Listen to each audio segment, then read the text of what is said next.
Нельзя ставить этот вопрос в абсолютной плоскости, потому что We may not formulate this question in an absolute capacity because different theaters and different trends in theater performance presuppose different attitude between an actor and the role. One thing is, let us say, the Chekhov's direction, which presupposes the first scheme, and the author does not see the audience and is completely within the relationship. Within the context overall. And another thing is the so-called open theater with direct addressing the audience and has a different way of existence. So we must bear in mind those different theatrical methods of coexistence, and the issue about the actor's psychology cannot be formulated as an absolute question. It's a historical question, and it should be raised bearing in mind in what system does the person exist on stage, an actor exists on stage. This is a very important preamble. Maybe it was too long, but I had to explain. In the same article, Vygotsky told us that, on the other hand, of course, it is necessary to bear in mind in actor's profession, it should be treated as any other professional occupation, and it is possible to apply traditional methods of professional or occupational studies. In this way, we bearing in mind that this is a specific school, specific type of an actor, specific type of feelings, compassion. We took the second thesis as a basis, trying to approach this occupation from the purely, as Alexander Nikolaevich already told today, trying to do this via a natural science approach with the use of tests, try to investigate the specifics of an actor. Why we try to do that on students? It is very important because the former director of this institute, Vasily Davidov, once said that projection of activity in the plane of its perception allows us to understand clearly both its structure and psychological aspects. Therefore, the moments, the time of learning the profession is extremely important because it allows us to identify some very specific characteristic moments. What is the idea of our program? We use several tests. This is a test, Titella, Eisenhower test, Rosenzweig test, co-symmetric methodology, and a number of other methodologies related to intellect, emotional state. But this is a row of techniques, set of techniques that we were using. Another very important point, which is very important, we were taking a certain situation for the study of the students when we used it. It's a fundamental point. It's very important. There are very important points, the points when a person has been enrolled, accepted to the institute. I've told you that the competition was huge, and we had to compare what is the difference between those who were accepted from ordinary secondary school graduates. And the second point, also very important, is what was the difference between those who were accepted for the first year of education and then and there is a very significant screening. For instance, we enrolled 24 persons, and after the first year, about one third of that amount, about 8 people, drop off. Maybe even a half, and only 12 people will stay on the course. What is the difference between those who dropped off and those who stayed? The idea was that uh, in the course of training, new tasks are formulated, and the views of a person, his vision of an outside world, and personalities differ. And we concentrate on certain features, and then the stage when some of the students have to leave the institute after the first year of education, we are taking into account other characteristics. What does it mean that a person does not cope with the program during the first year of education? And later on, we move on from 4 years to 10 years. The experiment lasted for 10 years, as far as I understand. On the first slide, you saw that number. We took 1 year, the first year, and we followed them for 4 years. The next year, another group would come, and then again, we would work with them for 4 years. In that way, we obtained a very significant sample, a little bit less for the second year, still less for the third and fourth years. So this is a very extended introduction. And now specifically to our data. Let me give you 2 or 3 illustrations which seem important to me because we have many slides, 25 of them, 1 minute per slide, but I'm not going to do this. I will be brief. So, first slide is a Kittel test, 16 personality characteristics, and the test measures various manifested personality characteristic, emotional stability, communicativeness, domination, preparedness to work in a team, and others. So 16 parameters. It consists from 180 questions, and the person fills in the questionnaire, and we obtain a profile of the data with regard to a certain person. What is manifested? What accentuations? Of course, we can make a median profile when we take a group of those who were accepted, and we take a group of those who study in an ordinary high school. So this would be a control group and the group of those who passed the entrance tests. In the circles, you could see those scales. There are 4 of them, in accordance with which we have serious differences. First scale is communicativeness. This is a very general word. It is not that simple. This is emotional communicativeness. I may be communicative in relation to expression. I have a vivid face. Sometimes a person is quite communicative, but it wears a rigid mask.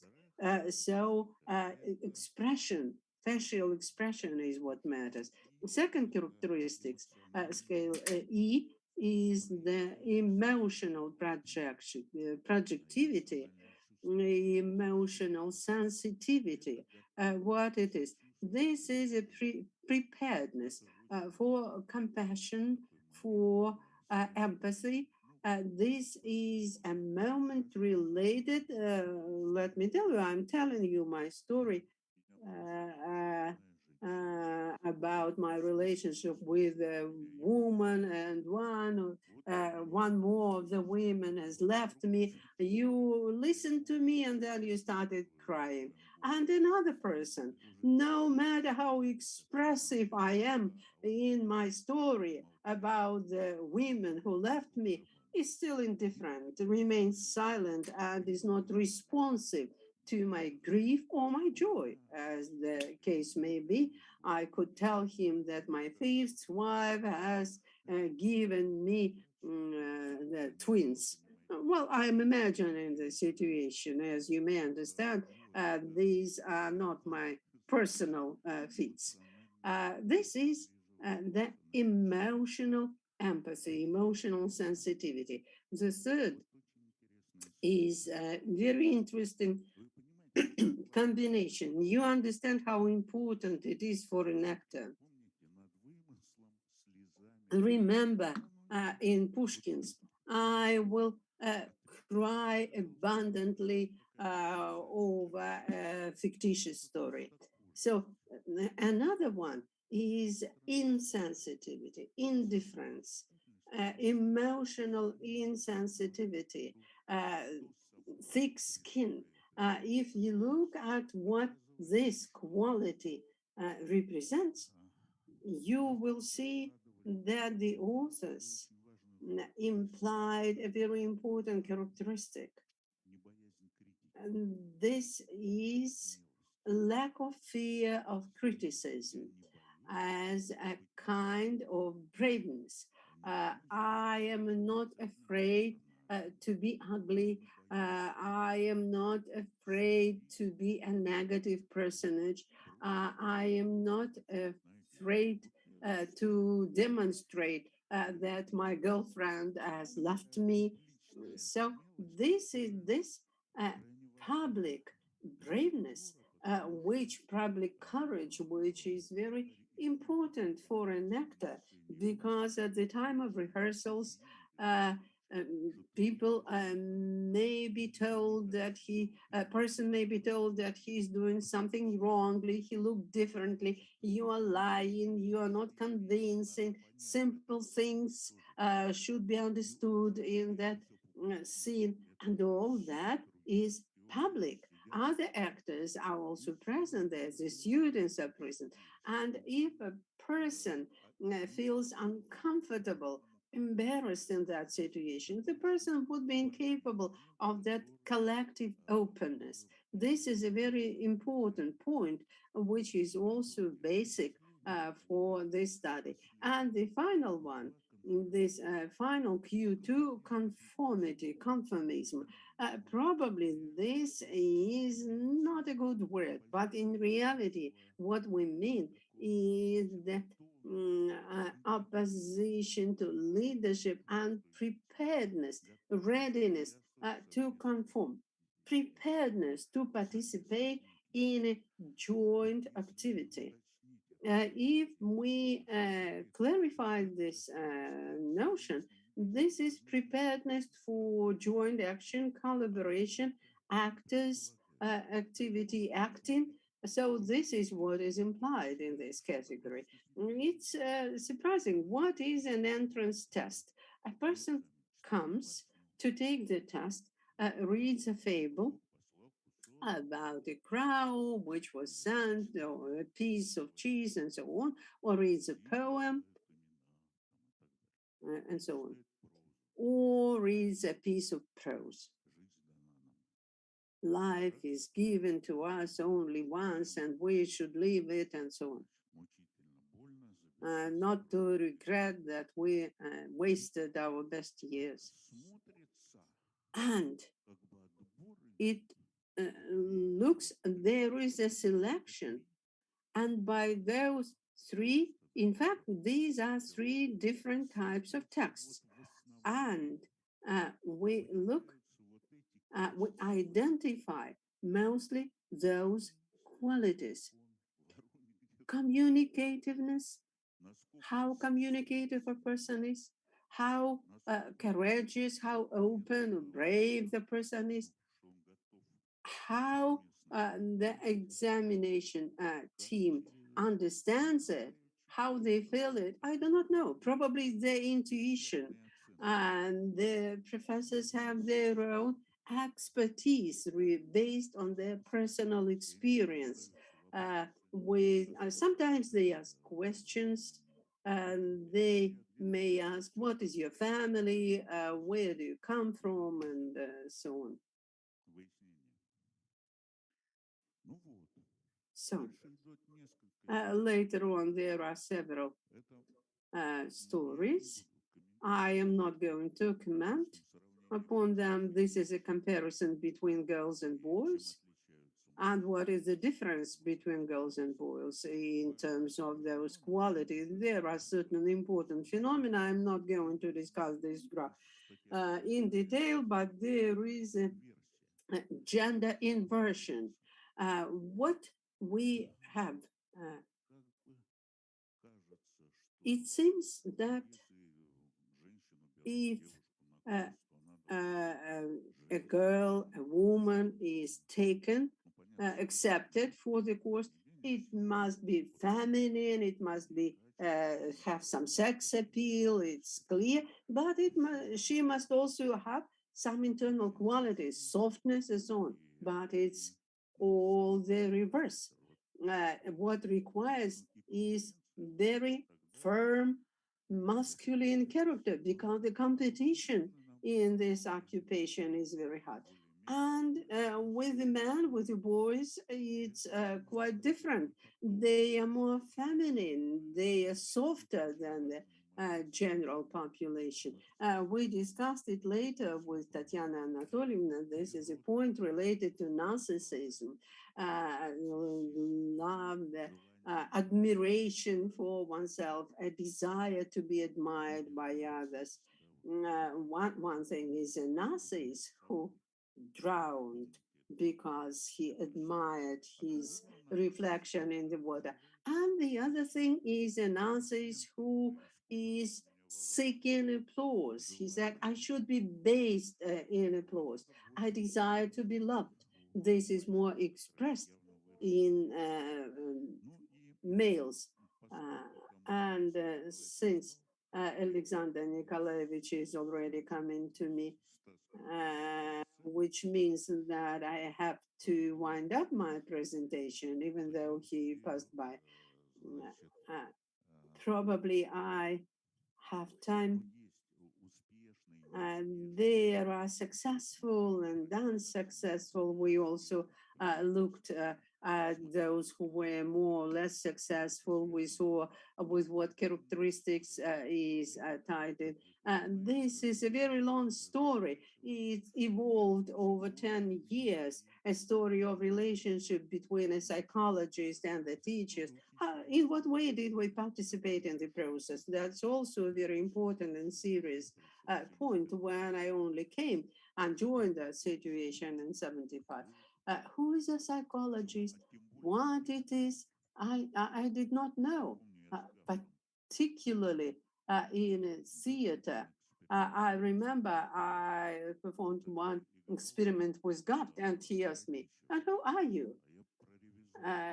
And I did a study about an inspector, Google's inspector, and uh, so he looked at me and asked, and who are you? And I told him, and I'm a psychologist. And he told me, I am a psychologist as well. It was something that I did not like. I thought, well, of course, psychology is a professional occupation requiring very deep knowledge. You have to study for a long time, and psychology of an actor.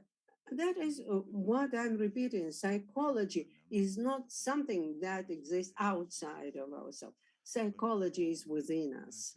Therefore, Winding up, I wanted to say this hasn't been done by anyone before, what I'm telling you. Well, I am an narcissist myself. What I'm telling you has never been done by anyone in the world. Well, there were several attempts. Rождественская was the first. He did more or less the same, but somewhat differently. In Gitis, there was Groisman. He also had a laboratory and their students. But what we did together with Tatiana Anatolievna has never been done by anyone. You understand this change, this evolution over the 4 years of education, why it was important for us? Because, as I say, to see how it changes is one thing. On the other hand, the changes themselves should be compared with the type of the studies and to see what were the effects, the influences, how the curriculum was organized, what exercises were given. But the process is evolving, it is developing, it's developing as a personality, as a subject of its professional activity. And where this development would lead to is very important. And now, one final. These are the results of factor analysis. What is factor analysis? By means of the complicated mathematics, which here in Physical Technical Institute you do understand, but modern psychologists also understand what is factor analysis. At least in Moscow University, they do. And we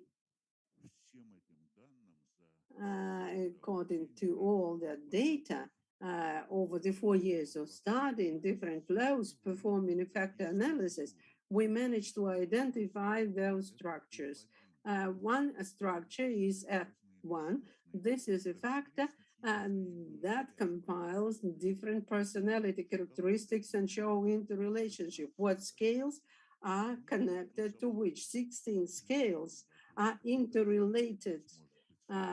For instance, suspicion may be related to alarm or with some energy stress or tension. Okay, I am winding up. What is very important here? Look at this factor, the first one. It practically does not change in its structure over all the 4 years. It has been formed already in the first year. What it is, this is a factor which tells us about emotional excitement, excitedness, and emotional flexibility. So structurally, it demonstrates basic characteristics, and this emotional flexibility and excitedness is demonstrated as the first factor. Myhold has written about that in his time. A person who cannot emotionally react to a director's order is not fit for the actor's profession. Very rigid, very strict statement. And this capability to react emotionally, this is something that does not change throughout the 4 years.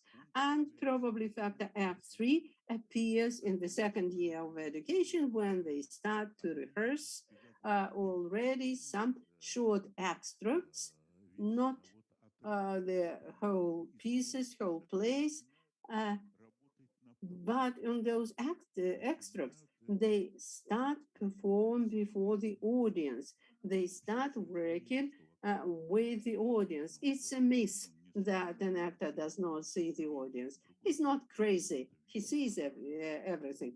Another thing is how an actor reacts to it, responds to it. And his main task is not to try to become hysterical or something like that, but to build this communication with the audience in such a way as to translate one's emotional state to the audience. And this combination of domination, admiredness, courage, these are a set of characteristics which is related to publicity and public expressiveness. And the second combination, which I already mentioned, it's in fact in the first year of education, they have already formed uh, what I mentioned from Pushkin.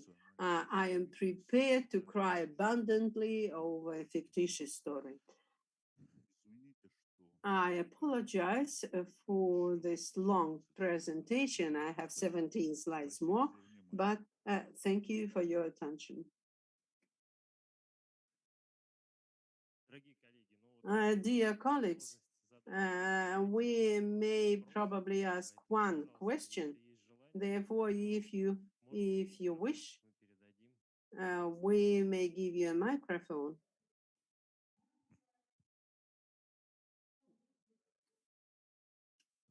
Еще разок.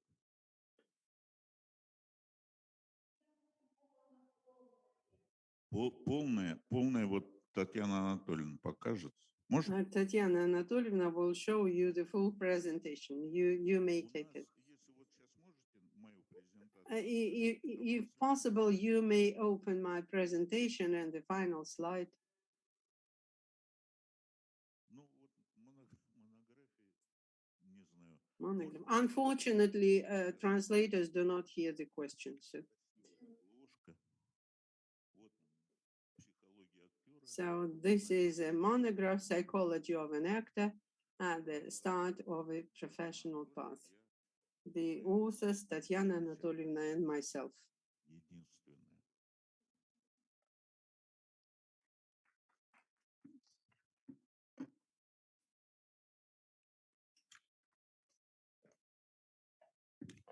И, дорогие коллеги, презентации будут доступны. Мы обязательно разместим ссылку на сайт, где можно будет их прочитать. И я передаю слово Presentations will be available on our website. I will give you the link, and I pass the floor to Professor Kanson, who is the organizer of this Congress, and we are co-moderators here. And I'm happy that he joined us despite all the technical and other difficulties. Thank you very much. Good afternoon. And I'm sorry for some technical glitches. We have traffic jams in Moscow, and they increase along the way when you go. And Yandex Navigator doesn't work properly near the Kremlin. Maybe it is done on purpose. And first of all, I would like to talk about the Institute of Psychology and express my gratitude for this idea to have this event here on the basis of Psychological Institute of the Russian Academy of Education and our cooperation with Moscow Physics and Technical University is very promising. We have our website, Humanities Vs Sciences. You can find it on the internet and please check it out. So, dear friends and colleagues, thanks again to our previous speaker, or two speakers rather, and I watched their presentation online. We have translation into English and from English into Russian. So you've got our sessions transmitted in Vkontakte, and on YouTube, you've got everything translated into English. So once again, many thanks to our previous speakers. And now we have a presentation, what data science know about politeness from Professor Krongaus from Linguistic Conflictology Department of the Higher School of Economics, and he also a leader of an interdisciplinary group at Moscow Physics and Technical University. So together with Professor Klokova, also from the Interdisciplinary Center from MPT, and Tatiana Yudina, they worked out this presentation in this large working group.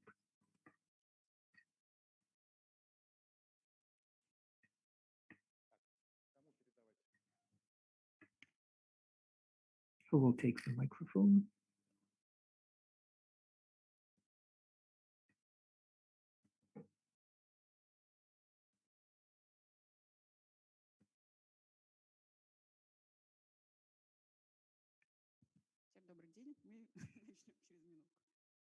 Good afternoon. We will start in a minute.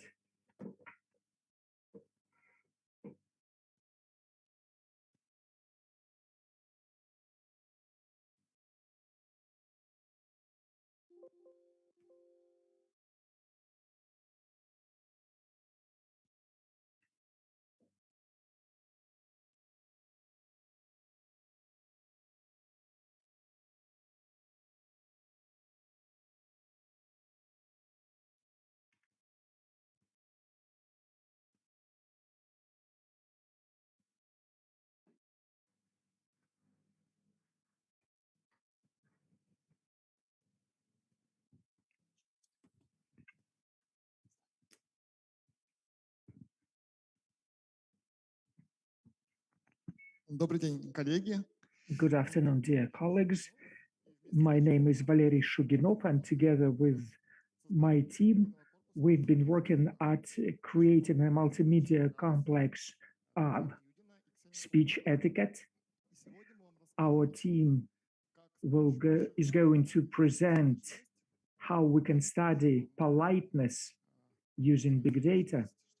I will talk to you about our definition of politeness, how linguists understand politeness, and my colleagues will talk about the corpus we create and the markers we use.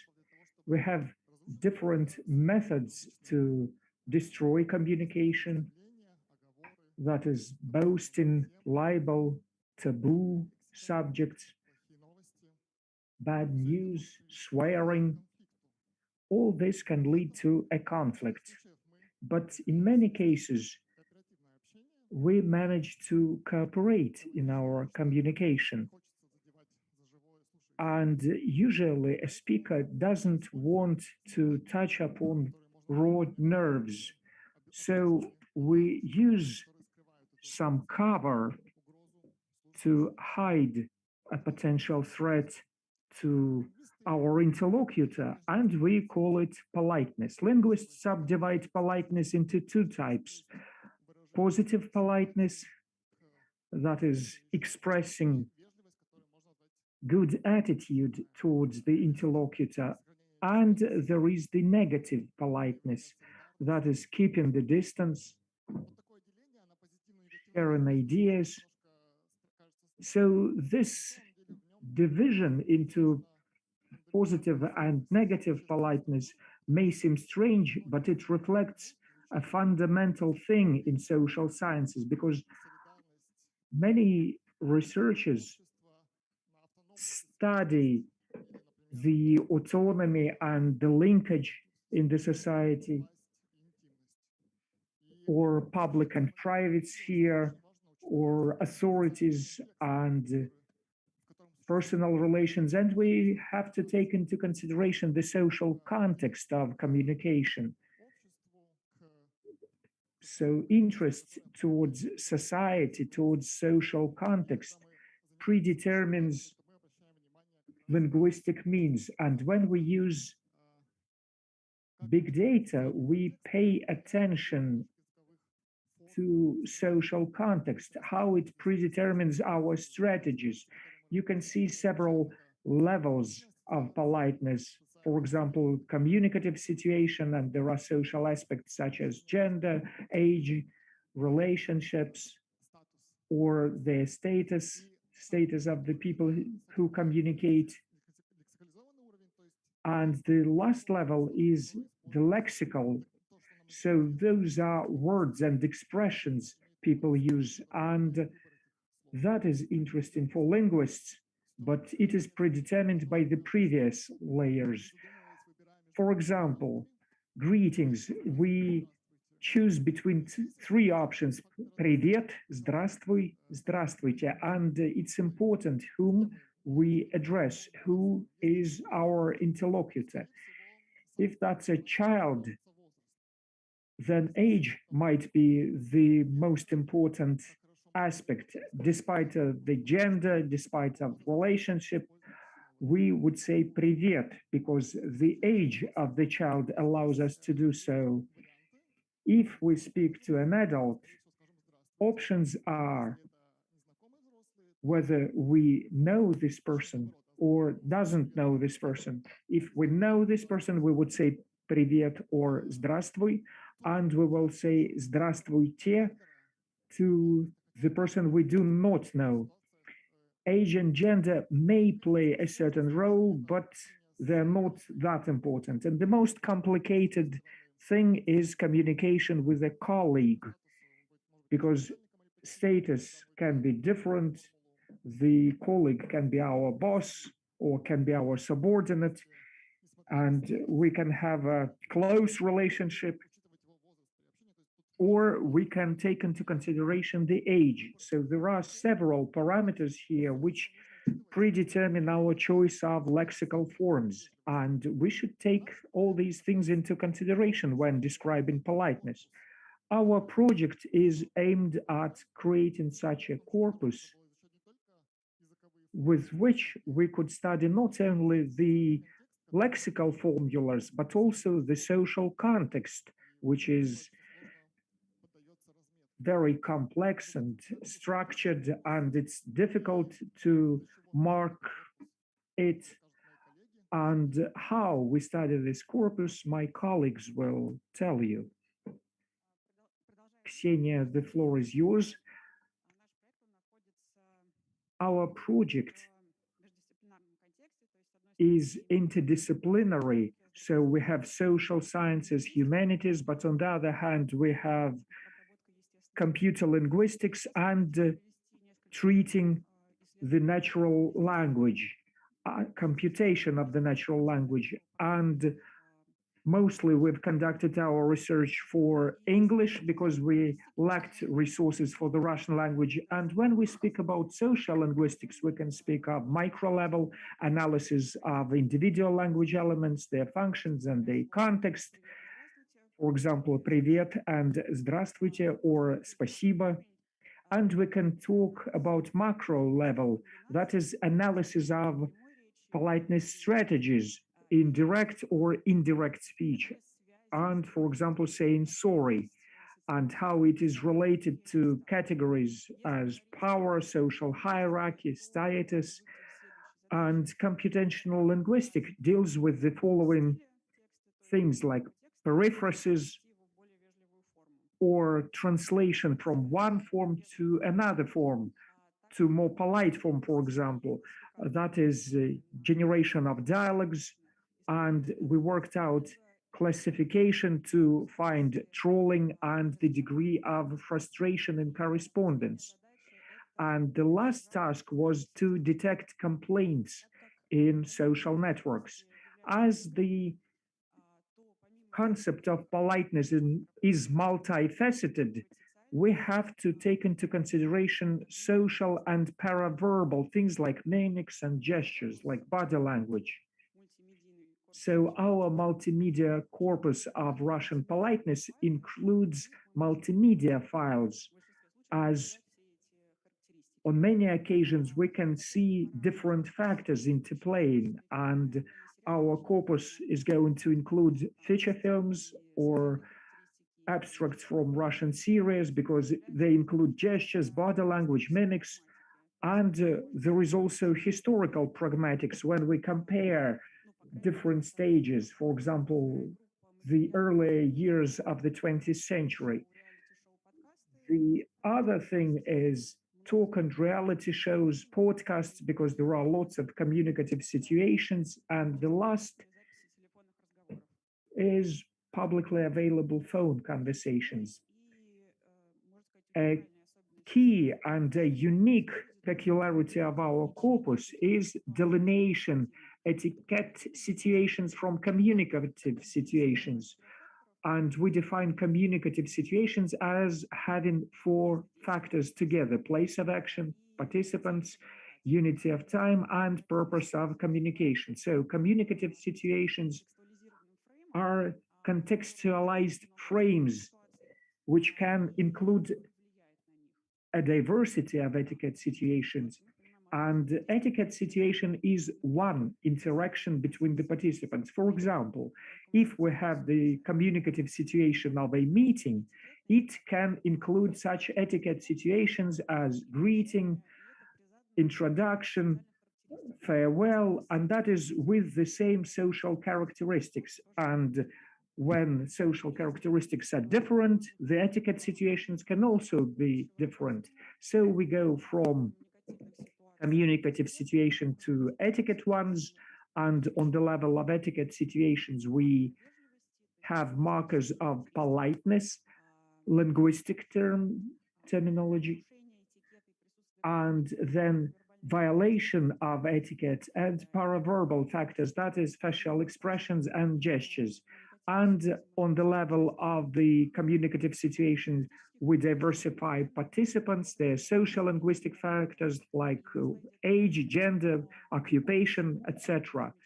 And in the future, although it's not stipulated on our site, we will include addresses because addresses can be used for different functions.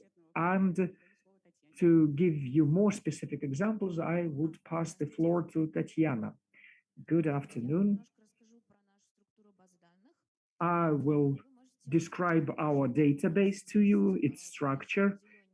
You can see the green table here. We started with movies, with feature films, as Ksenia said.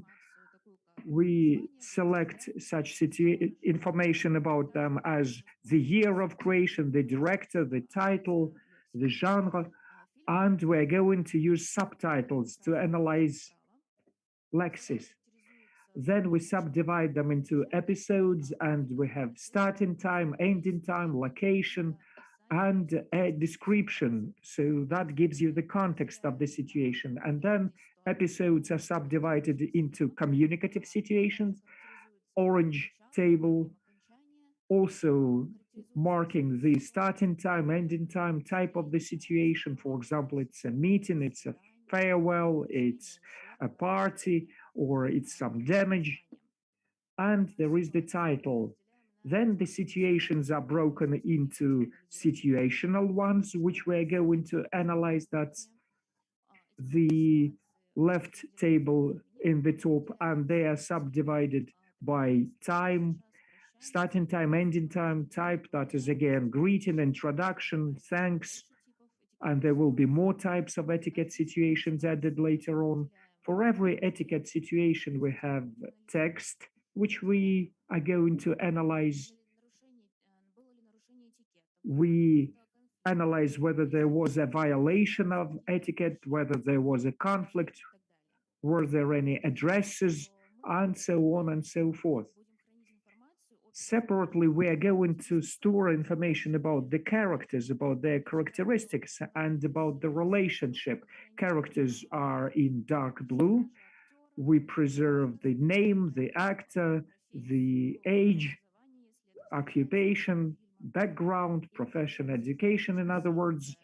And we also have the gray table is the relationships between the participants within the framework of this situation, how well they know each other, the impact of gender, the influence of hierarchy, for example, whether it is work hierarchy or status predetermined hierarchy. We would like to show you a fragment of a film, and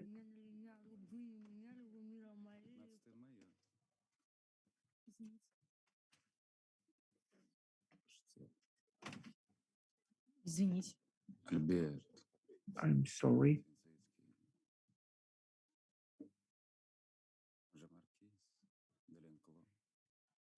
I'm Marquis Delancois. Alice instead of Tsvetkova.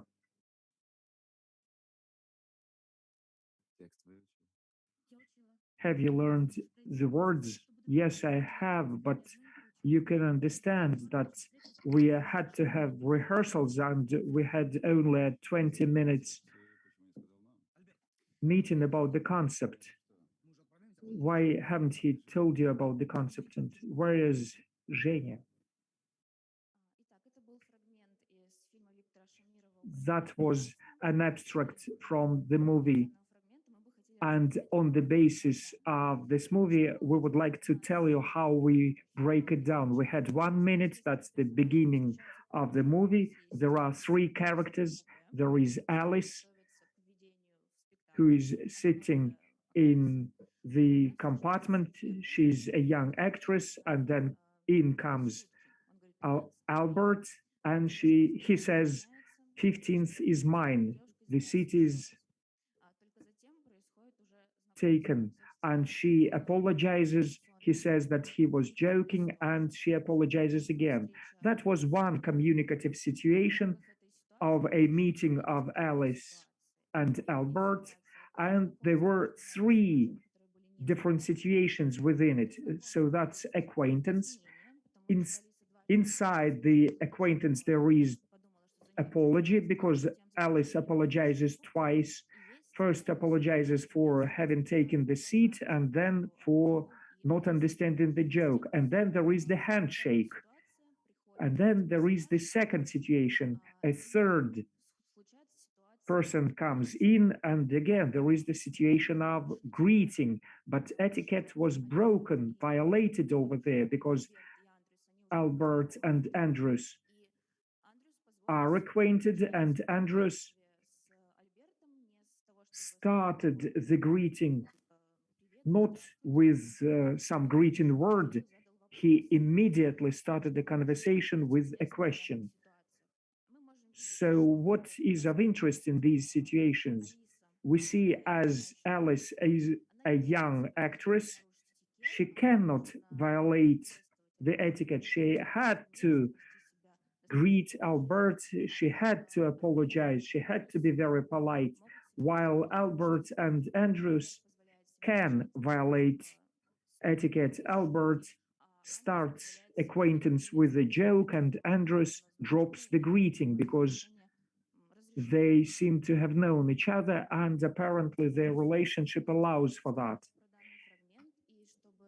That's all I wanted to tell you about this fragment, and now I pass the floor to Ksenia. Thank you.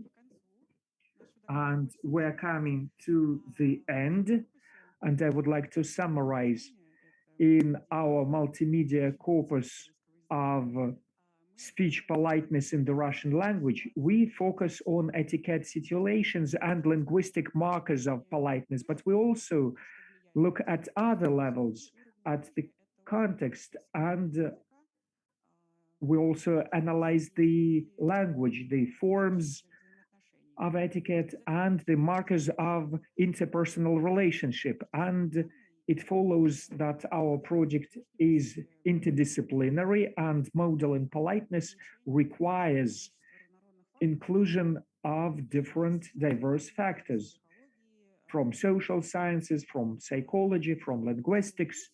And we hope that our work will be of help in many fields of human activity, and that our corpus can be used as a foundation for further research in education, in fundamental sciences, and in applied computational linguistics and computer modeling.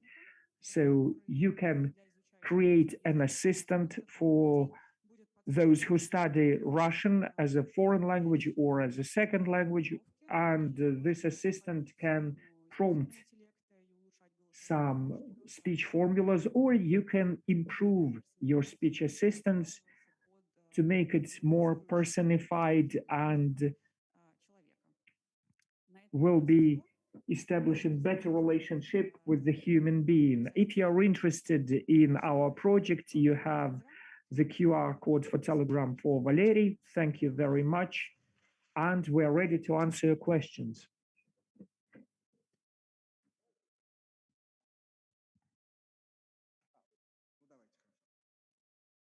Okay.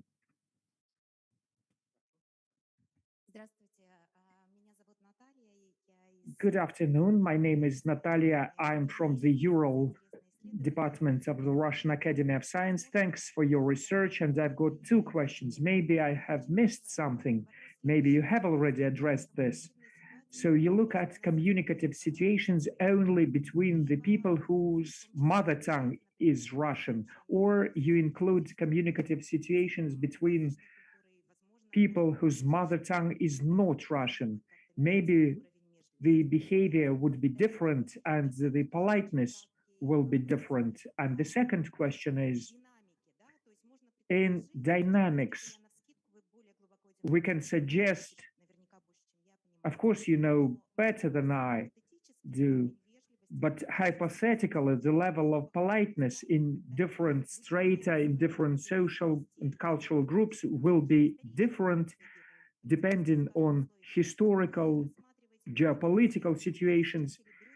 Are you looking at it only now, or you look at it throughout some period of time?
Можно задать вот такой вопрос? Can I ask such a question? When you were demonstrating and analyzing the fragments of the movie, what was happening between these people? Okay, I understood everything about the etiquette, but what was the essence of their communication?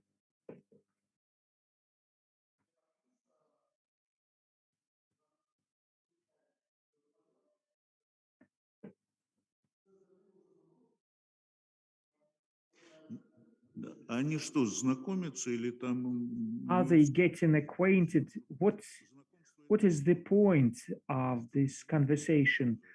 What was the relationship between them? What has happened between them? How can you say nothing? A lot happened, judging from the context.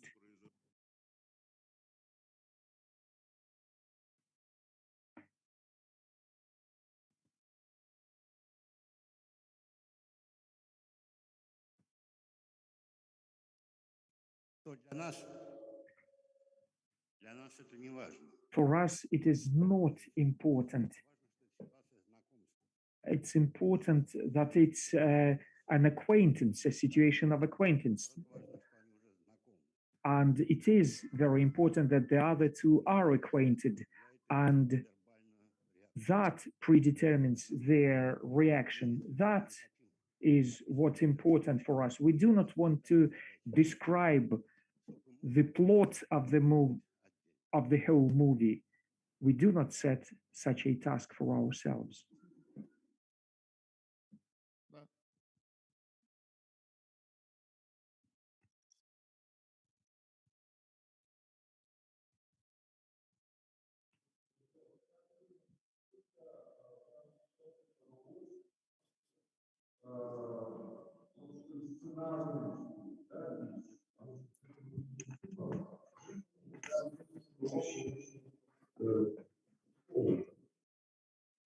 Очень хороший вопрос, и мы об этом это постоянно. This is a very good question, and we have been discussing it in our team, and that is why we select the data. We try to pick the most realistic movies, and we think that the choice of speech formula is predetermined not only by the director, but also by the traditions in our society.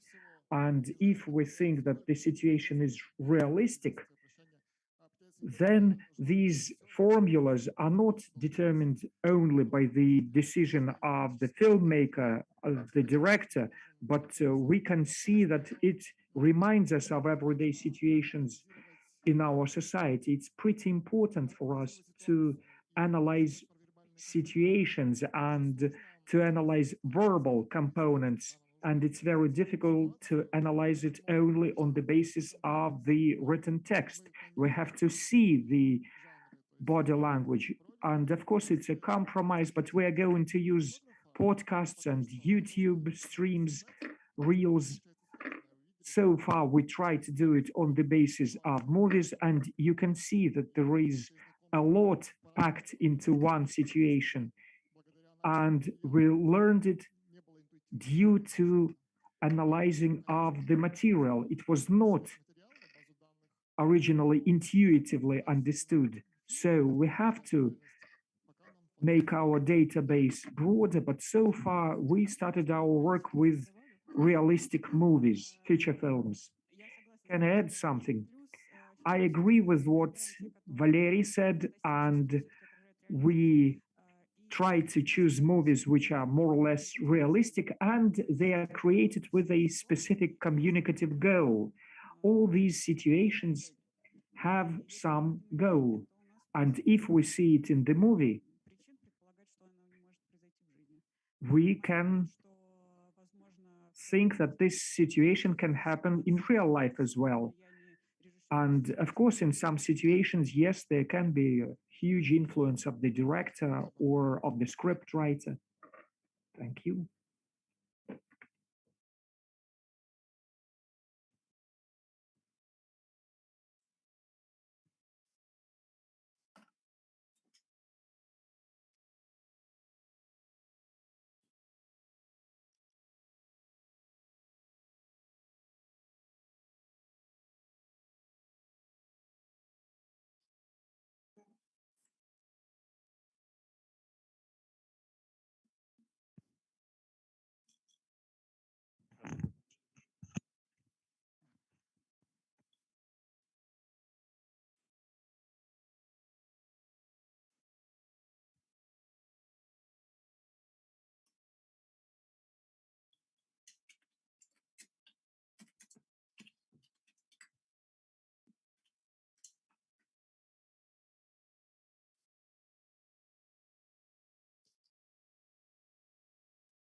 Простите, микрофон поближе. I apologize. Speak into the microphone, please. It doesn't help. There is no sound, unfortunately. So we can't translate anything.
Когда ситуация вырастает, возрастания нового художника,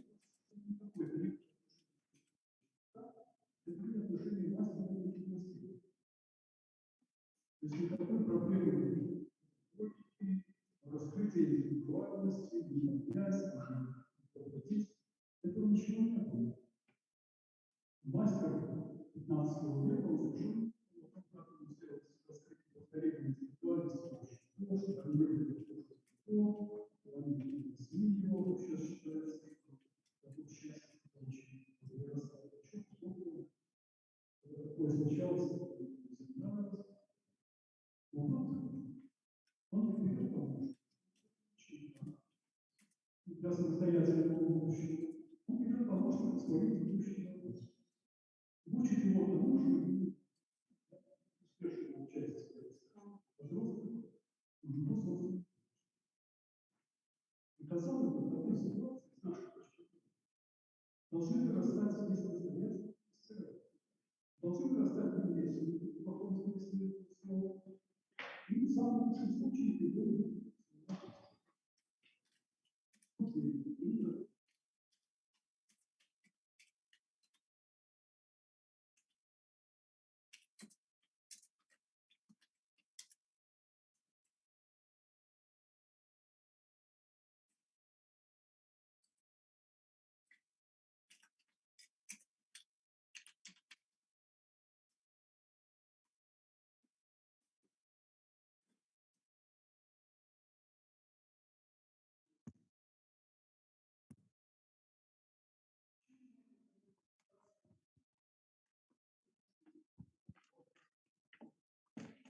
практически полезное сделать.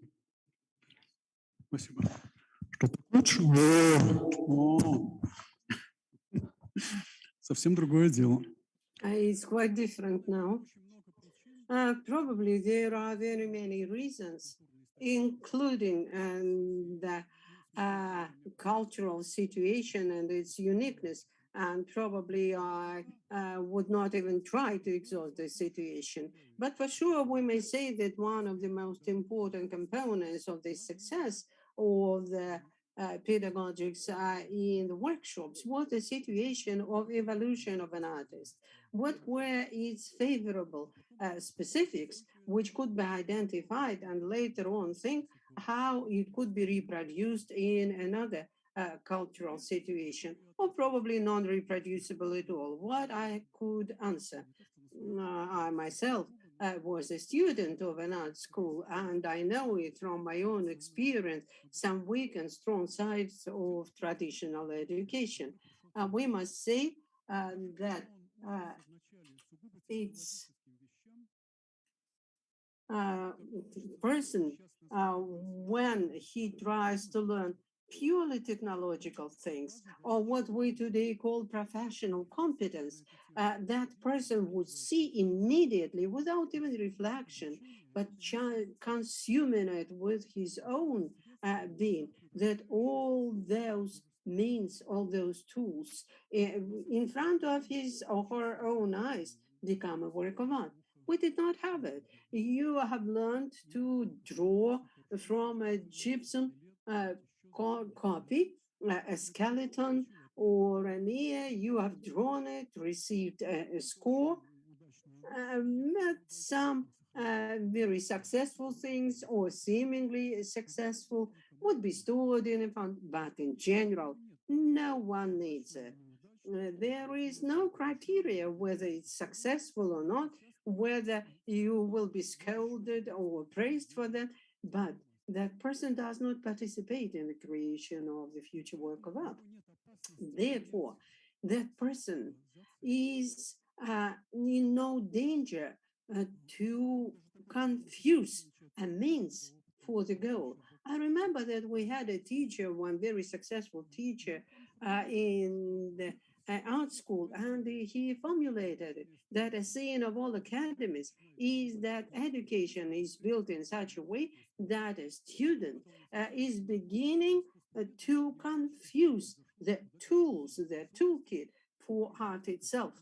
And after graduation, he does not understand where all his artistic talent disappear. So this is a compromise between acquired knowledge and skills and artistic feelings. So the artist must somehow overcome this contradiction himself.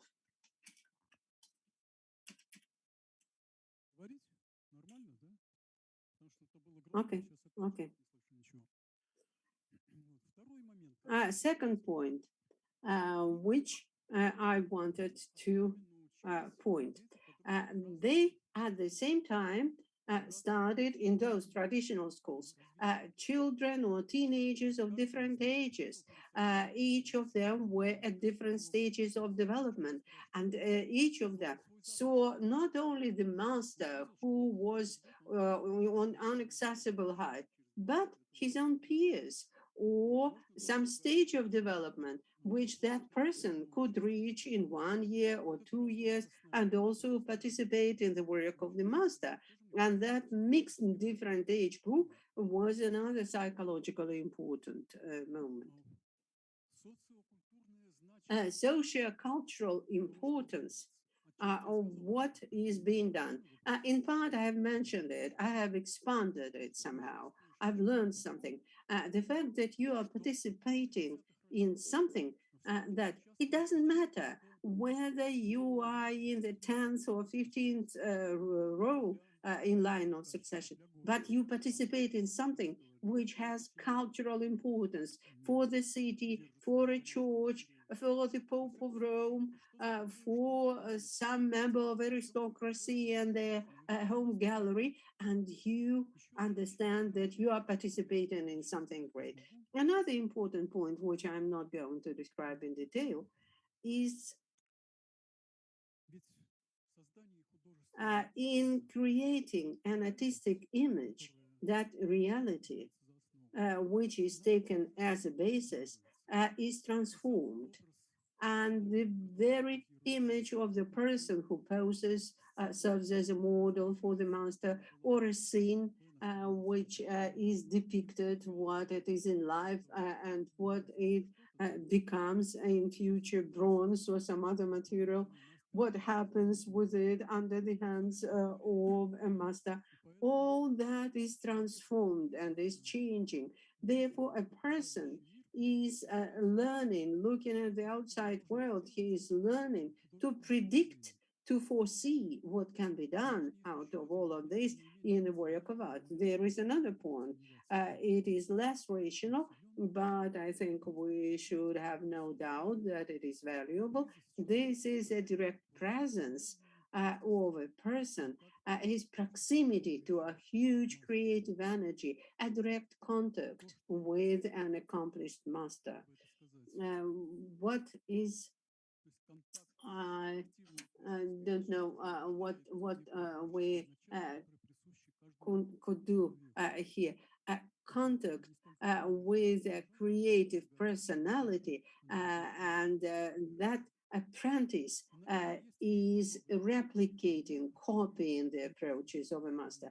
Probably there are many more points which were lost in professional or vocational education in the future centuries. Now we have a question, what can be done? Of course, we cannot or probably should not reproduce the 15th or 16th century. And the question is, in what measure, under what conditions, something of that could be reproduced in the modern reality. I believe that given a desire, given a wish, and some understanding of education, something like this could be done. For this, we need that a teenager, an apprentice, a student would find a real place in the company of his master, not an imitation, but real participation, probably participation in animation, cartoons, or probably in other different types of artistic activity. It is possible to gradually involve previously selected, motivated young people in real participation in real artistic work. At least in other areas, it does happen. I know that there are examples of archaeologists who take with them young, motivated students, and they help him. They would excavate it with their own hands, but the knowledge that they are participating in real life archaeological expedition is interesting. It's not an imitation. They know that they may find something really valuable. I know about ornithologists who also participated in real life work, who successfully monitored migration of some living creatures. Probably we have those capabilities in us. But they say, so far away from the existing system of education that it is very difficult. Probably to restore workshops would be unrealistic. But in any case, the main idea is that creative development must take place not in something which would come later at some remote stage, but it must happen gradually as a gradual growing into the profession. So these are my fragmented thoughts and ideas on that subject. On this, I will wind up my presentation. If you have any questions, I will be happy to answer them.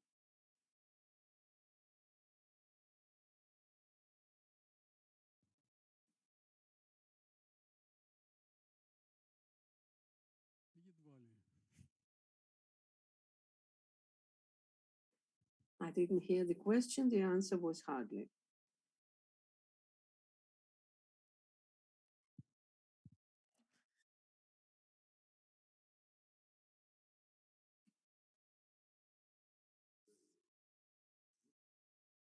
Мне слышно, а залу не знаю. I can hear you. Well, the speaker hears, but no one else. Я могу повторить. I may repeat the question, he says.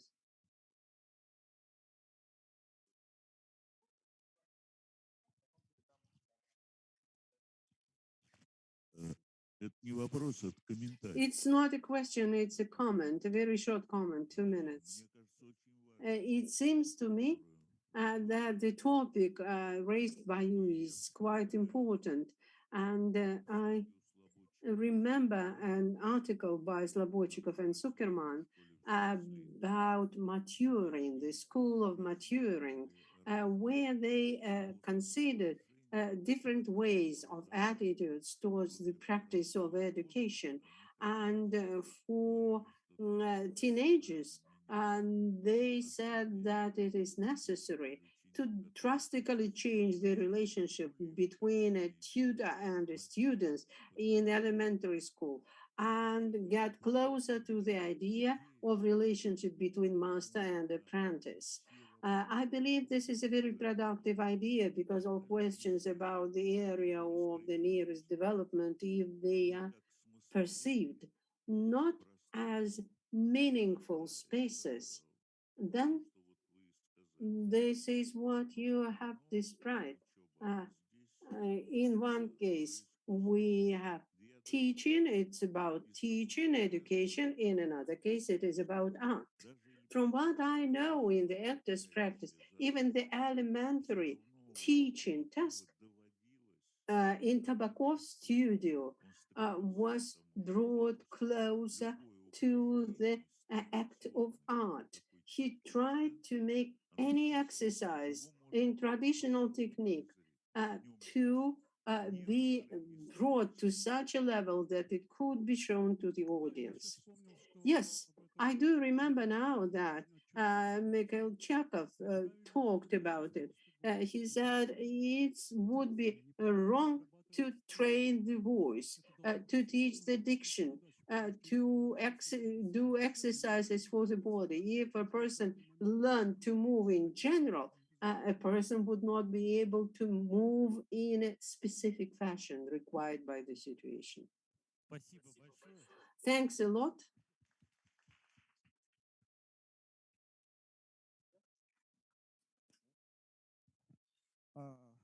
Спасибо еще раз большое нашим уважаемым докладчику. Спасибо. Thanks a lot again. Thanks a lot to our presenter. And Thomas, are you with us? Если флешку, Thomas, если вдруг не было в комплекте, да, вот можно вот you can give the memory stick можно передать сейчас флешечку. to Да, our organizers. да, вы подходите, передайте, пожалуйста, Please come here посылали раньше, да? И да. Значит, сейчас у нас будет and we will upload your presentation. философия права. Now we have Фран, федеральского отделения a person from the Ural department of the Russian Academy of Sciences, Thomas Bivit, with his report, Local Interactionism and Economy of Attention. So whenever you are ready, you can start. And I would like to draw your attention to the fact that at the site of our project, Humanities Vs Sciences, there is a QR code over here. You can use it. And we have all the participants with all the pictures and our board of directors, our council, with all our academicians, and there is our channel on Vkontakte in Russian and on YouTube in English. And you can come up to me with all the questions and comments, everything. And we will listen to you very attentively and we will try to implement it. So the floor is yours, Thomas.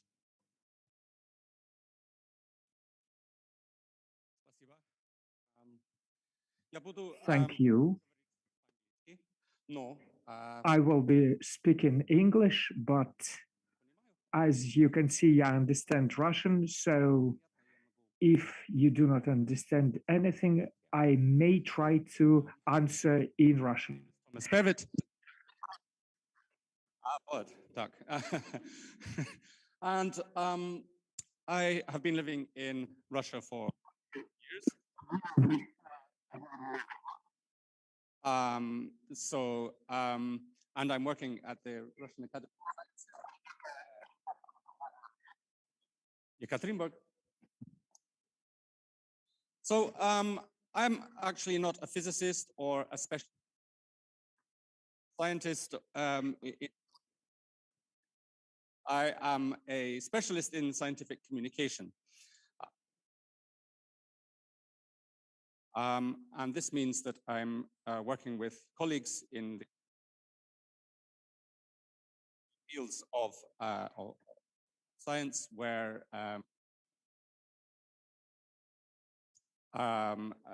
it's important to communicate the results. So I came to this idea about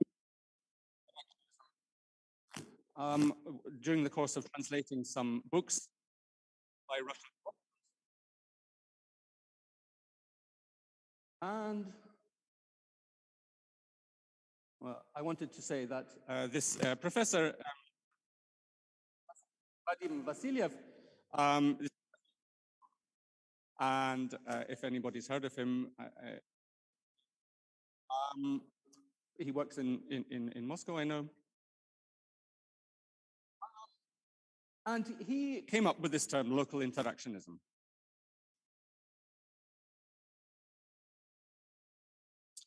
Perhaps the reason why I like his work so much is because I think he translates from English thought into Russian thought.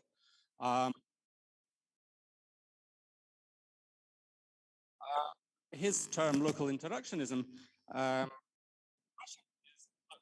локальный интеракционизм. По-моему, намного лучше было сказать местное взаимодействие. It would be much better to say local interactions, but he is the author. So what is local interactionism? How does it relate to the attention economy?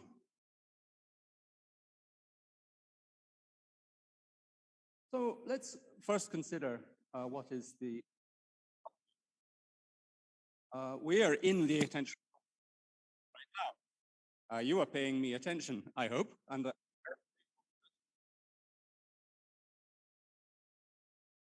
it's extremely valuable to me And I hope that I will return the almost all of scientific communication is based on this principle. And we pay attention to each other on Facebook or Twitter.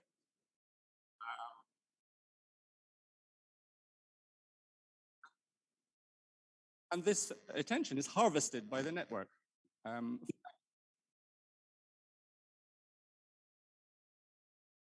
it makes the owners of these networks extremely wealthy. How does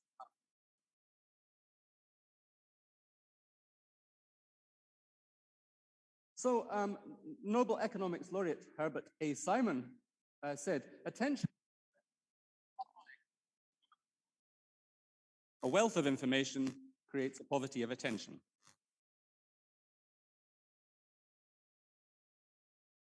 Understanding and managing attention is now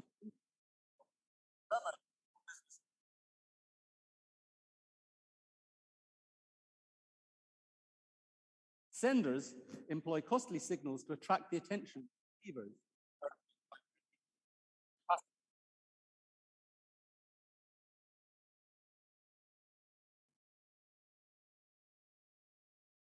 Oh, I won't read anymore because you can read.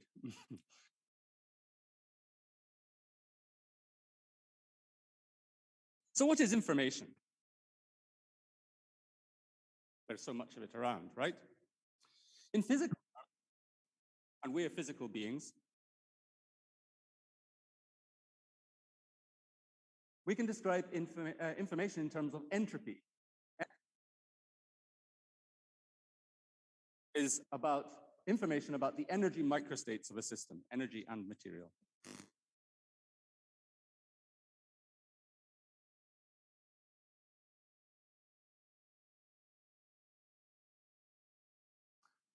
So we can visualize this in terms of complexity and randomness.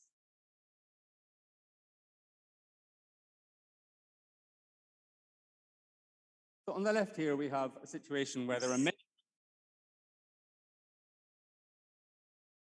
and high information, but also high. But on the right, we have the opposite situation. We have integrated into a unified system.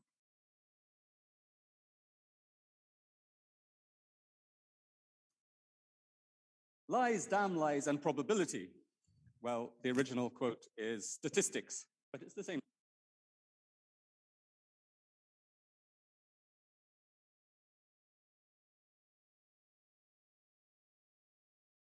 We try to find out what is most likely to integrate systems.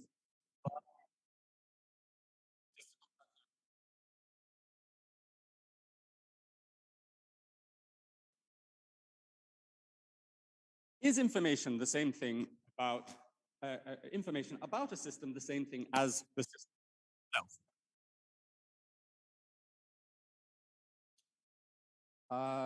The same concept of entropy seems, and Claude Shannon wrote this equation, underpins the internet today and all kinds of digital communication networks. And analog ones.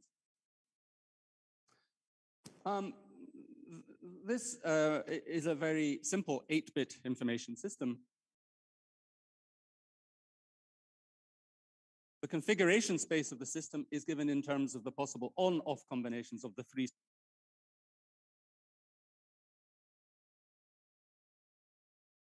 So 111 means all lights on, all lights off. And if we wanted to communicate to our neighborhood, give the neighbors a code and say that 000 means sleep, 110 means studying. And they could look through the window what the internal state of our home was.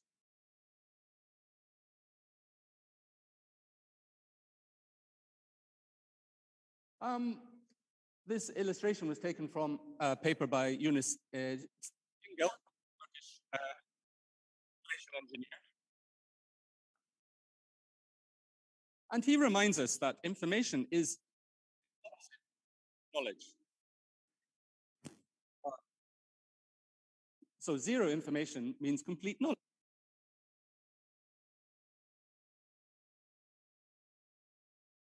However, when making effective decisions, when realizing our possibilities,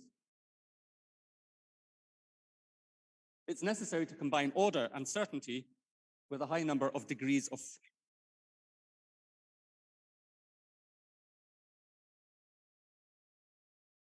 And we can describe power in these terms.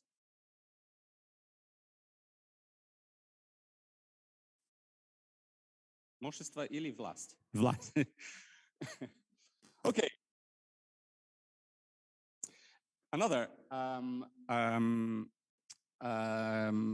illustration. I don't know if you have the saying in Russian. What came first?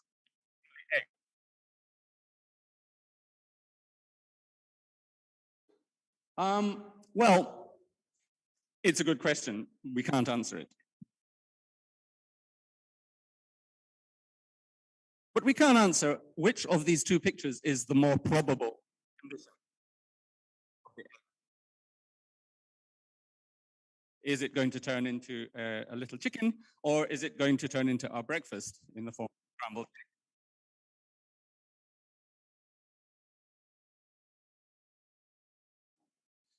Well, I think we all understand that the one on the right is the more likely situation.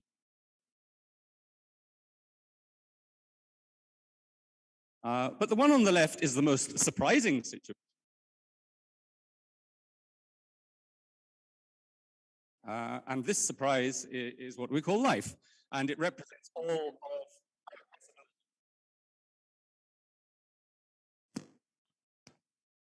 of inside that egg, the chicken is resting its foot on in such a nice way, is a hidden state. We don't actually know what that state is, so we crack the egg. Or maybe we can invent some kind of scientific instrument to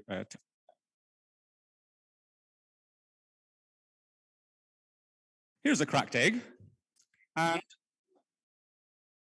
we can see that there is a blastoderm there, which shows that this egg had been fertilized by a male cockerel.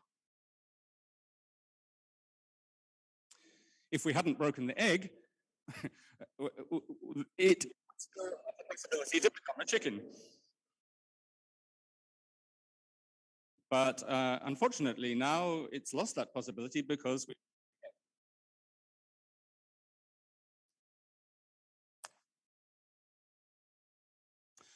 Okay, the Nobel Prize in Physics was awarded last week to these three scientists.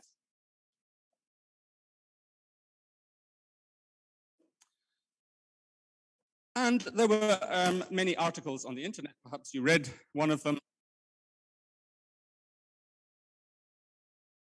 claiming that this meant that there could be faster than light communication. Well, what would that mean?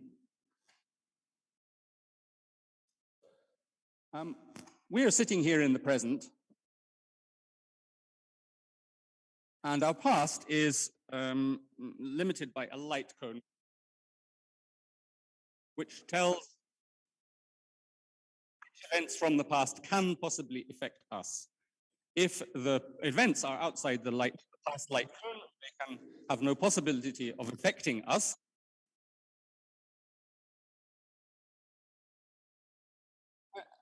And this is the structure of causality. It's not about how fast we can communicate.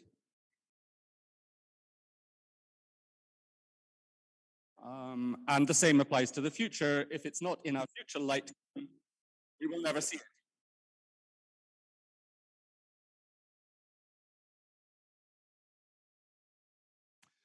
If there were faster than light signaling,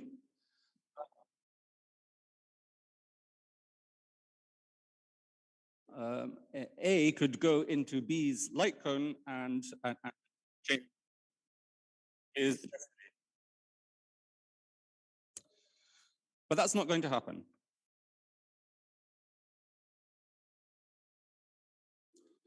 In order for A and B to interact, they have to be in the same light cone, right?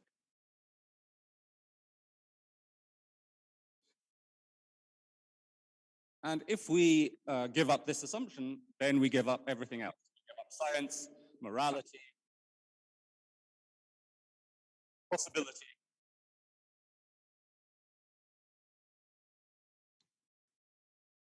So we're going to consider this question again, an example of an article that appeared after the award of the Nobel Prize. Quite typical. We have two characters, Alice and Bob. And they're each at opposite ends of the solar system. Two entangled particles are sent to each.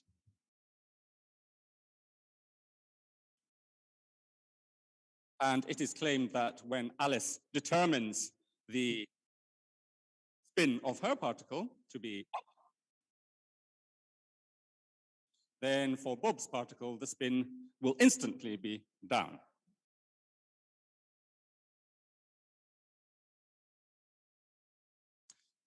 The author it represents the particles in the pair of socks. If Alice gets the right sock, Bob must have the left sock, right?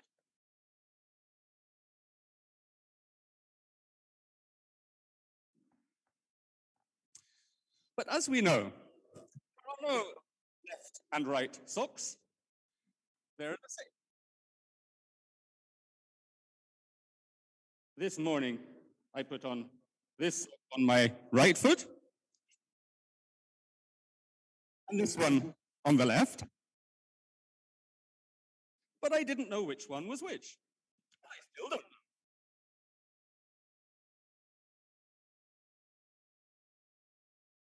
know. So this is the idea of hidden variables. Every particle that is inside a system is keeping some secret about itself. And we won't know what that secret is until we destroy it.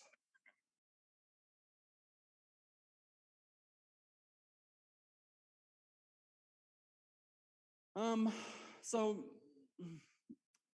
just one more slide on this topic. In quantum physics, we are to judge between hidden variables. The sock knows it is a sock. I don't know. Or it's spooky action at a distance, as Einstein said.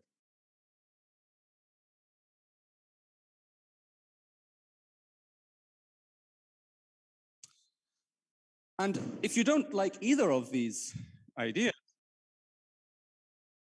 there are two alternatives. One is many worlds, and the other is local interactionism.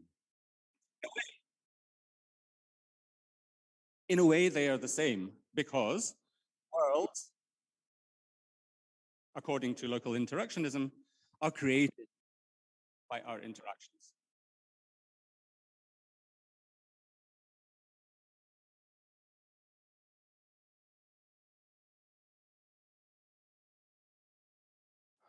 Some more thoughts about quantum mechanics. Ligner's friend experiment showed if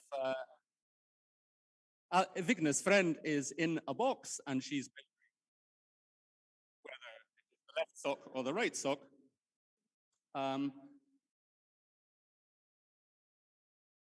Until she measures, they will be in a superposition, left sock and right sock together.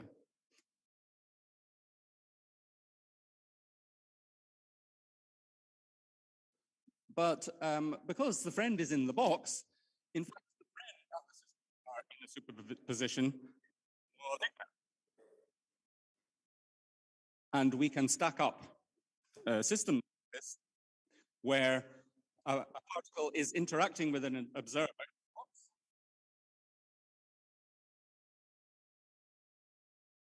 And these boxes of interacting particles and observers become systems, quantum systems.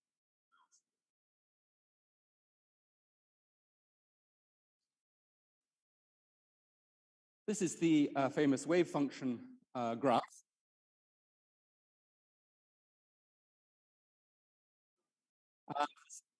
The probable states, the hidden states, are expressed in the form of a probability.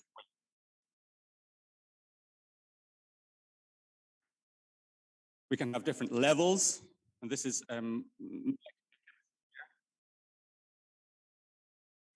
where each subsystem has its own energy level.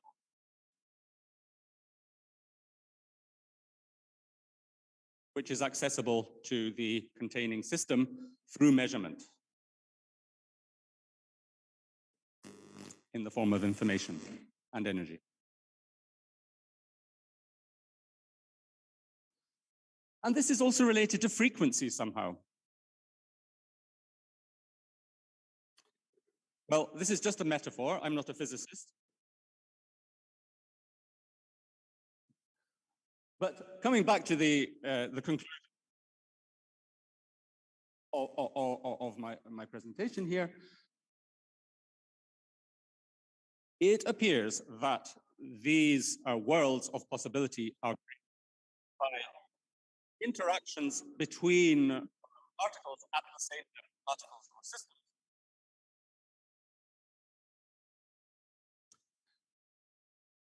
We have a frequency which has been calculated at 40 to 70 hertz.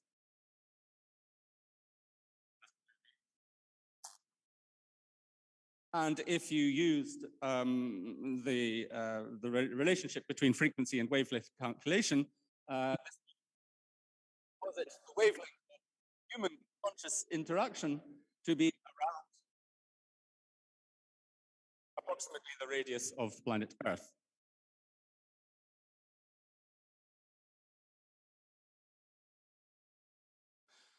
So these are my tentative conclusions. Like particles, like systems, humans have a limited degree of freedom.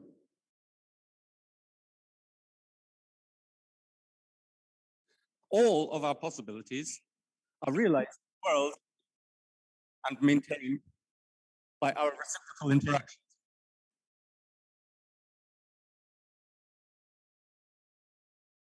We have to conform externally to social norms, which take the form of predictions, and in a viable society are related to our material.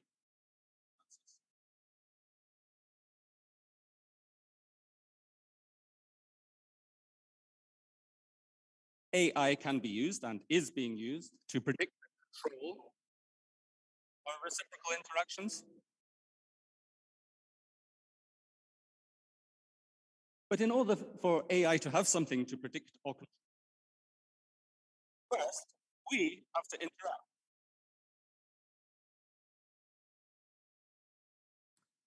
And privacy, for us, our hidden variable, becomes the highest value. Because without it, we can't pay attention.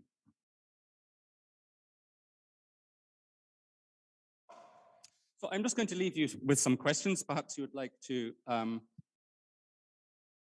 consider this. How are scientific interactions in, how do scientific interactions in an economy create value? That's what we're doing. Thank you.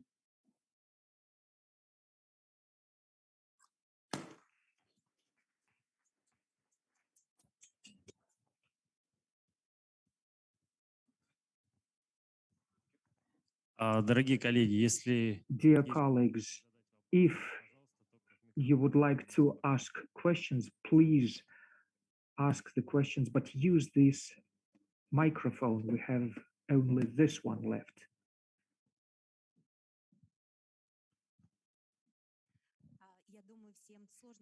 I think it is very difficult to ask a question because we need time to think it over, what Thomas said. And as I've been communicating with him, we've been discussing such things, I will do it.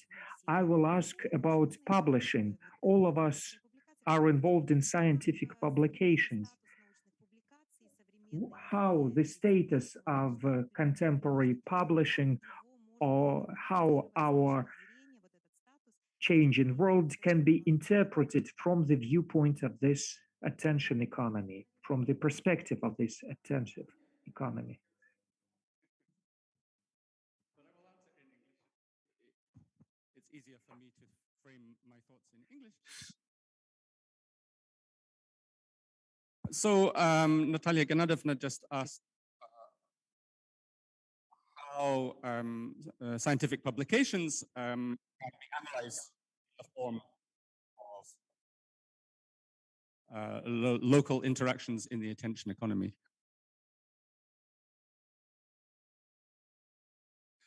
And I think it's quite clear that that every scientist must communicate his or her results to an audience, and in order to do that, the scientist has to demand attention from a world that may not be ready to give this attention. Because by the very nature of scientific research, the results are novel, and the world doesn't know that they exist yet. For this reason, attention has to be put into the scientific communication process.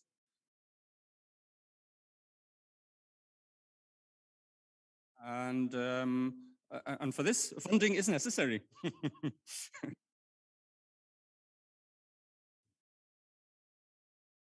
Thank you. Коллеги, спасибо большое, Томас. Thank you very much, Thomas. We are out of schedule. Thanks a lot, Thomas. We are out of our time limit already because every speaker speaks for half an hour and not 20 minutes. And I do not like it at all because we have too many speakers yet on our agenda. Therefore, thanks a lot for the wonderful presentation. And our next speaker, according to our agenda, closer to the end of the booklet already. We have now Alexander Merkulov, candidate of the history of art. The presentation is Mimics and Gesture in Performance Arts.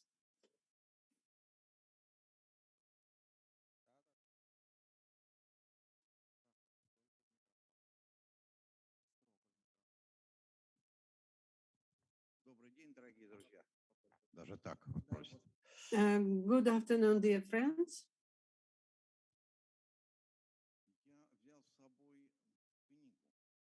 I brought with me a book.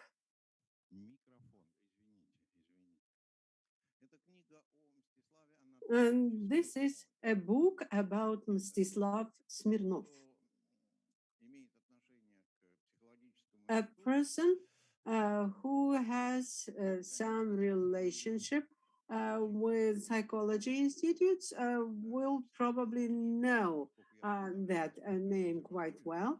But for me, as a representative of Moscow Conservatory, I may say that he, for a long time, was a vice rector on academic research. He was the dean of piano department. Briefly speaking, he made a very significant contribution to the development of Moscow Conservatory. Unfortunately, he died in 2007. I am starting from far away. He was the son of the person who was mentioned here in this memory, both the son of an outstanding psychologist, one of the founders of the Institute of Psychology, his director for many years, Anatoly Smirnov. Therefore, I'm very happy and very pleased to speak in those walls where Mstislav Anatolievich probably also made his presentations, because in those years the relationship between the conservatory and the institute were very active. There were concerts and presentations, and probably Mstislav Anatolievich played this instrument. I do not know how old it is and when it appeared in this room. Mstislav Anatolievich also told his postgraduate students, and I was one of them, and I defended my thesis under his supervision. He always oriented us towards attention to the psychology of performance art, and he gave me my first topic for the topic to be very strong. He said, a performer and thinking, thinking and performance, a huge subject for research. For 2 years, I fought with it, but then I decided that probably I will select a more traditional music study topic with which I defended my thesis later. But this psychological aspect of performance, the interest also it probably stayed. So this is my introduction to my today's presentation. In the title, it is given in a truncated form, mimics and gesture within the context of performance art. The full title would say mimic and gesture expression of a musical performer, because mimics and gesture are important in any performance art. We already heard the presentation dedicated to the analysis of the art of acting, and there the mimics and gesture are very important, in ballet even more so. But with regard to pianist, the subject would seem a little bit paradoxical, even if not strange, because we come to a concert hall to listen. We are listening to the sound. What about mimics and gesture? The pianist is sitting at the instrument and extracts sound, and thanks God, it's very fine movement or wide expressive movement, dependent on the music and the individuality of a performer. On the other hand, the area of clips where we perceive a lot via our vision, according to lots of sources, 78% of information is perceived via our eyesight. This is a lot. And I decided to start thinking what information is superposed, not only for the pianist or some other performer. First of all, I distinguished and the means of perception by the audience. The simplest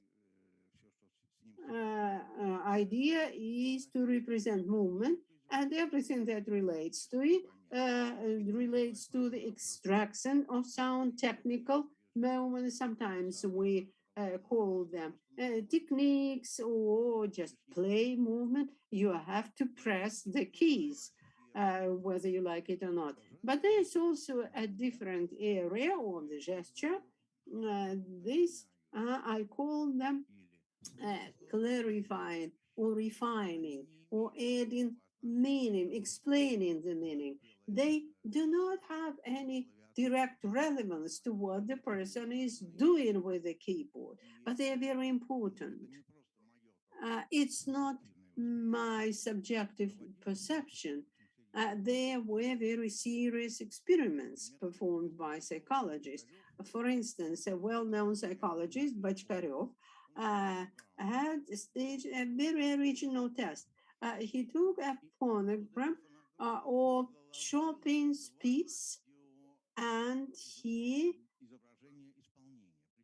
overlaid two types of videos on that sound. The performers were different, but they had their own tasks. One of them was supposed to play very expressively, emphasizing the bends of the body, of the head, the types of mimics, movement of eyes or closed eyes, or a raised brow, various gestures, hand gestures or arm gestures, which were to emphasize the expressiveness. Another performer with the same sound, absolutely the same sound. The audio was absolutely the same. But in the video, the performer had to be quite still without any extra movement and probably emphasized this contemplative stillness.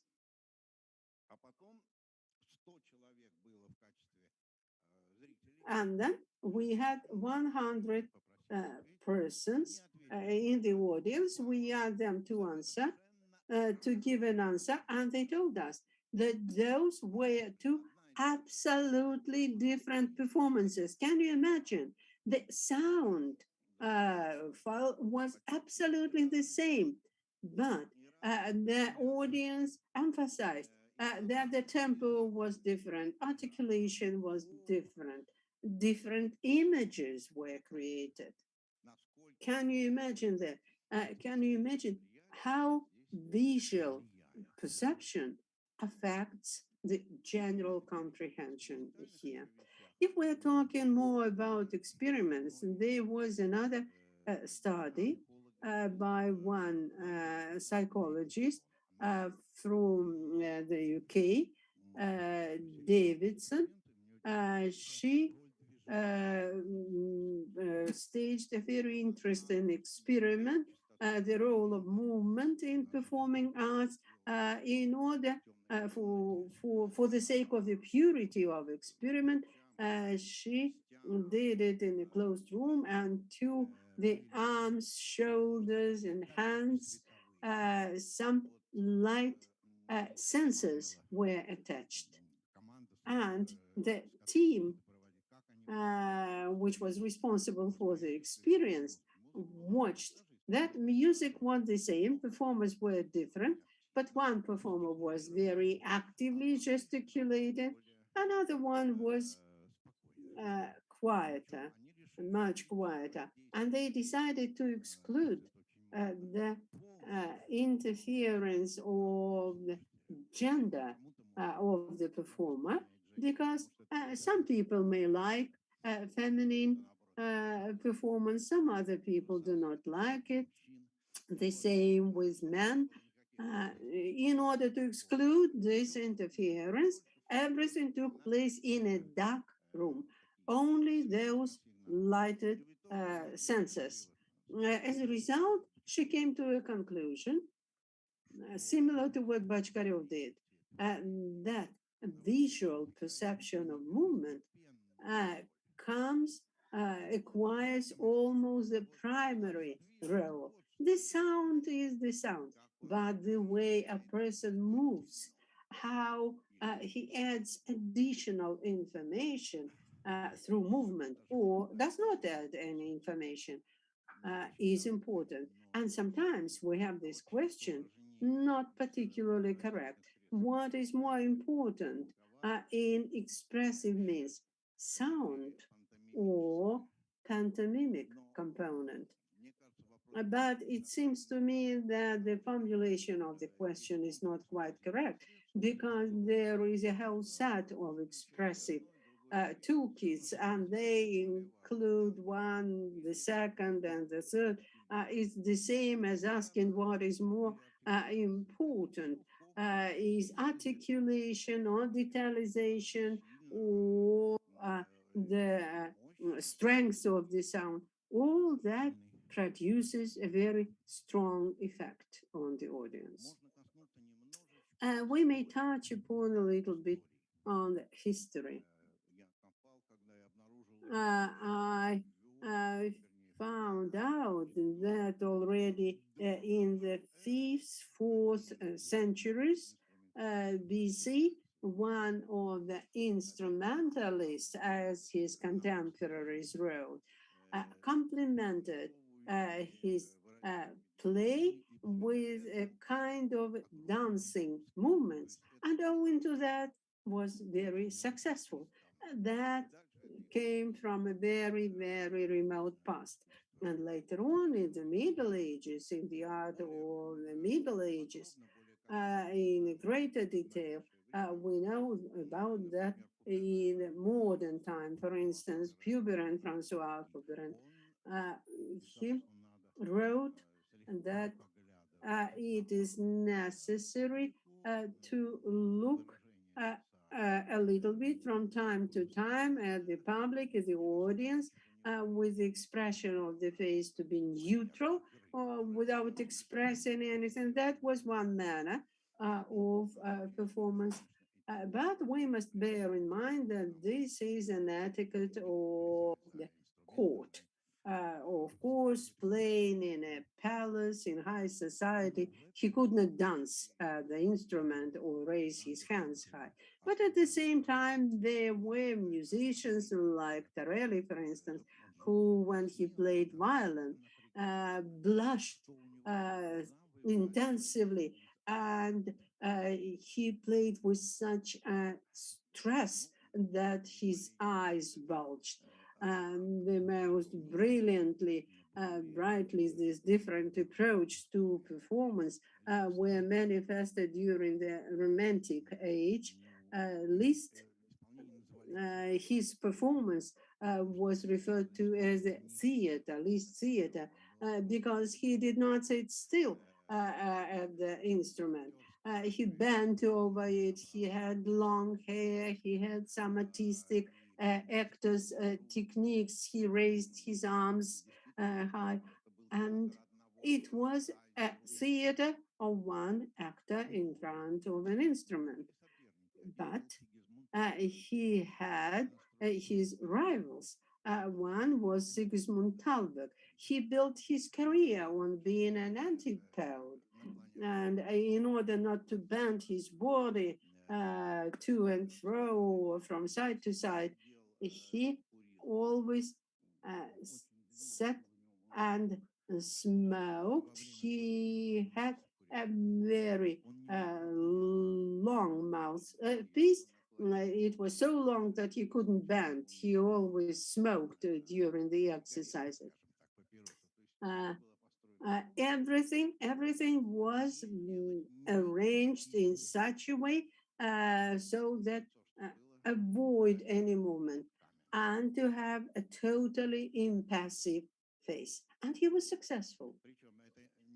And it's not just mimics and gesture, but even dynamically. Liszt was either crying or whispering, and they said he destroyed the pianism with his contrast. And Talbot accepted something like mezzo forte, everything very elegant, estrangement, Apollonical, and he found a great success in the audience. He had his own fans, as we may put it that way, in that time and even today. And this diversity in approaches probably still exists even today. You will know the name of Van Cliburn. In 58, he won Tchaikovsky contest. Many of his contemporaries who played with him, Oleg Vlasenko, said that we were not allowed to play in this way because that was something like bad manners.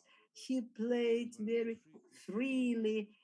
He allowed himself large crescendos and diminuendos, and most importantly, he was absolutely free and liberated in front of this.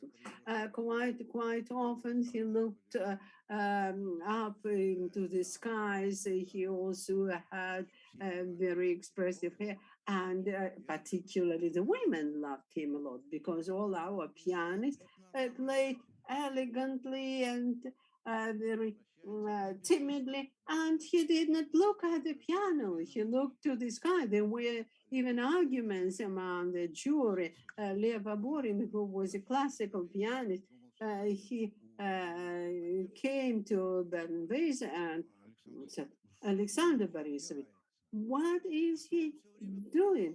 Why is he always looking up? And Baden-Weser, who loved Cliburn a lot, he said, Lova, you don't understand anything. When he raises his head, he talks to the God. He talks to heaven. You see how different the perception is.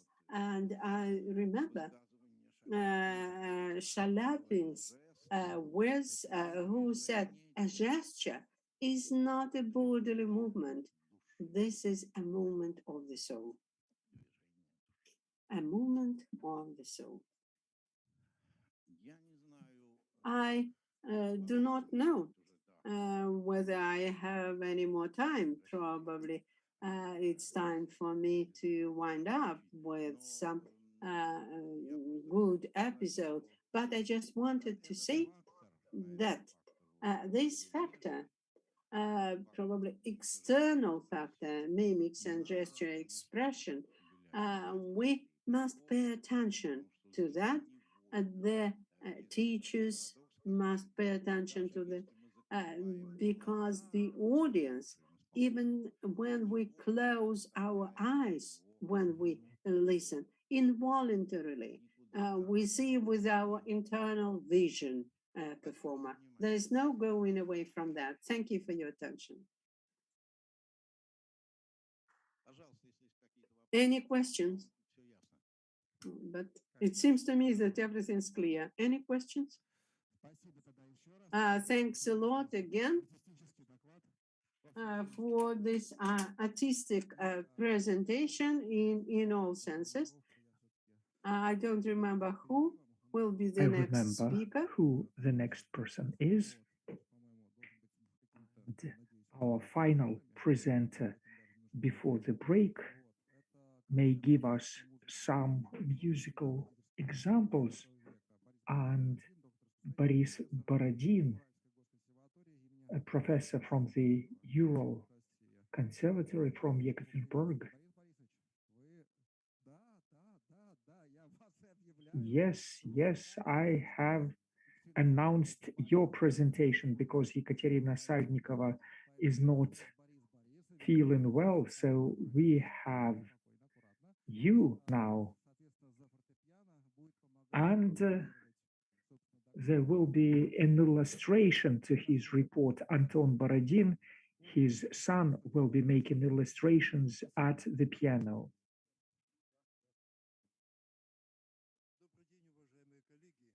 Good afternoon, dear colleagues.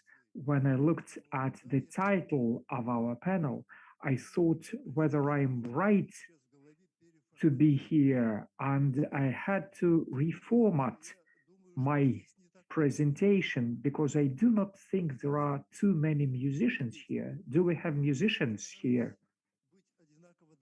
Yes, we do, but I will try to be accessible to everyone, and I will not go too deep into musicology. My hero is Ferruccio Busoni. If you open up Google Maps and try surfing around Berlin and go to Schönenberg, you may find a house there with a memorial plaque, and it is written that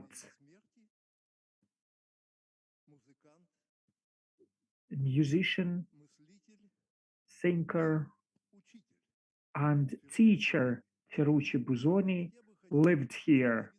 So I would like to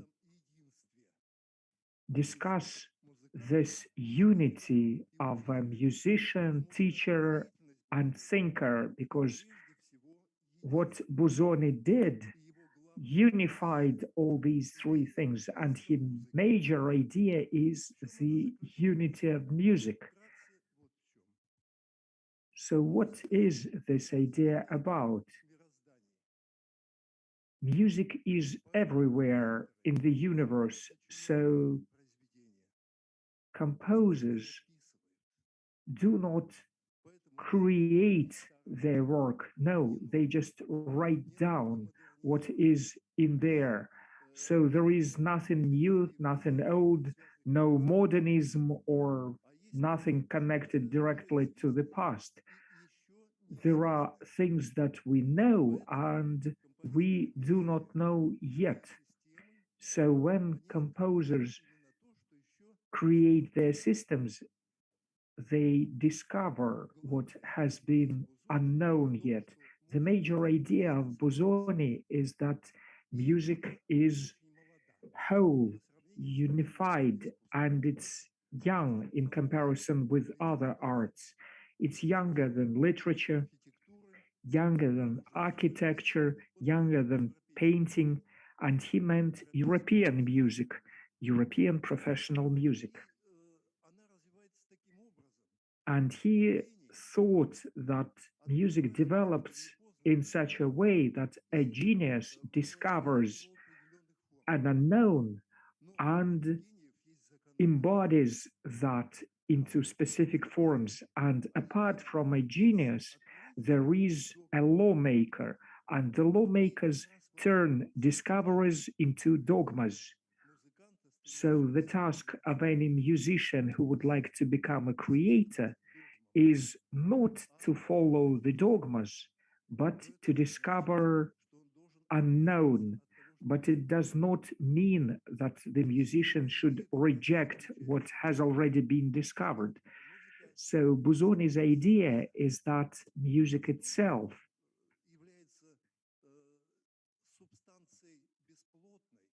is so immaterial that these dogmas turn music into something which violates its very nature.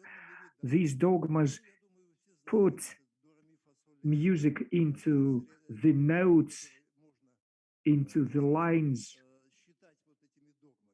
and the notes, the notes, we also can consider them to be dogmas. So all existing forms are transitory. And as they're transient, we are left with this spirit, with something human. Busoni paradoxically is an atheist, born in a Catholic country.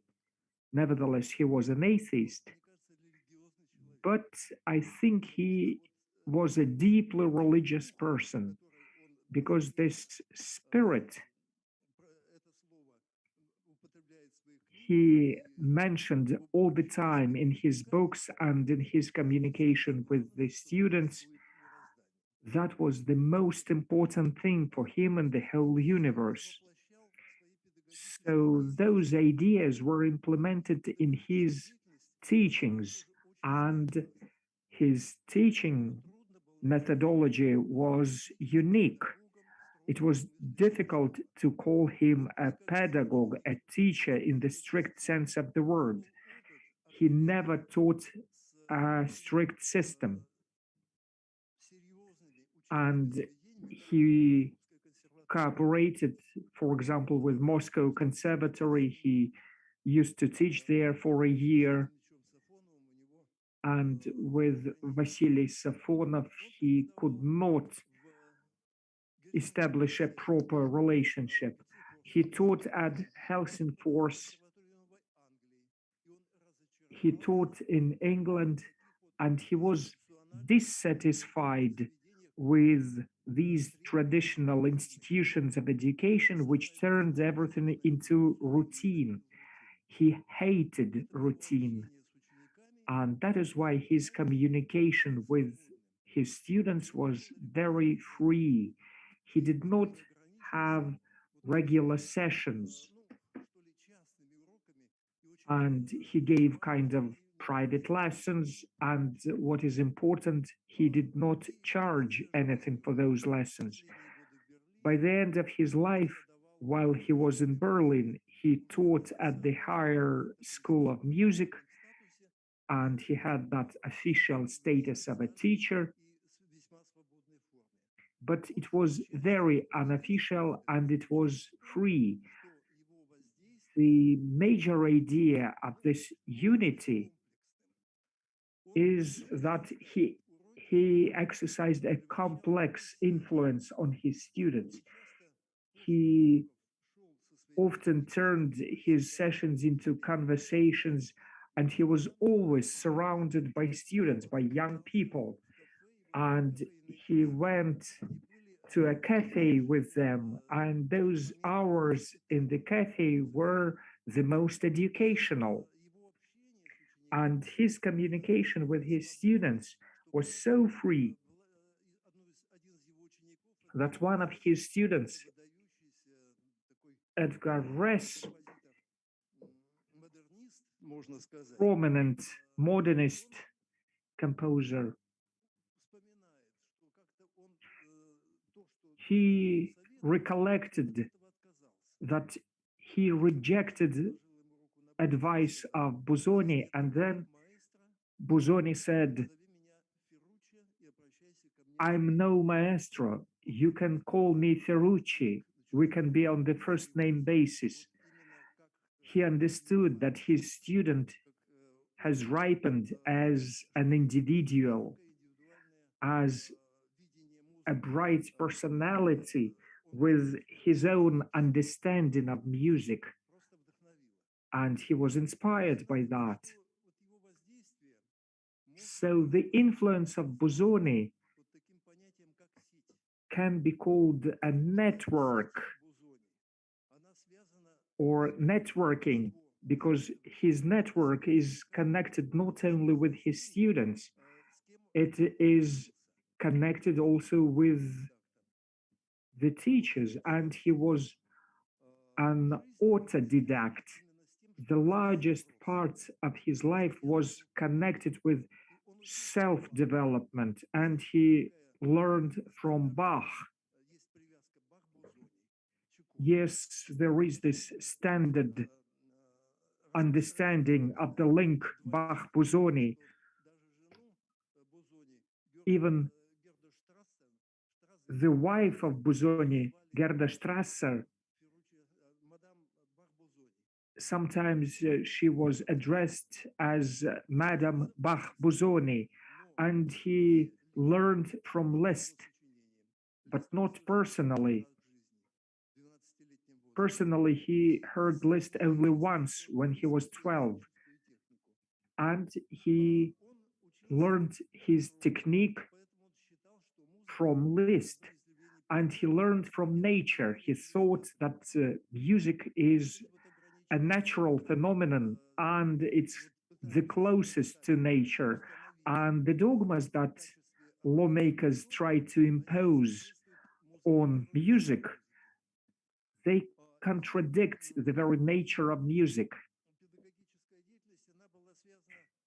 His teaching activity was linked more with influence, with suggestions or suggestive influence on those who surrounded him. And I can say that many composers who visited Berlin in 1920s and before that, before the Great War,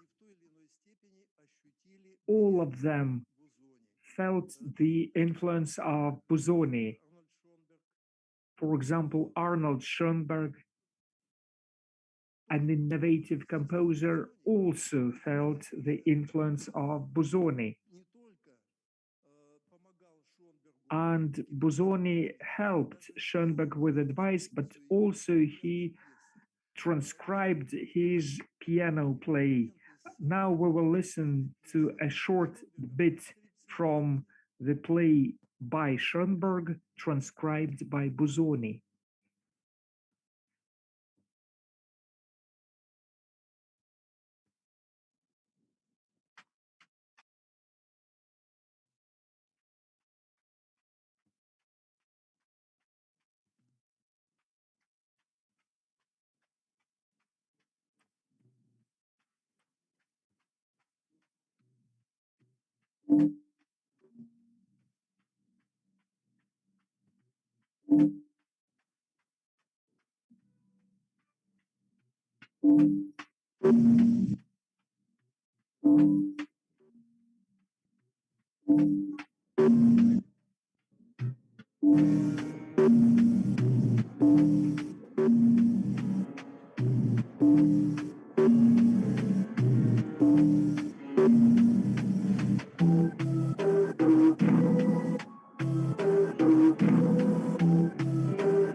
Шонберг эту транскрипцию не воспринял. Schoenberg did not accept this transcription because Busoni made this transcription in a romanticized manner, and it was unthinkable for Schoenberg.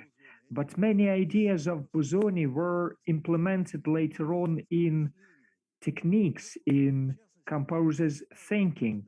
In particular, Busoni thought that delineation into different tones, breaking music into different tones, should be overcome. For example, during the sunset, one color goes into another color, there should be a symphony. And he thought that there should be the same fluidity, the same symphony.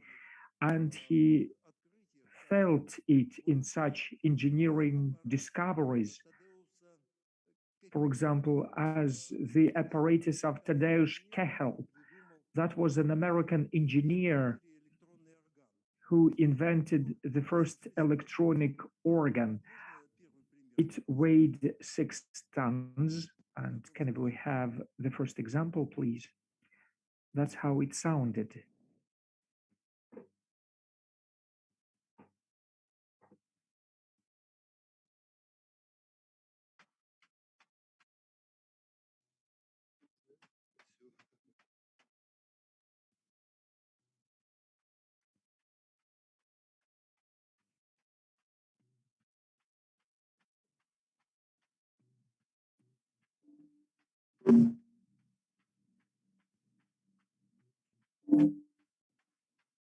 Спасибо.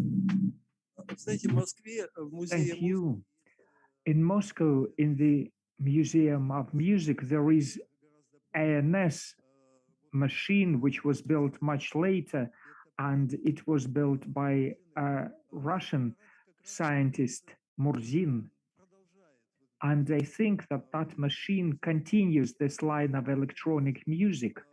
Please pay attention to the following fact. This music was transmitted by telephone,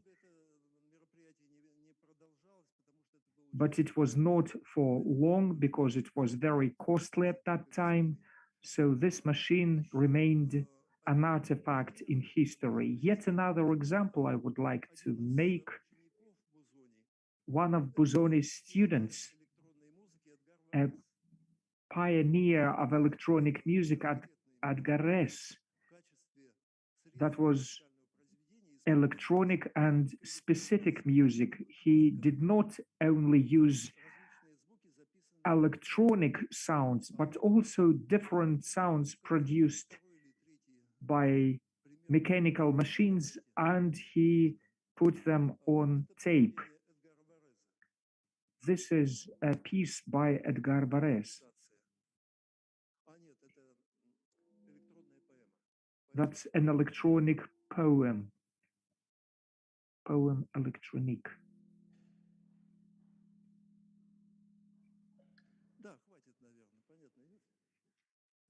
That'll do.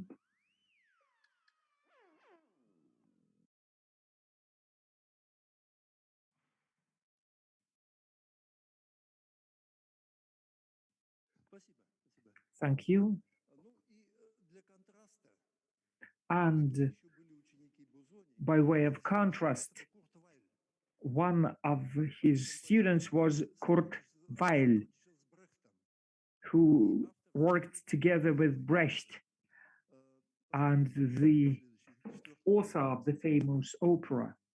Can we have another example, please?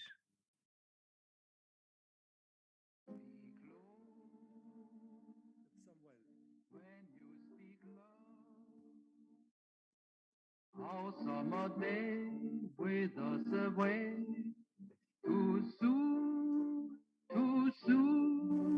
Speak low when you speak low. Our moment is swift, like ships adrift. We are swept apart too soon. Спасибо. Ну вот видите, Thank you. So you see how different they are.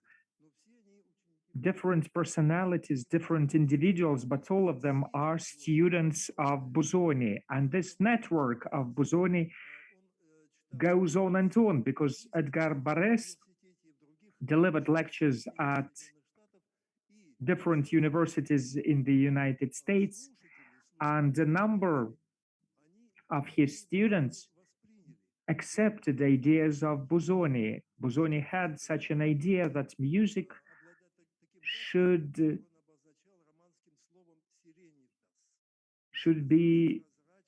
possess serenitas, what he called it, and it meant transparency, serenity, openness, and it was contrary to what the European music followed. Busoni thought that the European music followed the wrong path, and he blamed Beethoven because after the Ninth Symphony, the majority of composers tried to create their own Ninth Symphony, and every next attempt was supposed to be even more grandiose. And this desire to make it pompous, well, in Beethoven's case, it was not being pompous, it was grandeur. But in the opinion of Busoni, it is against the very nature of music, because music for him is a child that flutters by like a butterfly. There should be no heaviness in music. And one of the people who listened to lectures of Edgar Barres, that was John Cage, a prominent American composer. In my opinion, in one of his piano plays, followed that way, the way of Serenitas. Now there is the last example, and it's a large piece from the John Cage work, which is called Landscape, where this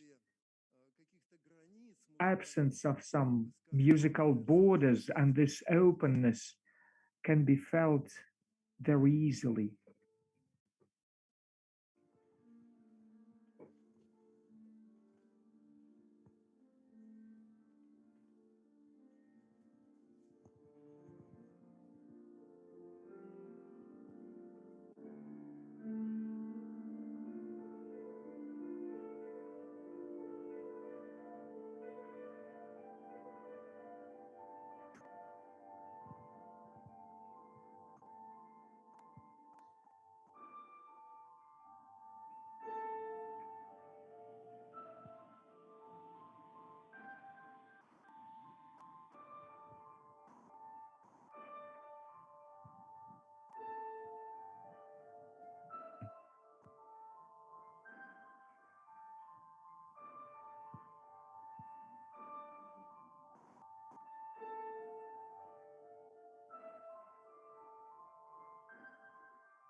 Итак, я суммирую. Какие So I'll try to summarize what techniques were justified or forecasted by Busoni.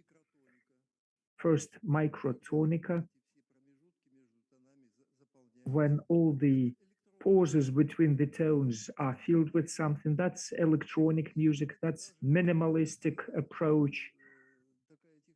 And even such technique, which was typical of Schnitke, that is polystylistics. If music is universal and unified, then all existing music is common inheritance, and sometimes composers take it literally. They may not have read Busoni. If you remember the film about Odessa, film made by Ursuliak, you understand that movie, and the title of the movie is Sclerosis, and any musician can hear the theme from Brahms symphony. The music in that film is shameless stealing from Brahms. And of course, that's not a very good example of Busoni's ideas and their implementation. Thank you for your attention. Есть ли вопросы? Are there any questions? Спасибо большое, Борис Борисович, спасибо. Thank you very much. Пригласить на кофе-брейк, да, на второй этаж, да, где у нас будет кофе-брейк.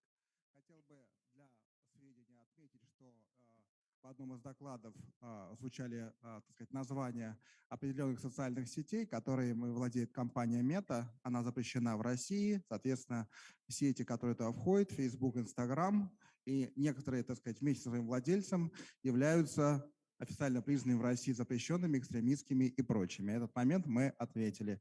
Еще раз спасибо. Наверху кофе-брейк. Пожалуйста, можно туда зайти на втором этаже.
Раз, два, три.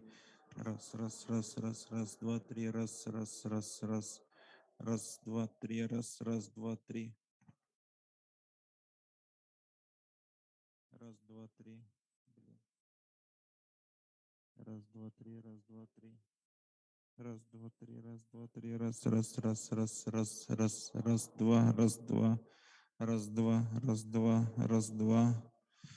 Раз, два, раз, два, раз.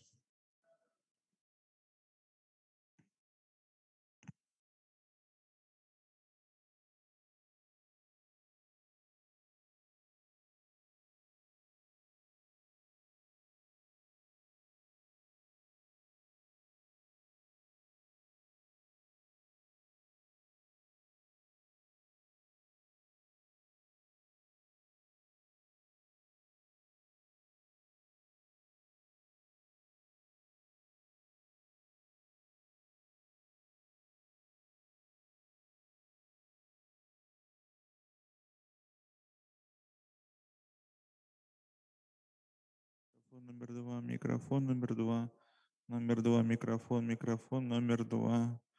номер два, микрофон.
must have Dr. Eisenstadt, Sergei Eisenstadt in Zoom. Сергей Абрамович. Sergei Abramovich, are you with us? Сергей Абрамович, с нами ли вы? Sergei Abramovich, are you online? Звоню. Вот. А, Okay, in that case, I'll call him. вас пораньше пригласить. Отлично. Тогда сейчас, пока у нас In that case, while we have some technical problems, да, будет выступать we'll have Sirena Misisan,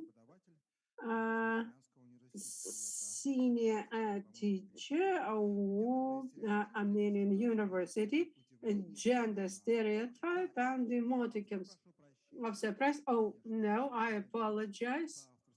Of course, I apologize. In co-authorship with Karpis Sarkisovich Arnumian. So welcome our speakers, please.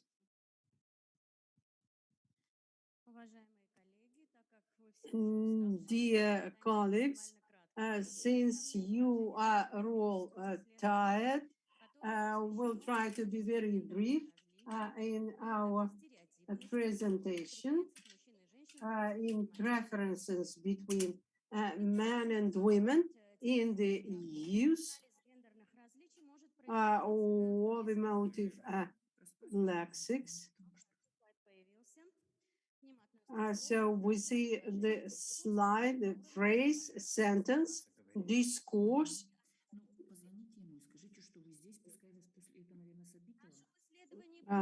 In our study, we have used all posts.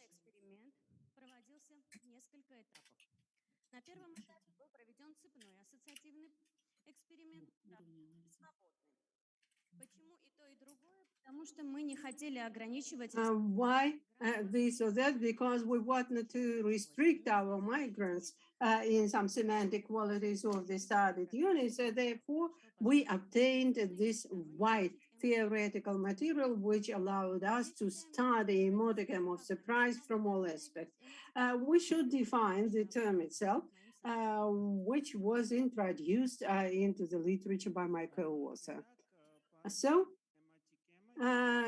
emoticon, in our understanding, is the main element of lingual mental picture of the world in general, and the migrants' picture specifically. Emoticon is also translated by the verbal and non-verbal means psycho-emotional state of an individual. So, as a result of experiment itself, by the results in both changes, we have the reactions related to surprise. Distribution of admiratives in both changes, genders was more or less the same. However, we found significant differences within certain thematic subgroups. Thus, in responses of females, there were associations related to visual perception. 78% of the total analyzed admiratives, that is, to blink, to make round eyes, and so on. The male respondents in the same subgroup, approximately 75% of the total number of analyzed mimic admiratives, most of reactions were associated with brows movement and various associations of the glance, to stare closely, look at the ram as a ram at new gates, raise brows, and so on. Associations related with the changes in the lower part of the face, for instance, long face, smile, so on, had more or less the same distribution in the reactions of respondents of both genders. The answers of the male representatives, for them it is specific evaluative nature. Bipolar association. We should identify 4 types of associations. We should note that female migrants practically have no reactions like that. They have associations with emotional evaluative connotation. We included into that group nice, positive, beautiful, butterflies in the stomach, and so on. Interesting gender differences were found in the study of cranial and manual admiratives. Cranial admiratives, to shake a head, turn a head, move it right to left, and so on, were mostly found in the male respondents. Manual, raise hands, raise arms, close the eyes with the arms, splash or clasp the hands, are more specific to female migrants, which in our mind means that the women are more subject to strong emotions.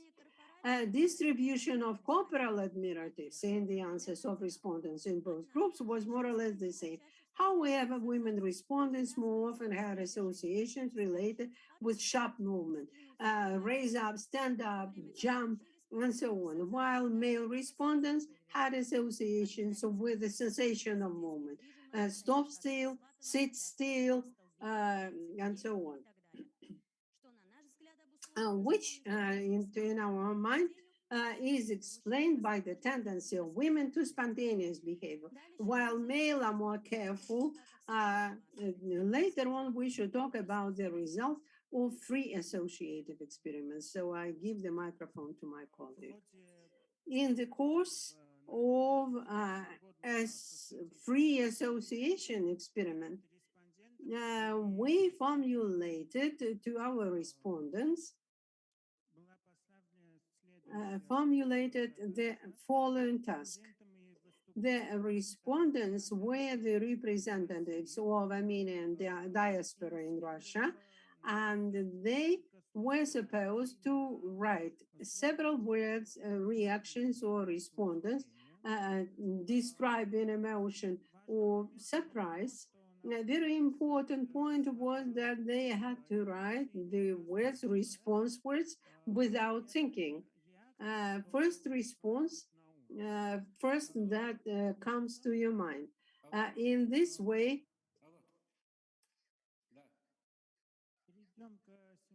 let us move to semantic interpretation.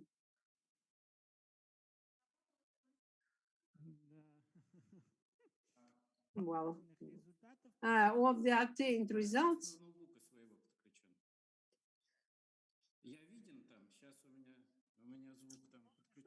I'm sorry, another speaker is interfering.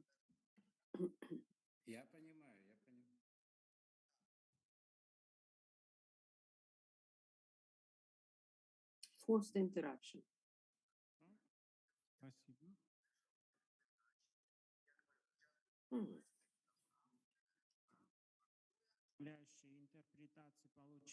Interpretation of obtained results. First of all, we suggested to compare the obtained word stimuli by the research that we performed. We obtained the following results. Male respondents were proposed to respond to surprise word in the form of association chain, and men gave the following answers, which are shown on the left-hand side, and the women on the right-hand side. I am not going to read all the examples. Let me move on to the next slide. In the words responses, we had the most interesting of them. The surprise related to Putin, Ukraine, and anatomy. One of the most interesting examples, and later on I will give the word to Sarina again to conclude our presentation.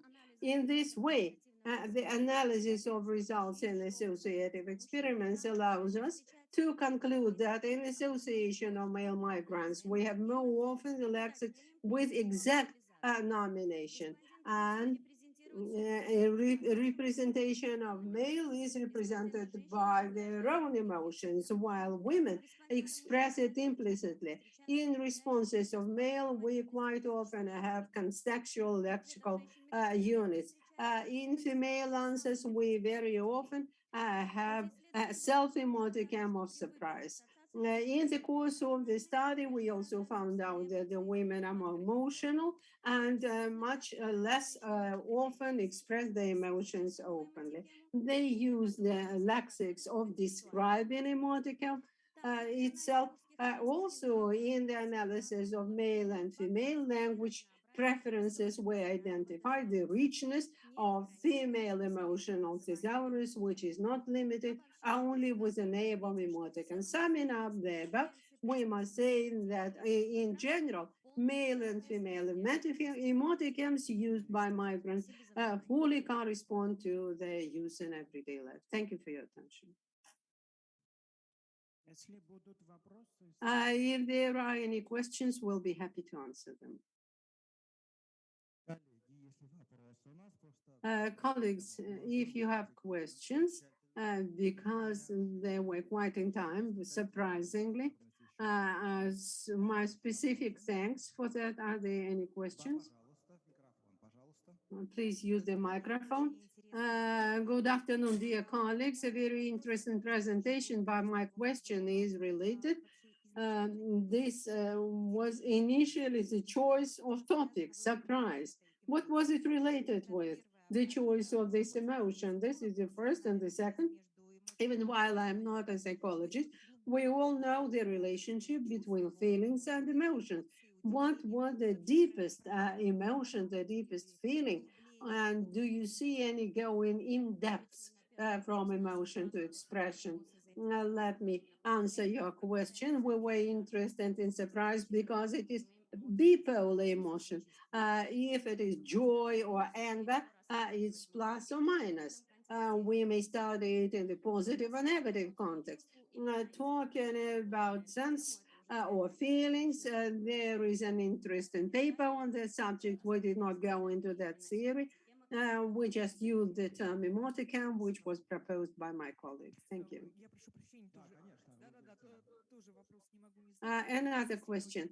Dear colleagues, it's true, it's very interesting because it's not that often when the methodology is described quite clearly and the results, and you demonstrate the compliance between the result and the formulated task. My first question is whether I was right to understand that those differences which you have discovered, they are, first of all, related with those norms of cultural values and behavior which were innate to the people. In fact, you simply checked, verified how in the adults in a change situation for them, they being in another country, they reproduce their innate inherent norms. And the second question, what follows from what you managed to discover? What will be your future study, future development? Thank you for the question. Talking about the first part of the question, it is true that there is a certain cultural norm. And since we studied both Russian migrants in Armenia and the Armenian migrants in Russia, we found that the cultural code is more or less the same. We did not identify any cultural differences, at least within CIS. Talking about the next question, probably we will go on into the definition of semantic fields. It's much wider and deeper. Dear colleagues, all questions are answered. Okay, thank you. Thanks a lot. Let us welcome our speakers. I try again.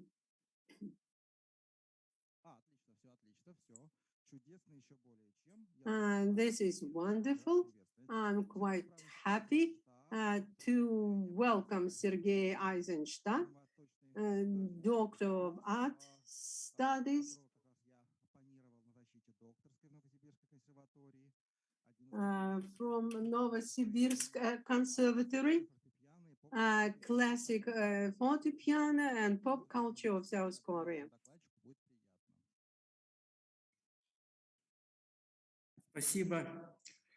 Thank you. Thank you, dear colleagues. I'm happy to greet you. Can you hear me?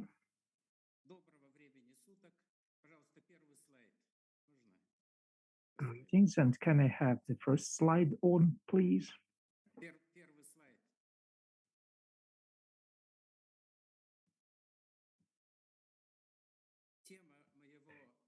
I would like to talk to you on a subject which is not directly connected with psychology, but I think that indirectly any human activity is somehow related to psychology. The impetus to start researching that was the following. One of the most prominent phenomena in music is the boom of East Asian music, first of all, China, Japan, and South Korea. It was connected originally with China. China is on the offensive. There are millions of piano players from China coming. What that we can hear on the internet and in our discourse. And at the beginning of this century, it seemed to be coming true. And the piano players of China started appearing and started being among the top of piano player.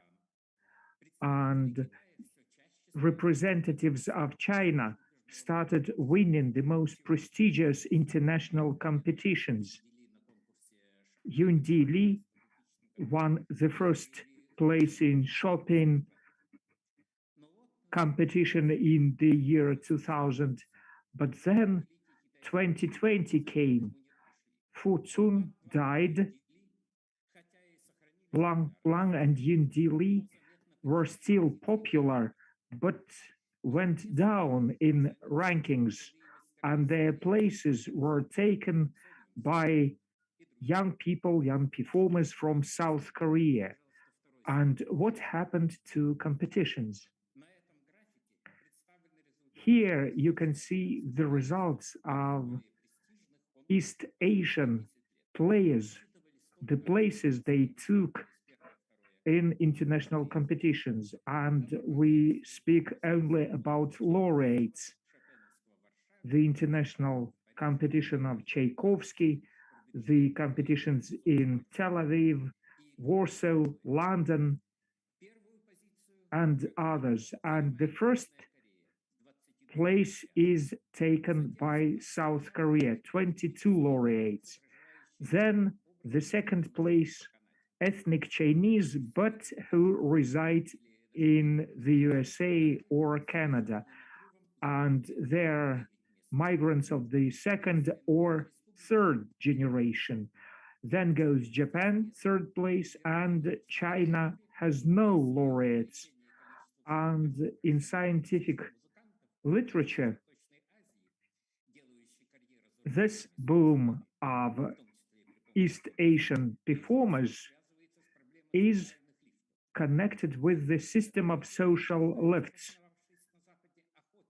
And the authors say that the profession of academic musician is chosen by recent migrants to the West because there is a social lift, upward social mobility in the Western society for academic musicians.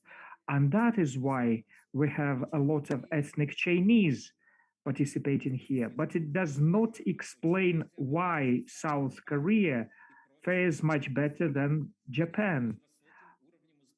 although Japan has the longest tradition and the best education and the Japanese musical culture goes back 120, 130 years, and the population of Japan exceeds that of South Korea.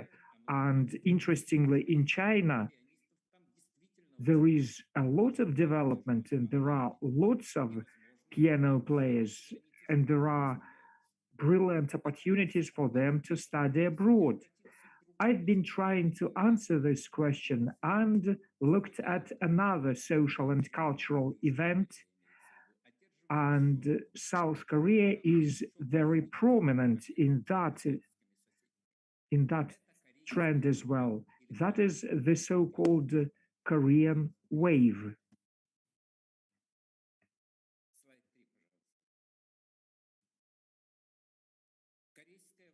This Korean wave is pretty diverse. That includes the so-called K-pop and the TV series, K-dramas, and it's the design industry, cosmetics, and other products aimed at different audiences.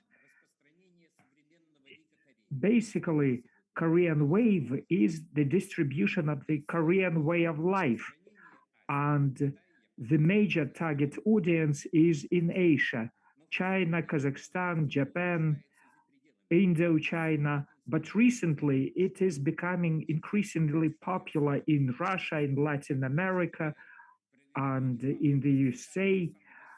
It is not welcomed everywhere. For example, in China, there have been discussions why we cannot produce K-dramas or something similar to that so that they are as successful as Korean ones. So there are barriers in the way, but Korean way continues moving forward. And it is interesting to look at K-pop, which has become very popular in the world. BTS clip Dynamite already has been watched by 1.5 billion people, and we should listen to it.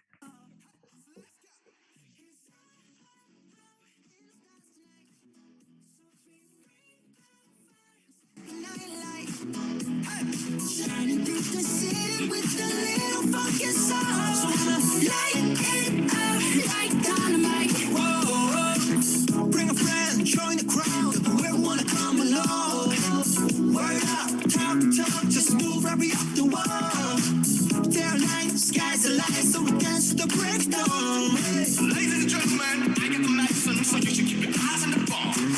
This is getting heavy, can you hear the bass boom? I'm ready. Love is feeling honey, yeah, this picture treats me like money. Hey, this girl, all alone, I need to get, I'm good to go. I'm down, you know I'm gone. And let's go. Cause I'm in the stars tonight.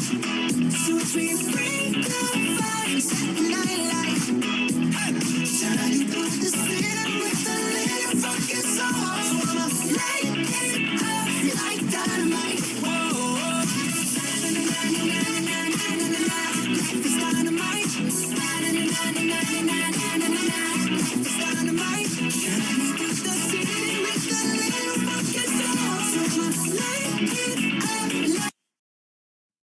Это фрагмент.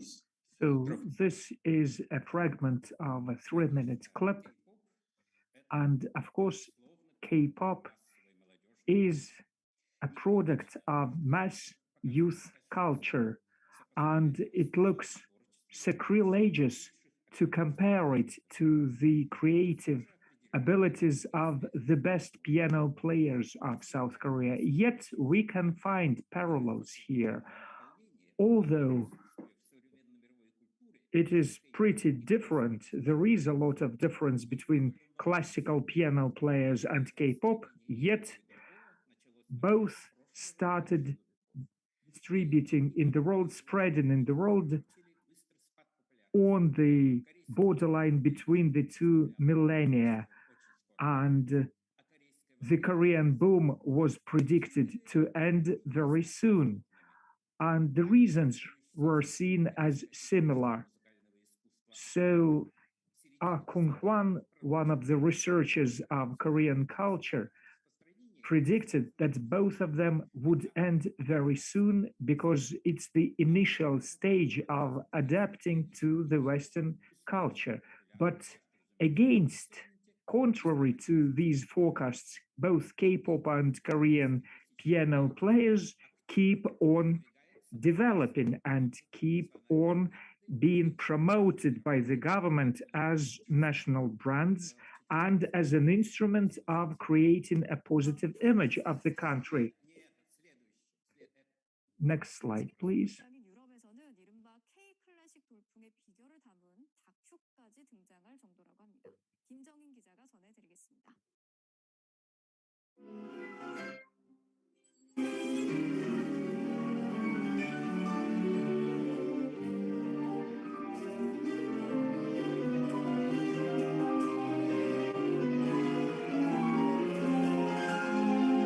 그리움이 가득 담긴 사랑의 고백.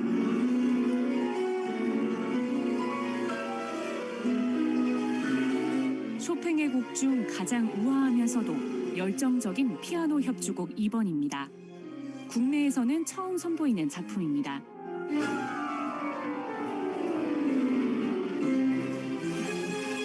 쇼팽이 작곡한 곡 중에서 가장 아름다운.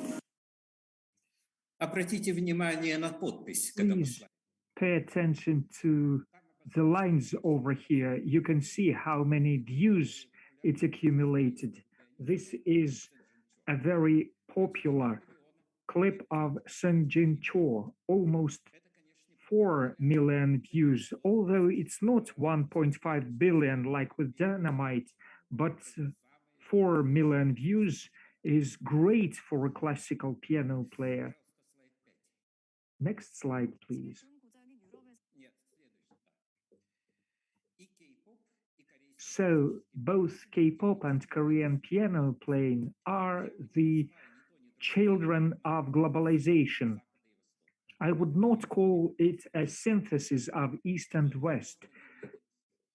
It looks nice, but it is not true. That's not a product of Korean culture, but it's a product of Western culture, and it correlates to the global culture. And of course, it is adapted to Korean culture as well. And Korean piano playing is correlating beautifully with the things accepted in the world. And a lot has been said about the segment addressing at the wider audience, goes away from the romanticism of the past, and it cultivates the quality which Kitruk defined as comfort, precision, perfect detail, being oriented at the public side of things, at gestures, at aesthetic performance of the Korean piano players of this last generation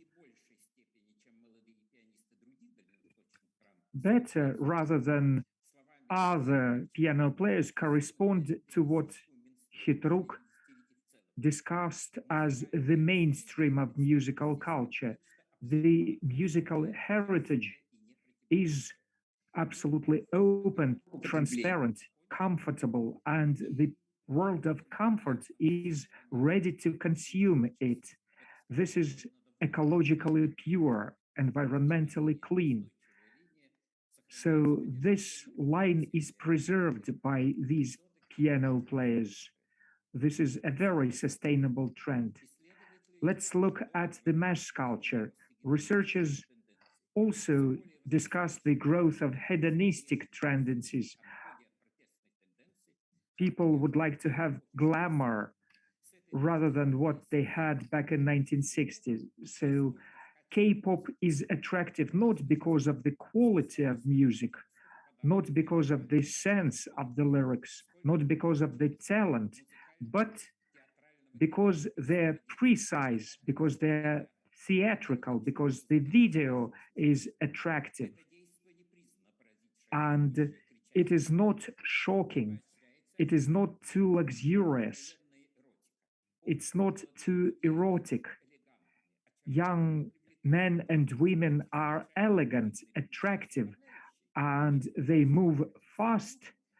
Sometimes it's close to acrobatics, but they are attractive because they're healthy, because they're well off, and they create this feeling of comfort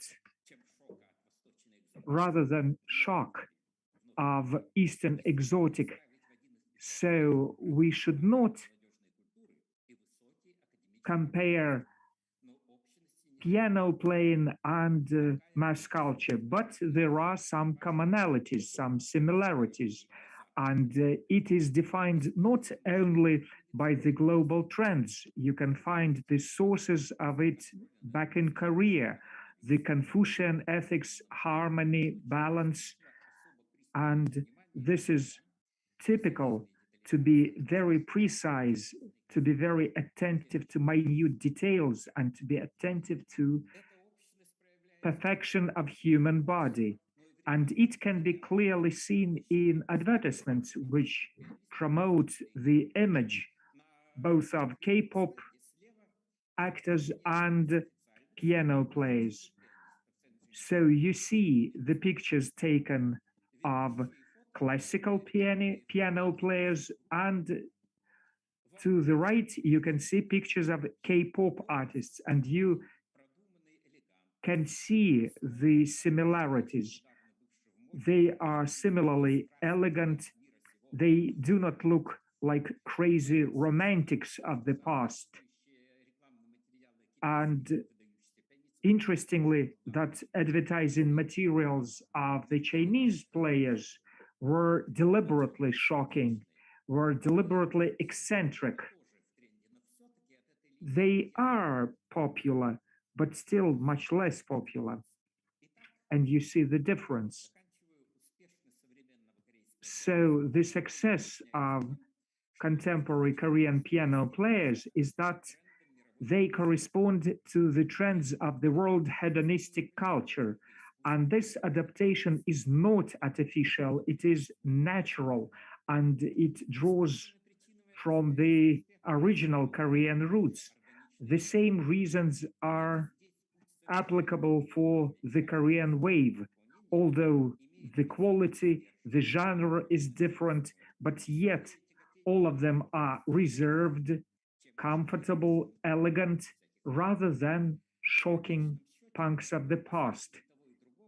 Eventually, the success of both is determined by the fact that out of the three Asian tigers, only South Korea managed to adapt to the contemporary globalizing processes.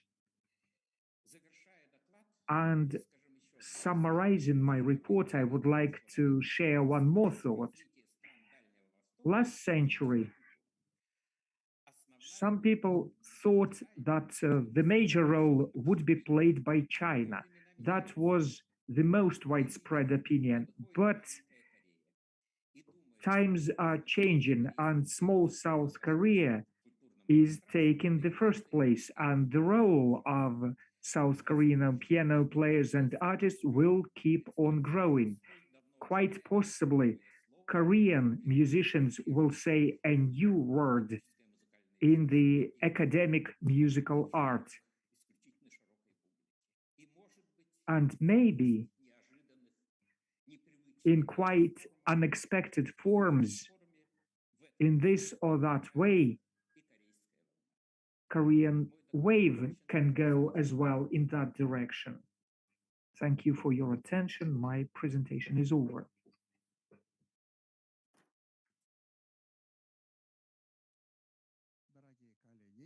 Dear colleagues, do you have questions? No questions. Such an unusual presentation. Are you sure you do not want to ask anything? вопрос можно оценить по-разному, его можно как Well, this question can be considered as provocative or as a silly one. Nevertheless, I have nothing to do with music. I'm from a very rational background, and while listening to you, I got the feeling, well, how can you characterize this phenomenon that you describe? Is it glamour? Is it bright? But is it to the detriment of depth? Is it typical of the 21st century only, or is it typical for a specific culture? Is it a characteristic of the new generation? So what is it, in your opinion? Thank you for your question. In relation to the leading piano players who play Bach, Beethoven, Chopin, I wouldn't use the word glamour. I would use the word comfort, although K-pop is more about glamour.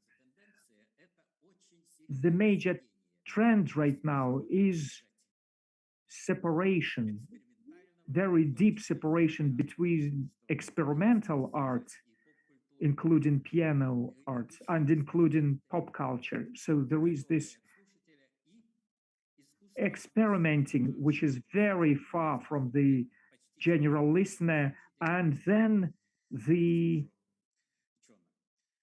art which is oriented at wide audience, like the 4 million of listeners to that piano player. So this trend of striving to hedonism, to enjoy life, that's unfortunately one of the trends of contemporaneity. And you can see it in pop culture, in music. Well, we should not think that it is only bad. Back in the 19th century, there was this romantic academism or academic romanticism, and everybody laughed at them, but they became teachers of the great impressionists. They prepared a new explosion. Had it not been for their mastership, we wouldn't have the new stage. So I think comfort is the most applicable word. That was a very interesting report, and I liked it very much. And I don't think this trend started now. I think this trend started by Deutsche Grammophon, Sony Classic. There appeared covers where we saw piano players from a completely different perspective. And I could say it's not only because of comfort, not only by the things promoted by the consumerist society, it's more about money. So that's what the managers demand from them. In some contracts, it is stipulated that they cannot cut their hair, so it's the business management which dictates a certain format. They study mass culture, they study youth, and they try to maximize integration into mass culture. That's where they take the images of these girls and boys. So I think it's not so much about creativity as about money. And of course, we receive some consequences of culture. Partially, I would agree with you. Of course, it appeared in the end of the past century. Korean piano players and Korean artists sort of picked it up, but I do not think it's only about money. Those managers would like to be done what is liked by the general audience. They would not invest into what is not liked by the general audience, and K-Wave responds to the demand of the public. And most of the piano players also try to conform to what public demands. And contemporary young performers like success and they feel the society. And of course, back in the 19th century, there were different things, but this trend we can see now. Good afternoon. Thank you for your presentation. We know your articles about Lang Lang and about the Chinese piano school. Can we speak of Asian school, or do you differentiate Chinese piano school from Japanese piano school from the Korean one? And the element of creativity, do they have something of their own, some conceptual creative discoveries in interpreting classical works? I remember what Bashkirov used to say. He said that Asians are great at copying, and that's it. Thank you for your question. And yes, I differentiate between three different schools, and of course, they do have something in common. Of course, it is the same region, but they are from different civilizations and they have different schools. And I disagree that they are only about copying. Well, some of them may be copying. Wang Lang is not copying anyone. Futsun cannot be called copying somebody, but what they have a certain expression, well, some kind of energy, and the energy is different. And this attentiveness to minutest details and intonations, and maybe it is connected with their languages. So the question is huge, but I think that they are as different as, for example, Chinese music is different from the European. Mitsuko Yukida from Japan, you cannot say that she's copying anyone. There is this depth and sometimes overly involved into minutest details. That is typical of them, but of course they are very different. Dear colleagues, as one stand-up artist used to say, although I'm not Shevardnadze, but I have something to say. Although I promise not to participate in discussions, but well, I would like to make a comment. That depends on quality. Quality and richness of the creative world, and on diversity and reinterpretation of artistic images which this or that performer can offer to the audience. And we know the brilliant example when Georg Handel, German English composer, copied and copied and copied, and everything was brilliant.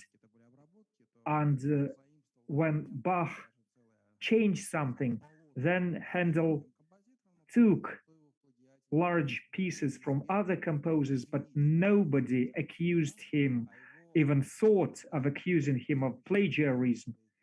But his rival, Bononcini, even had to leave London when he was accused of stealing something. So a lot depends not on copying per se, whether it is good or bad. It can depend on context. And it can depend also on the talent of who does that. So it would not be correct to compare white with square. If somebody does something and this person is very talented, and of course something is taken that used to belong to somebody else, well, the art develops in this way. When you take something which is not very successful, but then you interpret it, you reinterpret it, you put it into a new context, and it becomes a success. So that was my brief comment. And I see that Anton Borisovich also would like to say something. I agree with you. And Baroque age, Baroque period envisaged the thing that you can reinterpret. The reinterpretation prevailed over the author. And Handel was not very good at that. Well, he was very successful eventually. You cannot say that Bach said something which has already been said by somebody else, and everybody was happy about Handel borrowing their motifs. And anyway, copying is everywhere. Look at Puccini.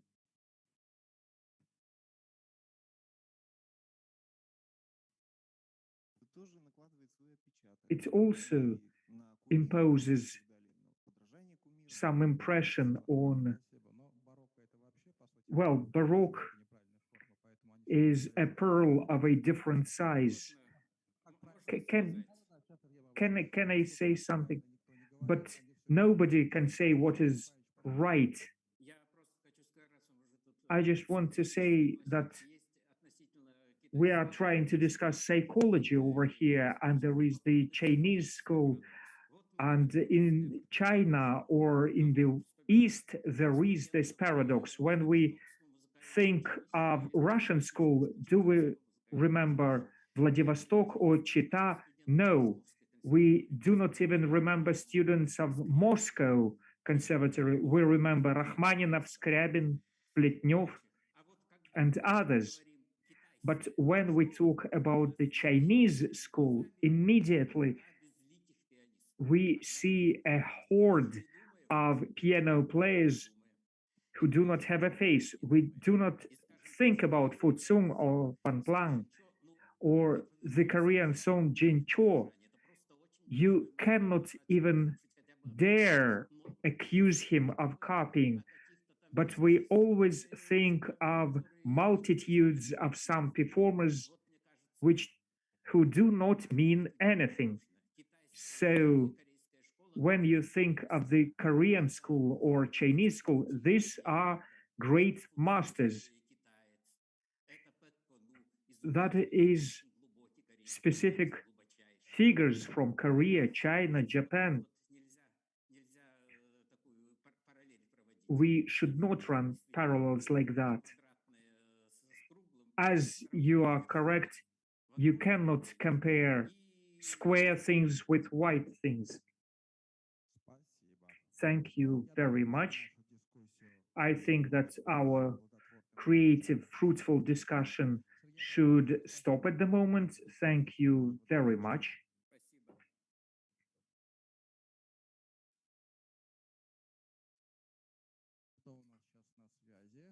And now our next speaker, I do not see yet. We are here. In that case, we may move on according to the program. And the next speaker now is Diana Sayranovna Sabitova and Gulmira Rakisheva as co-authors, and then Turkey, Dr. Kasim Tatlioglu. Right now, the topic is the use of intelligent information system to assess the level of psychological health in the subjects of educational process. Professors of Kokshetau University, Kazakhstan. and Gulmira Rakisheva. Hello. I am ready. I will speech now, right? Excuse me, sir, you will be next. Сейчас, секундочку. Это что было? Это был тест или что это такое? Сейчас у нас... Так, одну секундочку. Я прошу прощения, у нас, видимо, какой-то момент со связью, и тогда, соответственно, я прошу прощения, вы можете тогда, видимо, у нас с турецким коллегой момент со связью, Диана и Гульмира, можете тогда, если можно, еще подождать, а вот если у нас сейчас появился неожиданно вот сейчас Касым, тогда, если можно, я объявлю его, он выступит, и тогда вы. Хорошо? Хорошо? Да, да, конечно. Let us change a little bit. Now we'll have Kasim Tatlioglu, PhD, adjunct professor from the major. Influence of mediator role, let us welcome. Kasim, you're welcome. You are welcome. Thank you. I will share my paper now. All right.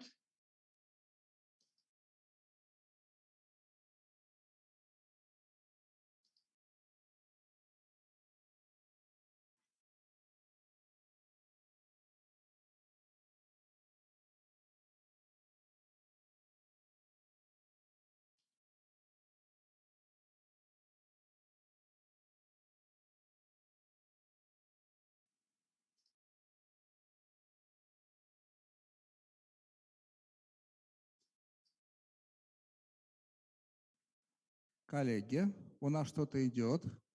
Dear colleagues, we have something. My paper share now. Sharing now.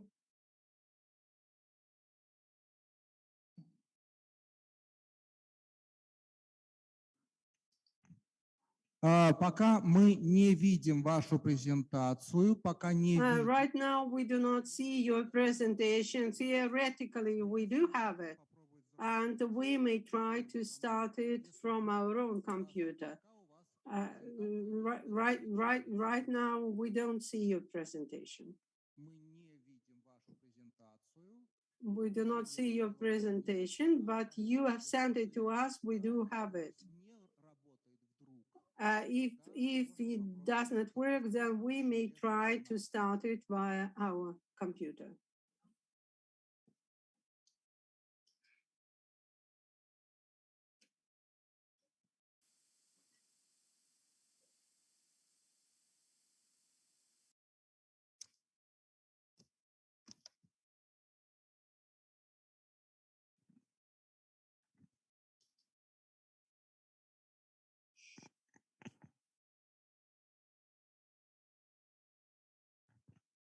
Сейчас мы видим вашу Can презентацию. you see my presentation? All right. Everything okay? Совершенно верно. Ваша презентация, Касым, у нас. Yes, it's true. We see your presentation on screen. All right. Okay. Hello, everybody. I am Kasim Tatlıoğlu. I am working Bengal University in Turkey. My presentation title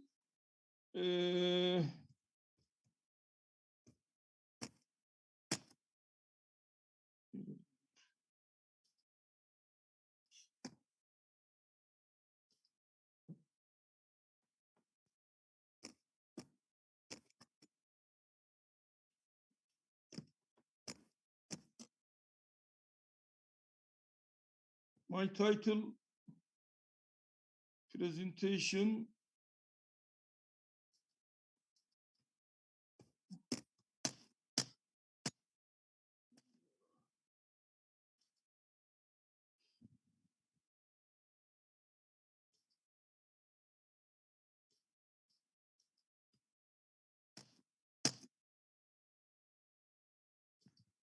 Да, значит, Касым, смотрите. Okay, Kasim, look here. Now, on your computer, Computer don't change. Смотрите, uh, не Kasim, Yes. you failed to start the presentation.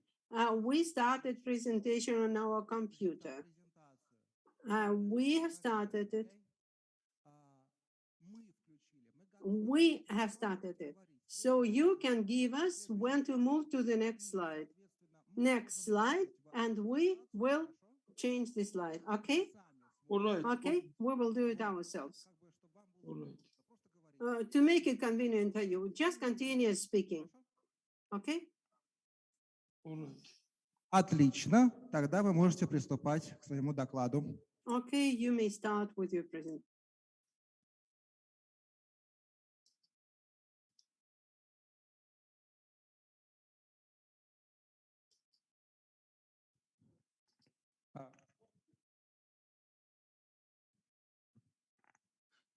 Сейчас вы видите название, да? Название своей презентации. Now you see the title of your presentation, Kasim, yes? Is it right? We have moved the slide. Do you see the first slide of your presentation with the title and abstract?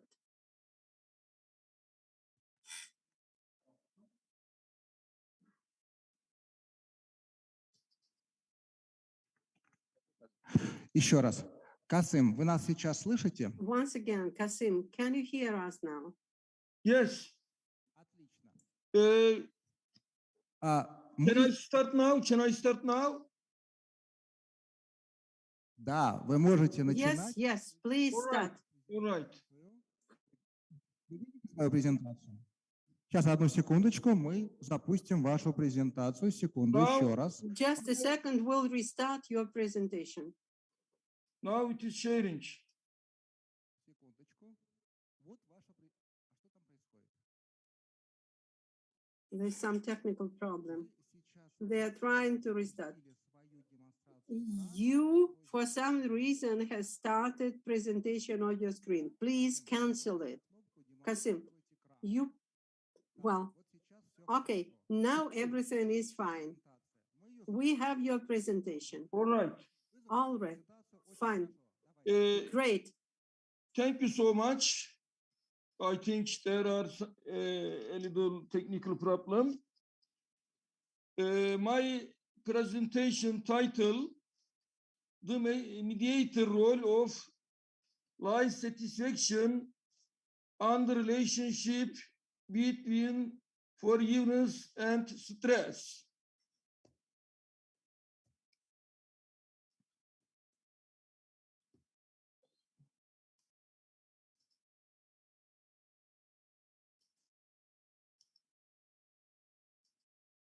First of all, I will give information literature.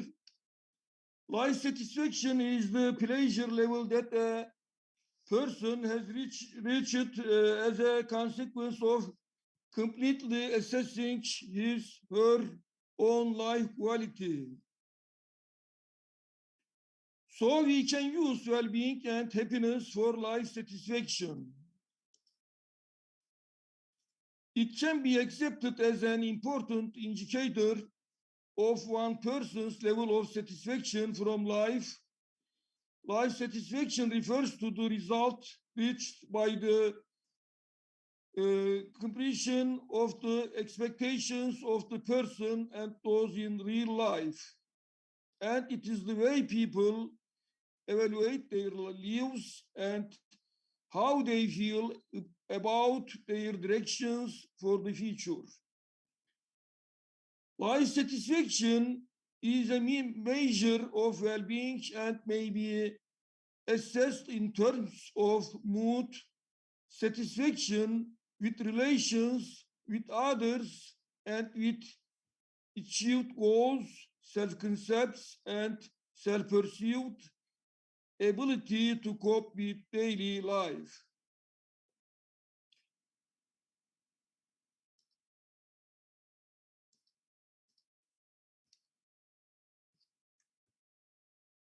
Another concept that can be associated with life satisfaction is feeling happy. It is still. Individual will have happiness at the end of their satisfaction. Some factors affecting satisfaction in vital satisfaction. Among these, self-esteem is a great influence in life satisfaction norm. In addition, the spiritual state of the individual also expresses life satisfaction. Berry et al. Examined forgiveness as a dimension of personality as a psychological process and developed the forgiveness scale to measure the level of forgiveness of individuals, along with the development of positive psychology in particular. All the concepts that underpin subjective well-being have begun to be studied in depth. One of these concepts of the forgiveness concept has recently been discussed in the philosophy and religion literature.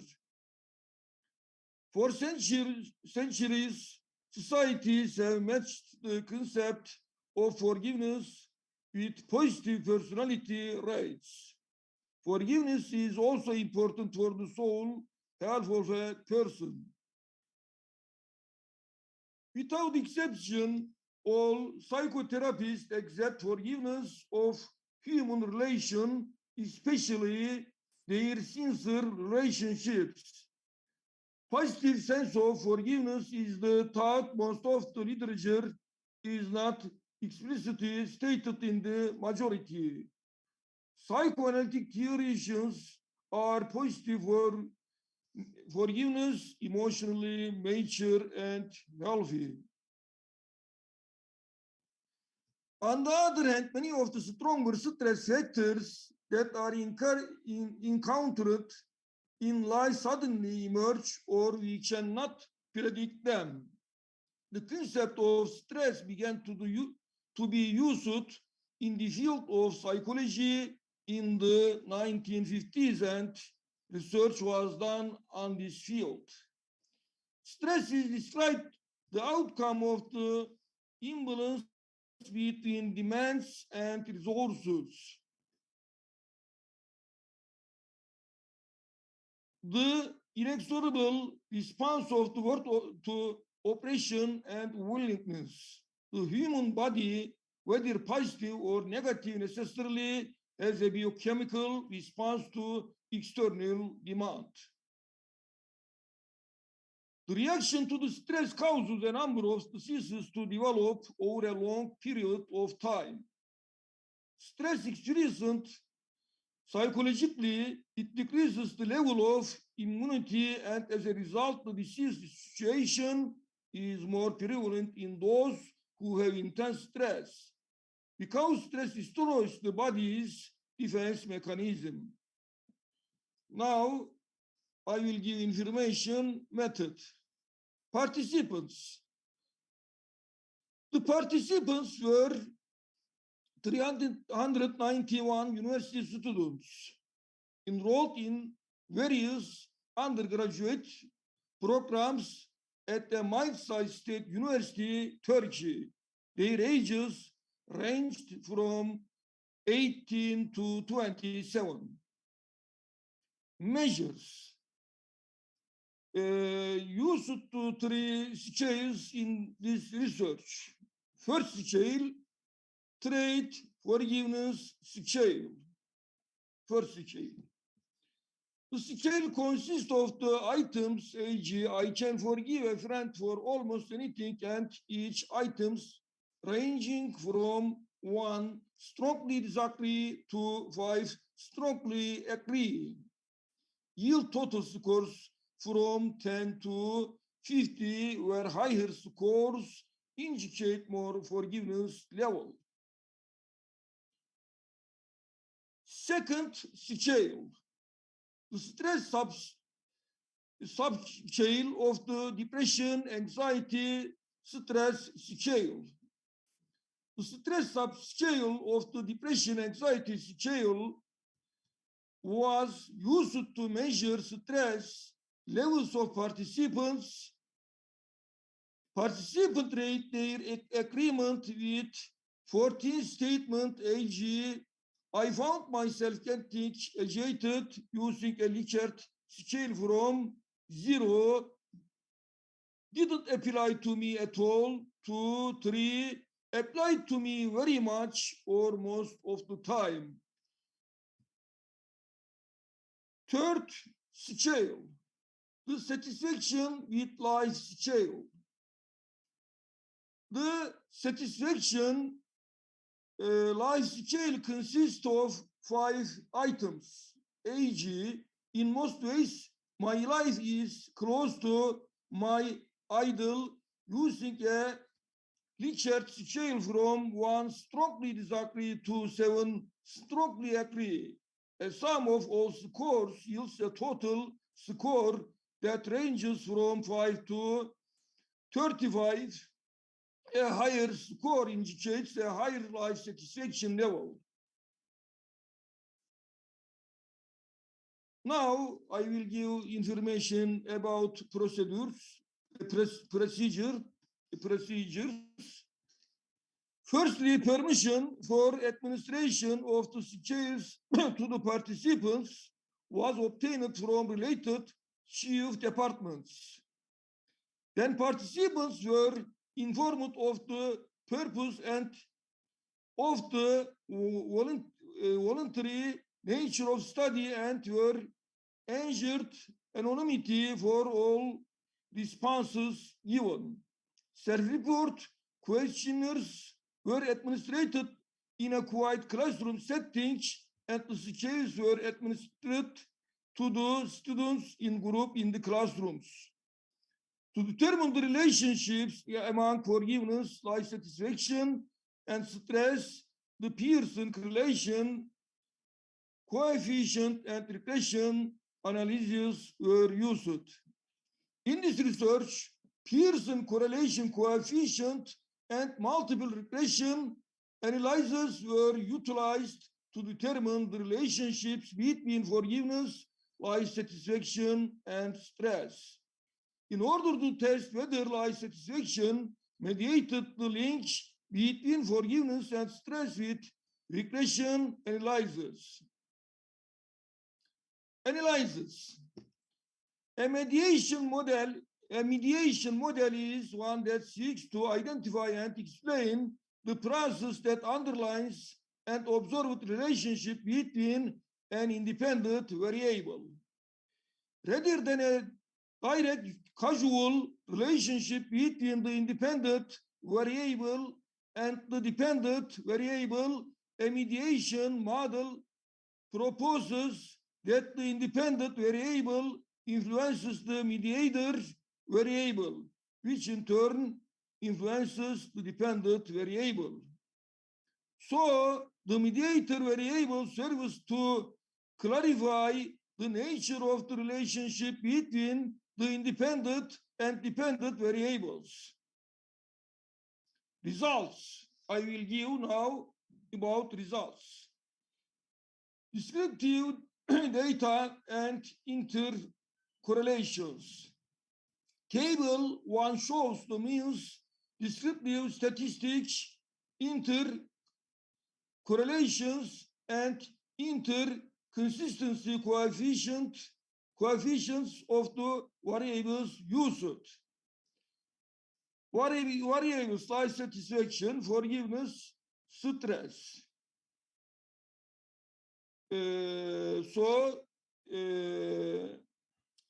Examined between relationship, 3 variables, life satisfaction, forgiveness, stress. This mean is standard deviation, SD. You know, numbers. Table 1 shows the means there are significant correlations between life satisfaction, forgiveness, and stress. Again, look. correlation 1 and 0, 16 asterisk and 1.00 stress minus 0.20 asterisk minus 0.27 asterisk 1.00 19 means 2 31 3 15 standard deviation 1 6 2 6 3 9. Life satisfaction was found related positively to forgiveness R equal 0.16 and negatively to stress R equal minus 0.20. On the other hand, stress was found to be negatively R equal minus 0.27 related to forgiveness. You can look again, table 1.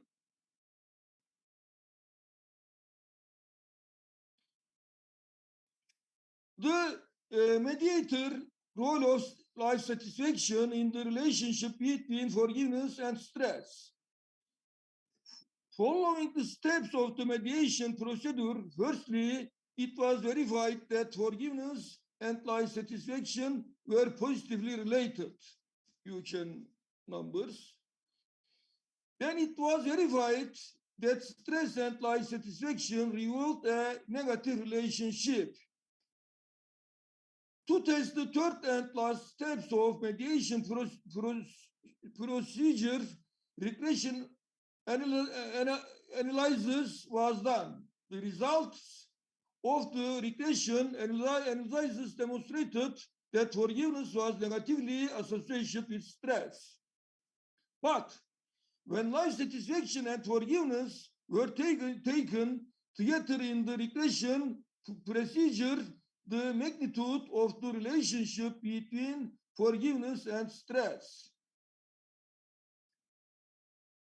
So it is explained that the life satisfaction in part explains the relationship between forgiveness and stress. The results are presented in figure 1.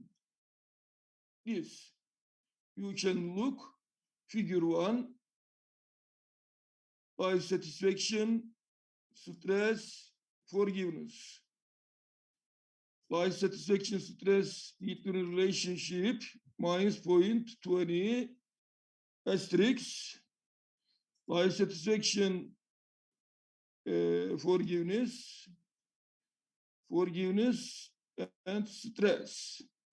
So life satisfaction mediator role plays in this figure. Conclusion and suggestions. Figure 1. Standardized regression coefficients for the relationship between forgiveness and stress as mediated by life satisfaction.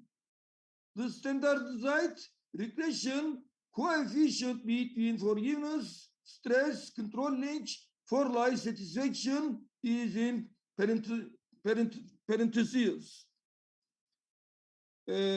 P less 0.001. You can hear.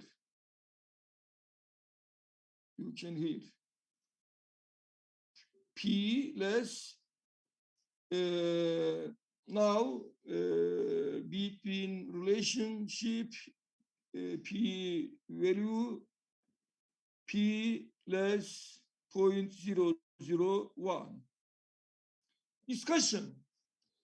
Studies on this subject have shown that life satisfaction plays a buffer role against the development of psychopathology, and people with high level of life satisfaction are less likely to experience psychological and physical symptoms.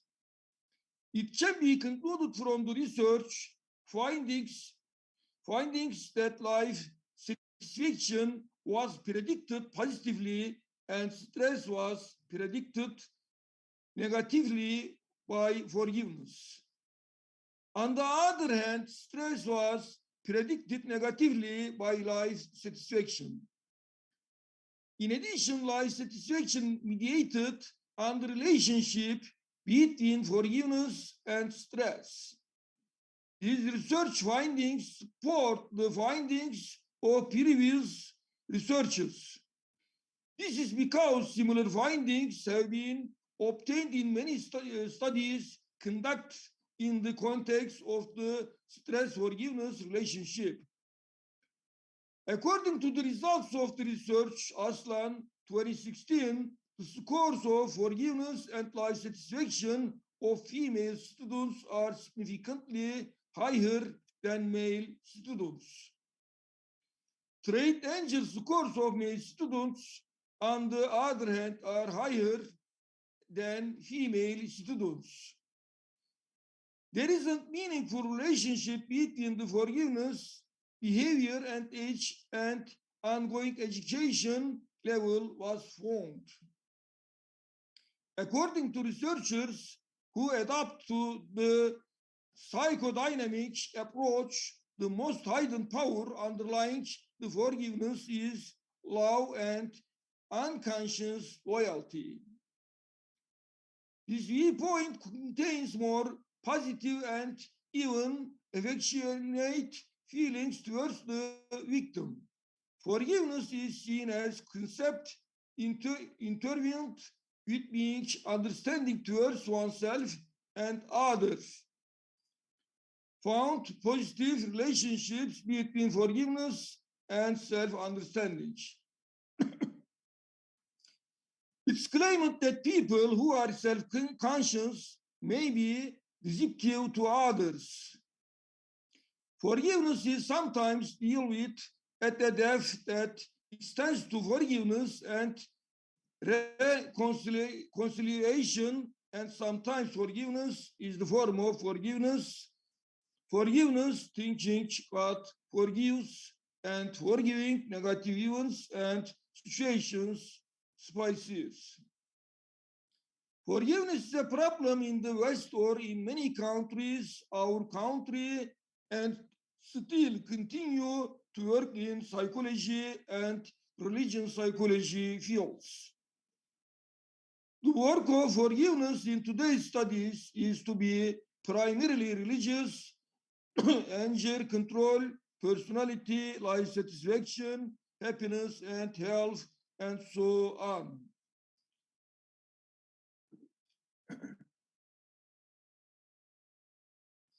The main strategies that individuals use in coping with stress are personality, gender, optimism, liveliness, and humor.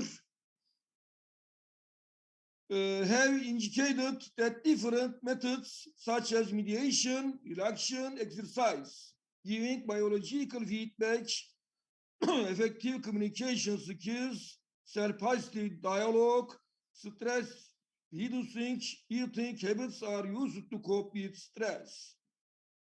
Surveys show that 70% of 40 adults aged 18 years and older meet one or more stressful events.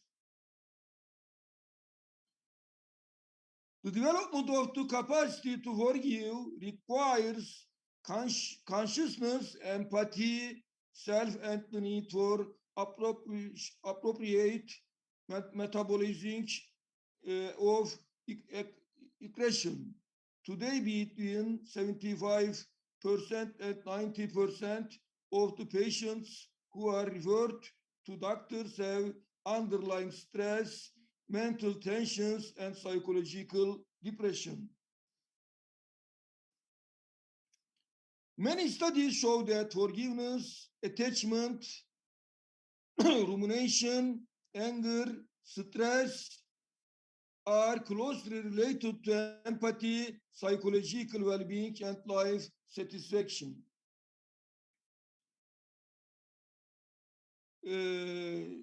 Thank you so much for your attention. My presentation finished now. Thank you so much. Спасибо большое. Thanks a lot. Dear colleagues, if you have any questions, then it's time to ask the question now. No questions? Then thanks a lot again to our dear presenter. And I give the floor to our colleagues from Kazakhstan.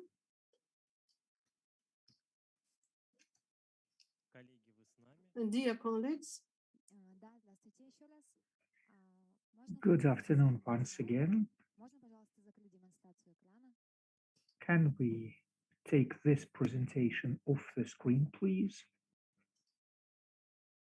Excuse me, sir. Could you close the desktop, your desktop, please, to share our presentation?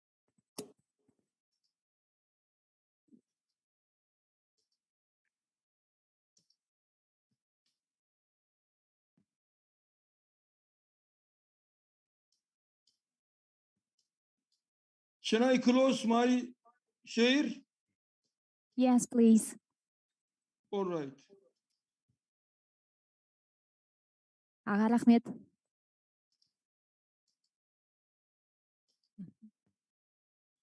Ladies and gentlemen, we are glad to be a part of your conference.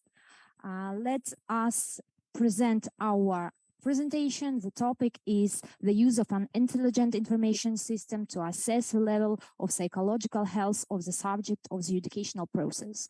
I will switch my language to Russian according to the audience. Thank you very much. Добрый вечер, уважаемые коллеги. Good evening, dear colleagues. Allow me to present our research. And the subject of my report is using intellectual information system to assess the level of psychological health of subjects of educational processes. And dear organizers, could you make me an organizer, somehow put it on Zoom in such a way that my picture is in the center?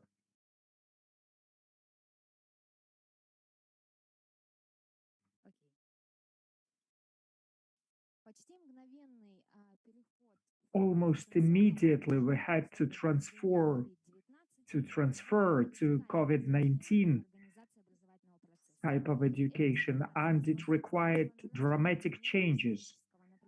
Of course, it resulted in stress for all participants of educational process. There appeared more anxiety, psychosomatic illness, and professional burnout. When we talk about participants of the educational process, we mean students, teachers, and parents, of course. In this presentation, we will consider the results achieved by our working group when we assessed psychological health or mental health using Scilab's system, and we also assess how satisfied they are with the quality of life. And this information system, which we worked out within the framework of our grant, is at the prototype stage. So the results of the pilot stage will be presented here. So there were 11,201 people participating, about 4,000 high school students, about 2,000 teachers, and about 5,000 parents participated in our research. Our research group worked out to express diagnostic screening tests, puzzle tests, to assess the level of mental health for students and teachers, and then screening of parents, as subjects of educational process. To work out screening in focus groups, we used puzzle principle using the methods of American psychologist Fantini. That was based on cognitive, affective, motivational, and active spheres of the personality of the teacher or a student. On the basis of structural analysis, we clarified the markers of psychological or mental health, such as self-assessment, self-realization, motivation, empathy, social development, and virtual communication. Markers of mental health of school students are also self-assessment, leadership, socialization, self-organization. Markers of the psychological culture of parents, self-consciousness, self-regulation, motivation, empathy, social skills, and virtual communication. Let's go to the results of our research as we're pressed for time, and I will try to be brief. So you can see that within the frame of our research, we subdivided our focus groups into three categories: students, teachers, and parents. And now we have the results about focus group teachers. Two markers: self-realization, social development, and virtual communication are underdeveloped in comparison with others.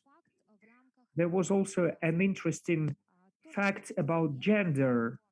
You can see here that mental health, psychological health of teachers of male gender is higher on average rather than that of women. So what are the results? What are the conclusions concerning the focus group of teachers? First, two markers are at a critical level, that is self-realization and social development, virtual communication, which can be characterized by overload, chronic stress, chronic tiredness, lack of time management because of online work. Yet another result of our work is that mental health of teachers is not at a high level. It's about 60.5% out of 100, which speaks of daily psychic overload of the teacher, disbalance between what they spare and what they receive. Let's look at the level of mental health of school students. We separated them into early childhood, into junior school, middle school, and high school. Here you see juniors, and here it is for middle school and high school. So what result did we receive?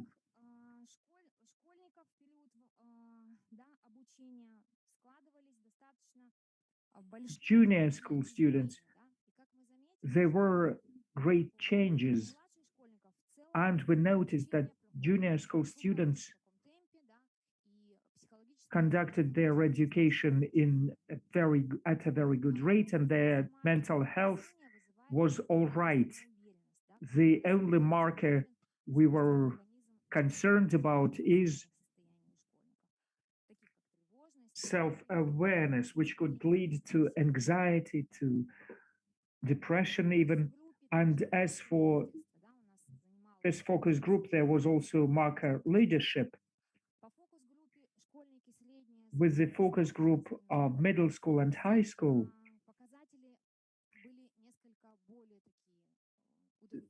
the data was worse, and we saw lower level of psychic health. So when they were trying to catch up with the losses, there were negative emotional signs and cognitive signs. And what happened to our parents? The issue of including parents into our research was of utmost importance for us, and we found hidden interrelations between different participants of the educational process. Psychological culture of parents was higher than the average. On the whole, psychological culture of parents was okay, but according to the results of our research, self-realization or social skills were at lower levels. It is interesting that these two markers have the greatest influence, according to correlation analysis, have the greatest influence on the psychological culture of parents. So the conclusions we made, the lowest was marker social skills and virtual communication. This marker made us very anxious because the lack of interrelations and communication with your child can push your child into the virtual world. And such things as cyberbullying, mobbing, flaming, and other things became quite prominent in everyday school life, and that astonished our research group. And that resulted in our initiative, and this initiative is called Strengthening the Mental Health of Kazakhstan School Students as a Factor of Decreasing the Risk of Cyberbullying. So we won a grant from the Ministry of Higher Education and Science, where our colleagues, a group of scientists, is going to conduct a research for 3 next years.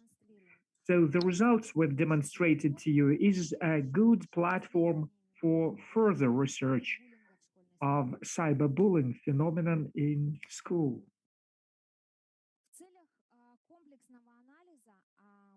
In order to conduct a complex analysis of the psychological culture of parents, the empirical data were correlated, and it interested us if there is a link between the focus groups of teachers, students, and parents.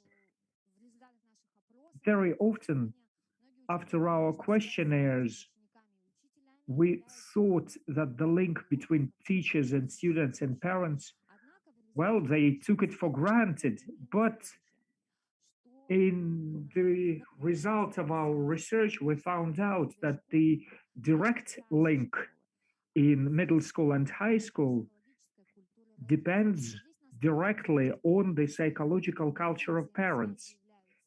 And you can see which links are direct. First of all, as a result of our work, social skills and virtual communication as markers of parents directly influence the mental health of school children, school students as the markers self-assessment, self-organization, socialization. So the level of communication of parents with the child predetermines the development of the child. And the next conclusion we made here in our research is the connection between the marker self-awareness among parents and leadership among school students is also directly linked. So the image of a parent who supports the child gives the child confidence to shape this child as a leader, to be accepted within the group. And the third conclusion we made is there is a direct correlation between psychological culture of parents' motivation and socialization among school students, which says that the level how satisfied the parents are And if they have unified requirements, if they support the child, if they support the child's interests, will make the child very successful in socialization. So we found direct links between psychological health or mental health of students and psychological culture of parents. So within the framework of our further research, our working group decided to involve our scientific community, and it was among one of our results while we studied the influence of psychological culture of parents on the psychological health of their children. If you have any questions, we'll be happy to answer them. And thank you very much. Yes, very interesting results, and it's great that your research demonstrates the role played by the parents, and all of us understand that the model presented to the child can be decisive for the further development of the child. Thank you very much. And if you have any questions, please ask.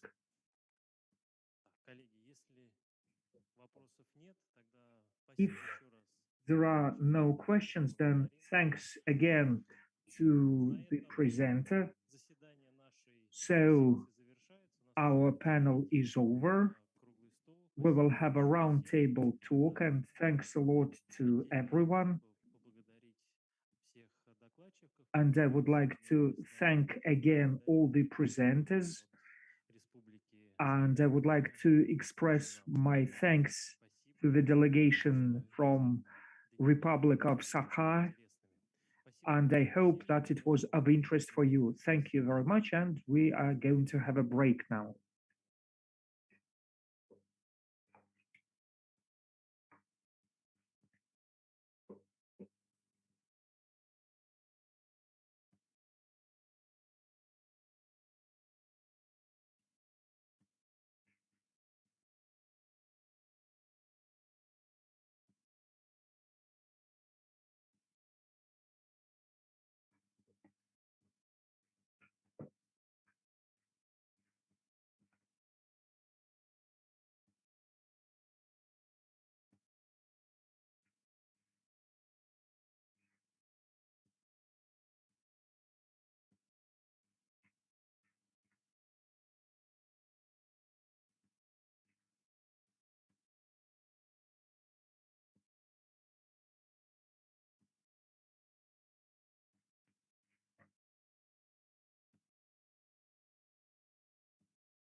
О, нет, это я дико извиняюсь, потому что я с тобой вообще.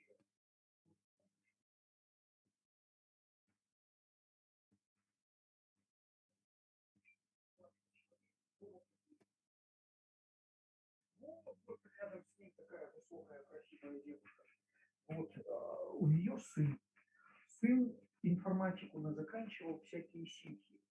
Пошел к нам в аспирантуру, ну, в том числе, да, и там от армии спастись. Английский язык сдал на 0. Такое вообще бывает? Ага. То есть Маринка-то, а ну, в какие-то информатические в аспирантуру, причем на платную аспирантуру. Такого вообще не бывает. Вот она, конечно, сейчас в истерике и меня спрашивает, поскольку кроме меня никого не знает, а я тоже не знаю, кого спросить, куда вообще побежать, кому позвонить. О, кайф, ага. О, спасибо огромное, ага.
Ну,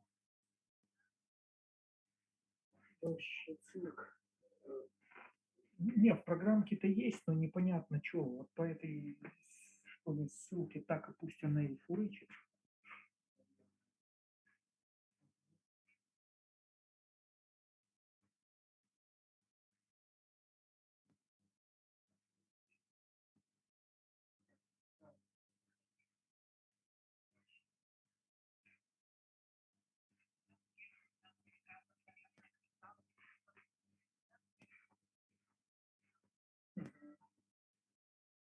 Ой, вообще кайф, да.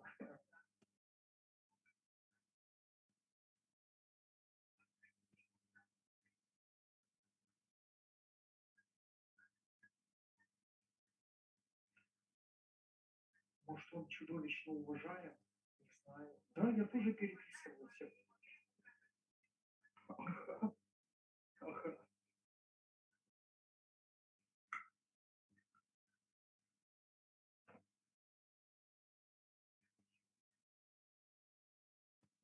А турок был сколь прекрасен. Ага, я даже писал, что вы чё? Ага.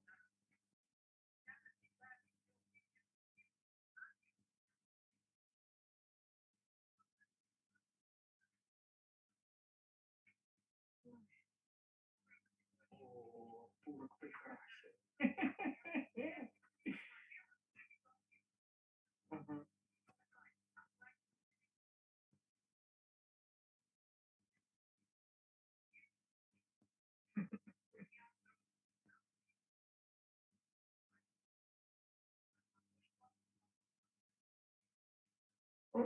Я периодически вот пытался это услышать, но нет, это был английский, да.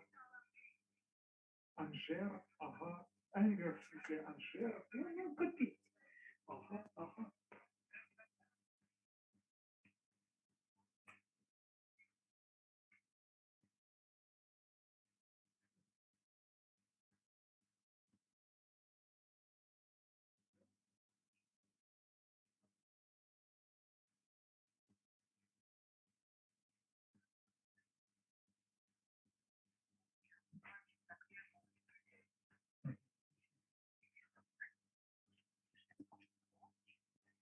Ну, он плакался, что у него впервые в жизни там что-то весь миксер сгорел.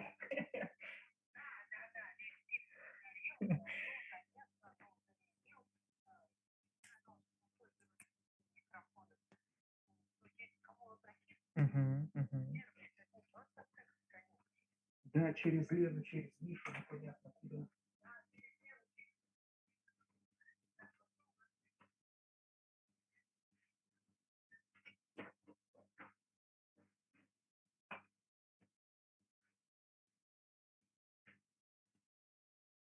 Да, он, бедолага, скупил 3 аккаунта только для того, чтобы им позволить. Ой.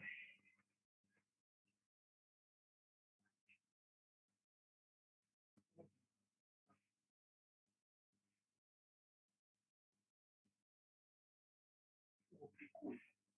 Да, а у меня Дима.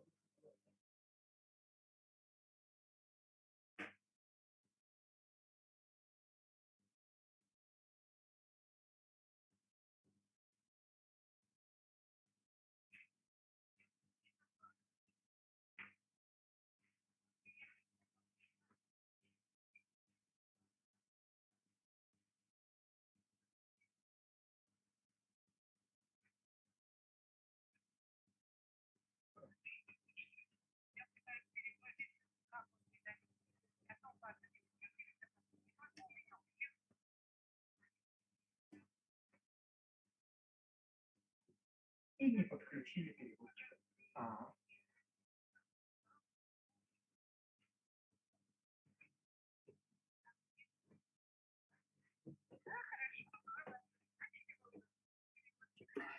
спасибо.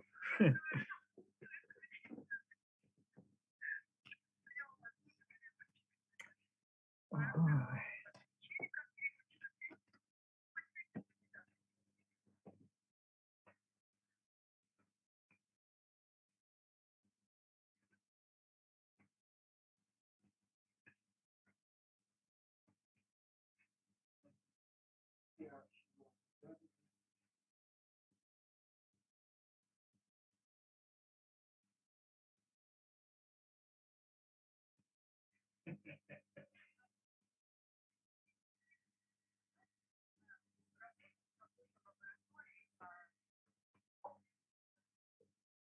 Ага.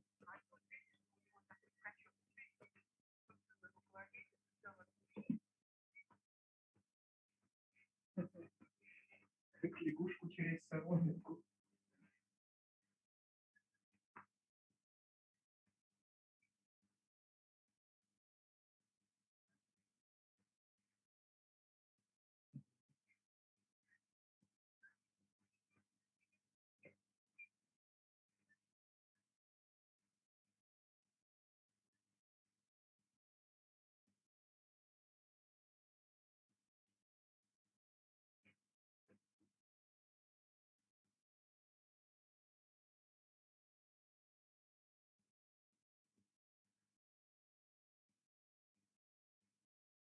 А там что-то через знакомых, вот эта Наталья Попова, вот она это все, ну, как бы подсудовила материанские лицо.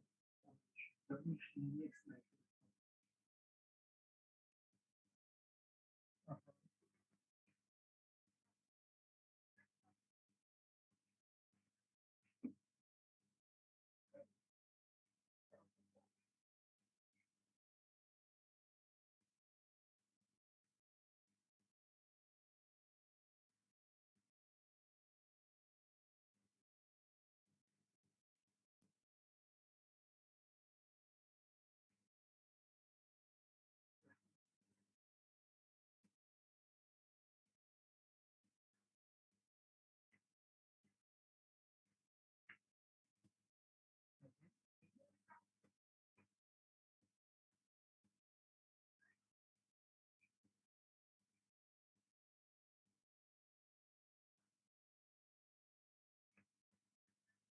Эх, да, да, да.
So do you say that those who are willing to forgive face less stress? Sorry. Being forgiving reduces stress? Yes. Oh, okay. I Right. see. Life satisfaction, more level, high level, life satisfaction. Stress is decrease. Oh. Stress is decrease. Okay. Forgiveness, more and more, high level. Okay. Stress decrease. Okay. Okay. So people should learn to be forgiving. Right. So, life satisfaction, effective forgiveness and stress. Statistic, research technique, structure modeling. Say. Oh, okay. Structure modeling. All right. Okay.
Он должен быть...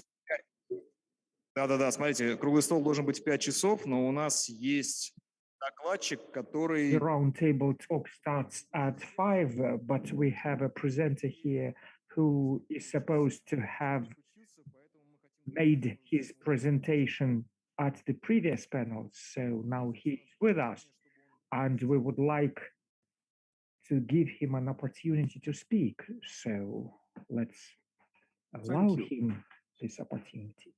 Thank you. That is very kind of you. I appreciate this opportunity, and I assure you that I will not take too long. I will share my screen, and we will simply go through the presentation.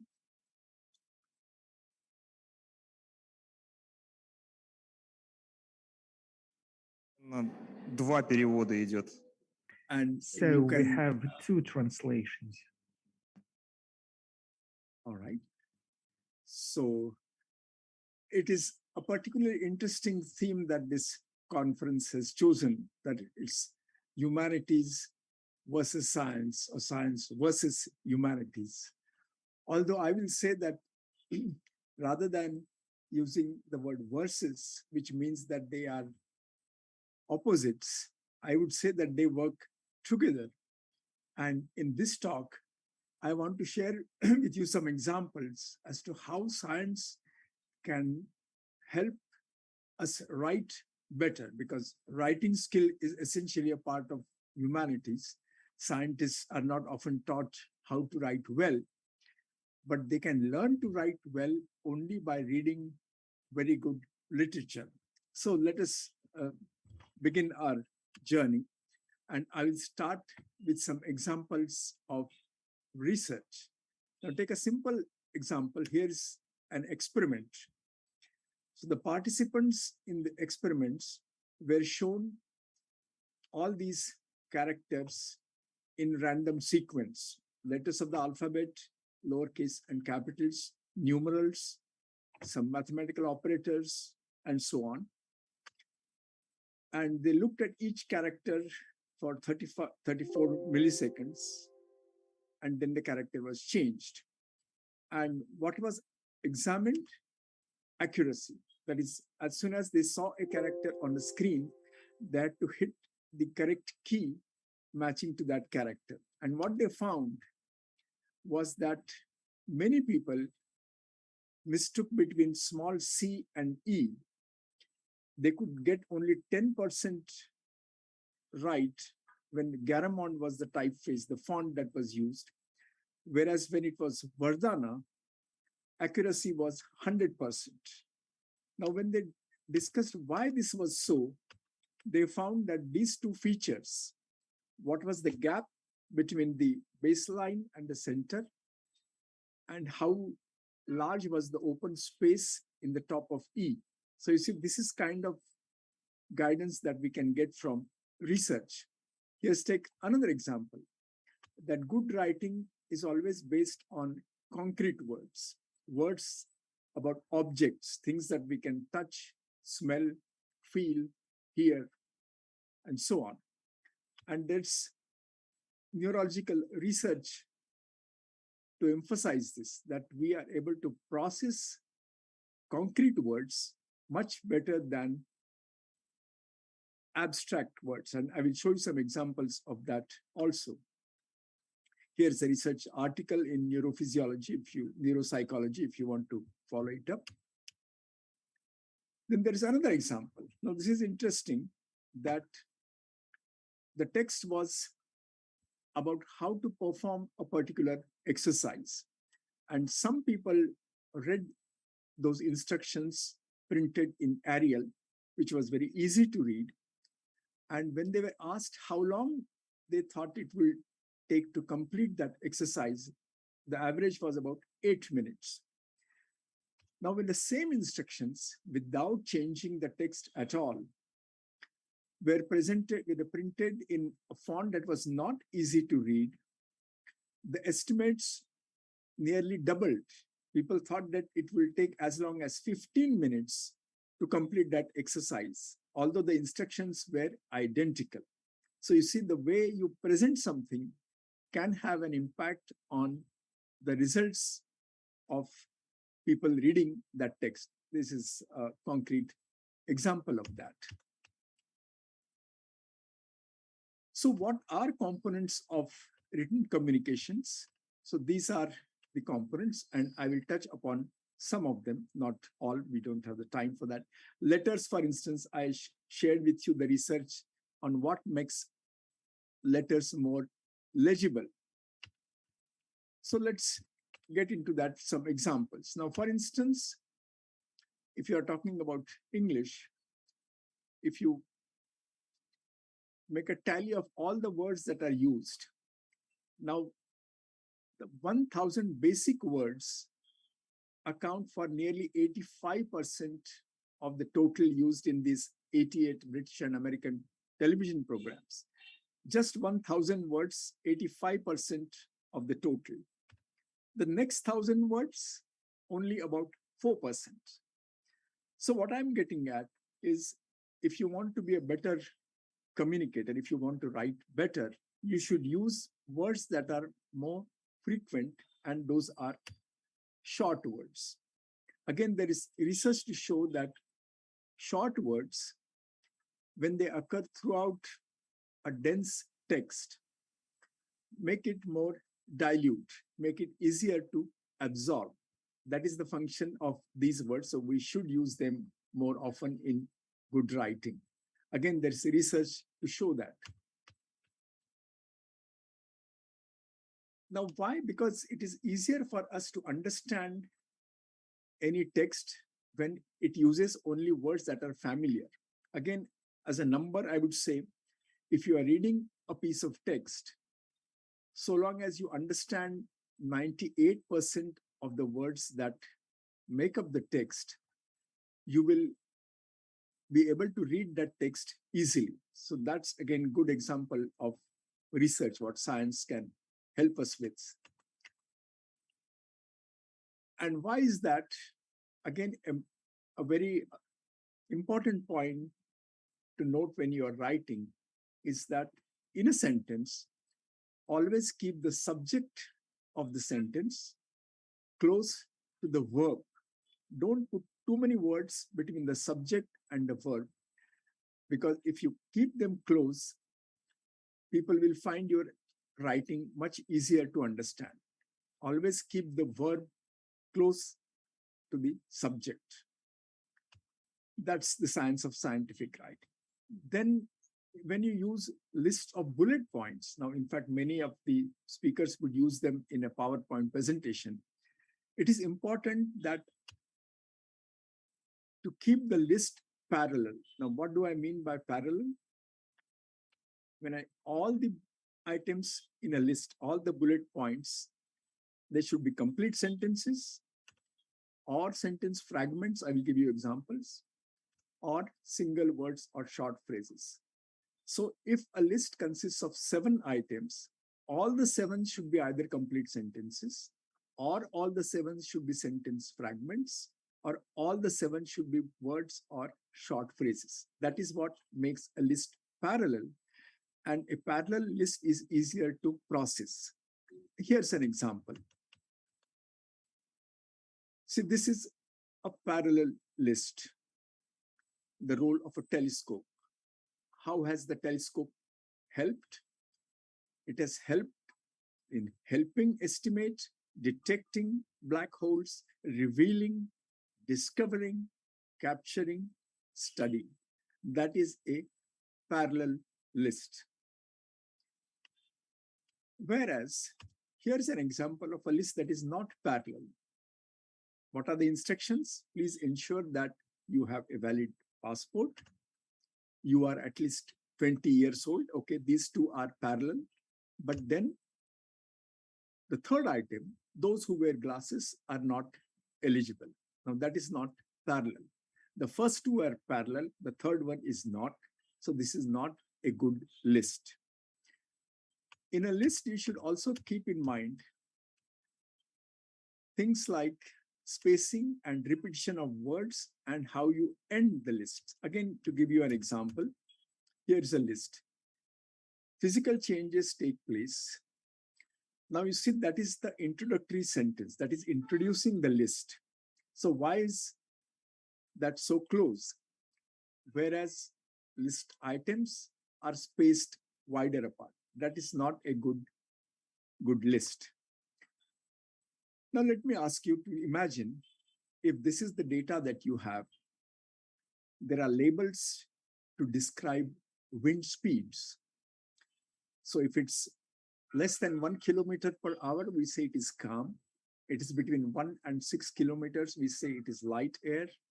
If it's between 7 and 12 kilometers per hour, we say it's light breeze, and so on. But is this painting a picture in your mind? Are you able to visualize? So let us compare this with a description. If you see smoke rising vertically, that's calm air. That's less than 1 kilometer per hour. If the smoke can drift, it is light air. If you can feel a breeze on your face, or if you can hear the leaves rustle, it is light breeze. So you can easily visualize this. The job of a writer is to paint pictures in the reader's minds. And that is doing a good job because it is using concrete words, things that we can see, things that we can feel, things that we can smell. These are concrete words. Here's another example. Now there is this term, throughput maximization. That's a term used in traffic engineering.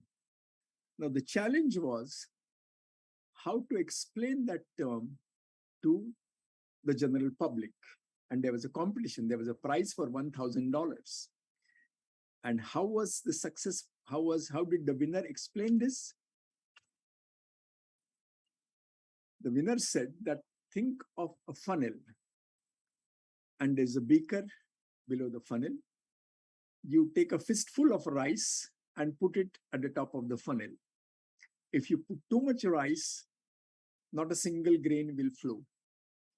If you put one grain at a time, it will flow faster, but you can't handle too many grains. So there is the right amount, right quantity of grains. Then the flow will be fast and smooth. That is throughput maximization. So if there's the right number of cars on the road, not too many, not too few, then that's maximum throughput. That is how it was explained. Let's take a few, if you want to check how good is your writing. Now, this is in English, but this is how it works. So you go to this website, you take an extract of your own writing and place it in this white box, paste it. Then the website will conduct a test and it will give you the result. So how will it give the result? It will say, good, your writing is good, it's fit, it's lean, or it would say it is in a good shape, you exercise regularly, so your writing is very good. Or it may say that, no, your writing needs some editing, some toning. Or it might say, no, your writing is not in good shape. And at the last, it will say, no, it's a very serious emergency. Your writing needs to be much, much better. Again, this is based on research, based on an algorithm. Let's take a few more examples. Abstractions. Always avoid abstractions. I will give you one example. You know, when you are watching, let's say you watch a TV program and then you leave and you want to go out and have dinner, but you will keep the TV switched on in a standby mode, but that is costing you electricity. So the company is telling you that don't keep equipment on standby mode. But this is too abstract. If you introduce and make it more concrete, you say that standby mode will cost you a lot of electricity, so many million TV sets left on for 10 hours a day. they can power 1,000 villages for 1 year. That is concrete writing. Take a much simple example. You can use analogy. Now, if you are a genetics man, you know what's a genome, you know what's a chromosome, you know what are genes. But if you don't, here is how it is explained. That the genome is an instruction manual, a chromosome is a chapter in that manual, and words are codons, and so on. So you see, that helps us understand this better. Now explain, how do you explain evolution versus controlled breeding of plants?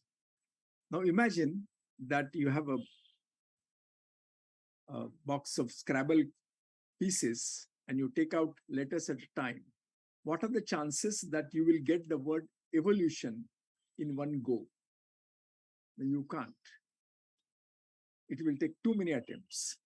But what if you take the letter, if it's E, you keep it aside, pick another letter.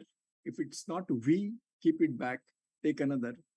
And then you see, control breeding, so many characters you need in one animal or one plant, it is easier. That's another way of explaining. If that is too long, let me go to the next one that is simpler. Yes, you see how the scientist is trying to explain how nervous system copes with signals. So the point that the graphic is making is that there is no physical contact in synapses. They are close, but they don't touch. So how does the writer explain this?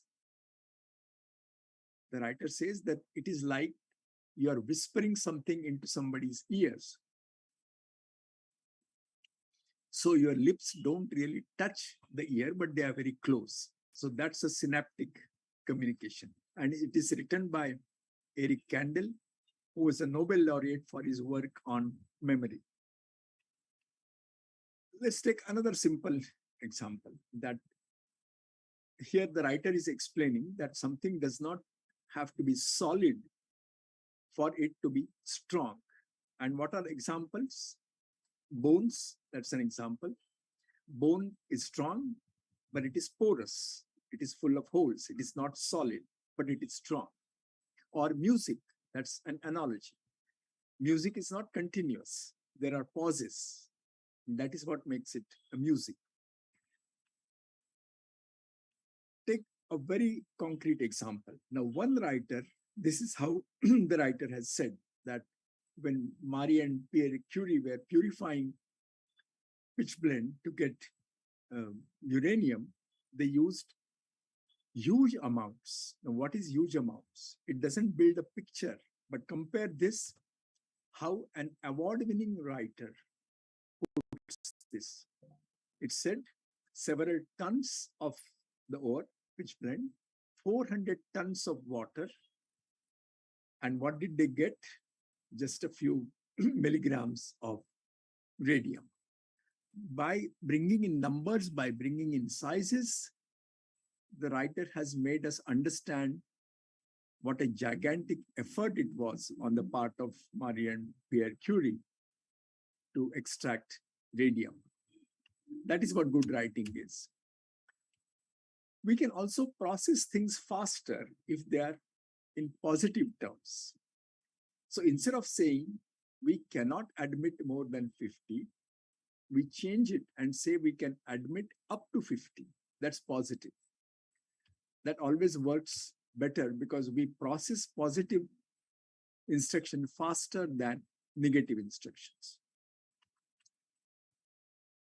Now take this example, nature. Now yesterday we listened to many presentations about plagiarism, about the need to publish in high quality journals. So nature has a very high impact factor.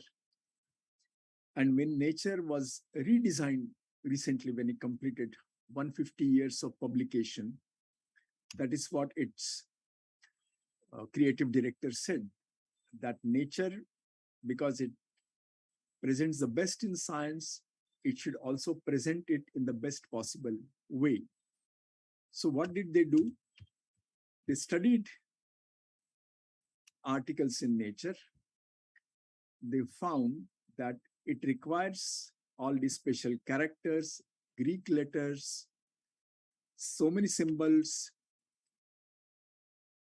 and it should work on every platform. Some people will read it in print, some will read it on a desktop, some people read it on a tab, some people will read it on a cell phone. So the font has to cater to these specific needs, and that is how they redesigned the font. They called it Harding. You see, Nature is now printed in the font that is Harding. You can also use numbers because, see, good writing, good science is about numbers. So I'll just give you one example from my country. Now, we are still dependent on coal, but these are all the numbers. What do you understand from these numbers? Very little. Instead of that, if I show them as a proportion, then you can see at a glance how much India depends on coal and then renewable energy. Because the number of digits that we need to keep in our mind is now fewer. There are only few digits compared to too many digits in the previous example. So that's again science for you. Then how do you align the numbers? In a table, how do you align the numbers? That is very critical to understanding. And these are the rules. That if all the data are whole numbers and they all share a common unit, they must right align. If they are decimals, they must be aligned on the decimal point. If they don't share a common unit, then they must be left aligned. Let me show you some example of each. So you see, when the numbers are centered, it is difficult to see which is smaller number, which is larger number. Whereas when they are right aligned, we can see at a glance that some are large, some are small.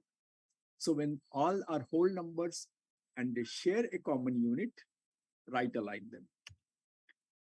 If they are decimals, decimal align them. You see, if you quickly look at this, 2.5 or 1.5 looks larger than 12. Why? Because of the decimal point. But 12 is actually much larger than 2.5 or 1.5. And if the numbers were aligned decimally, then we would have understood this very quickly. Lastly, if the units are all different things, then you can't right align them. You must left align them because you can't add them up. Population is in millions, literacy is a percentage, rainfall is in millimeters. So there is no sense in adding them up. That is why they must be left aligned. I will come back to another piece of research and how was numbers now. The numbers in the top row were more legible than numbers in the bottom row. So the numbers must be designed also correctly. That's again science for you. It's not just aesthetics, it's not just humanities, it is science.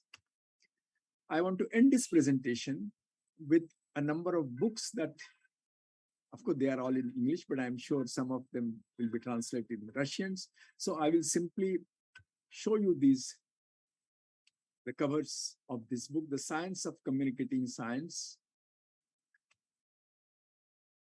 How do you explain things to people?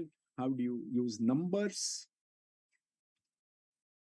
And this is by Steven Pinker, who is a psychologist, but who is writing about language, how to write. He's a cognitive scientist who has studied language. And the example that I give you about analysis of your writing, that comes from Helen's Ford. So what I've done here is I have given you the bibliographic details of these books in case they are of any help to you. By all means, read them and see whether they are useful. So I want to end with key takeaways. We have good research support for advice on writing. Always prefer concrete words to abstractions. It will make your writing more powerful. keep the subject and the verb close together. When you are writing, try to visualize what is it that you are able to see? What is it that your readers will be able to see? So visualize that. And always give examples, use analogies, ask questions to your readers and answer them. All this will make your writing much better. So thank you very much. You can test good writing. You can, after you have written an article, just see whether readers understand it, test it on that. So thanks very much.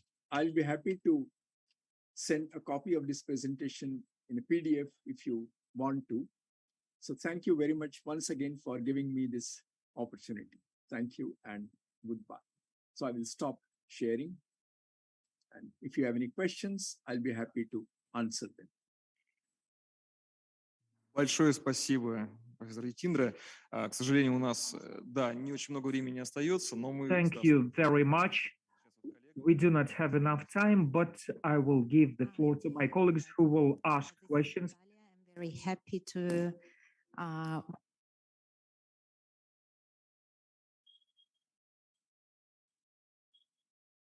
other people could understand.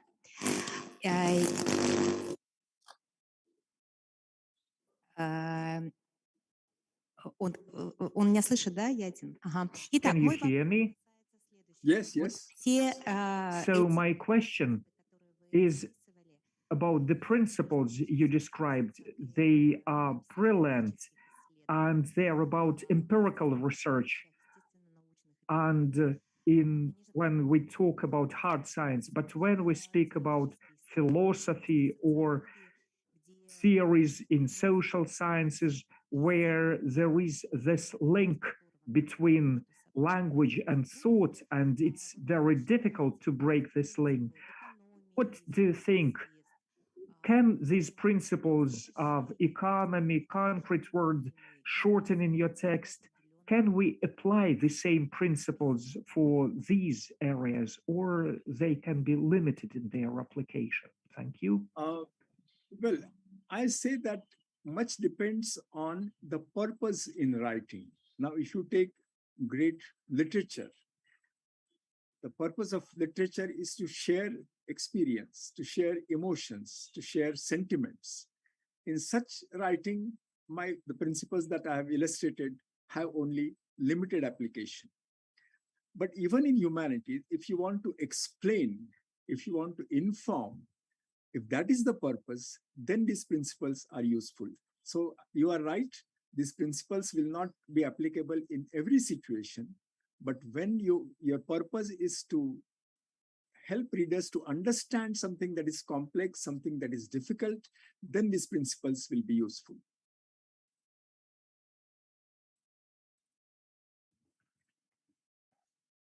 Благодарим за ответ. Thank you very much for this response. Are there any other questions?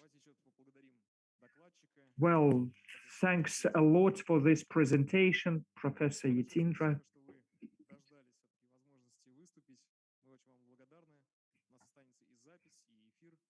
We are very happy that you found this opportunity to talk, and it will be recorded, and many people will be able to see this presentation. Thank you for giving me this opportunity.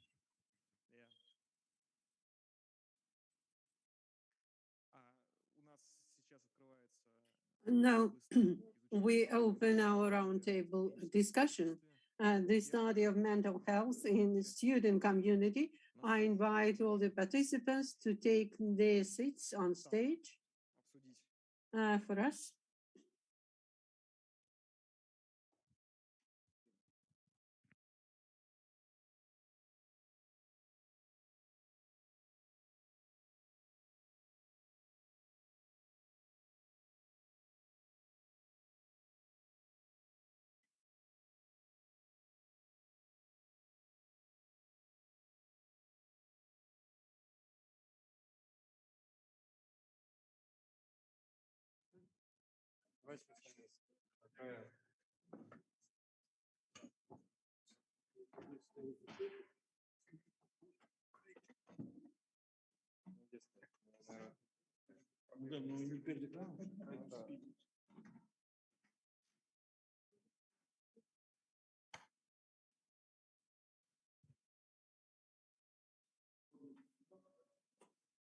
Я даже у себя открою презентацию, чтобы ориентироваться.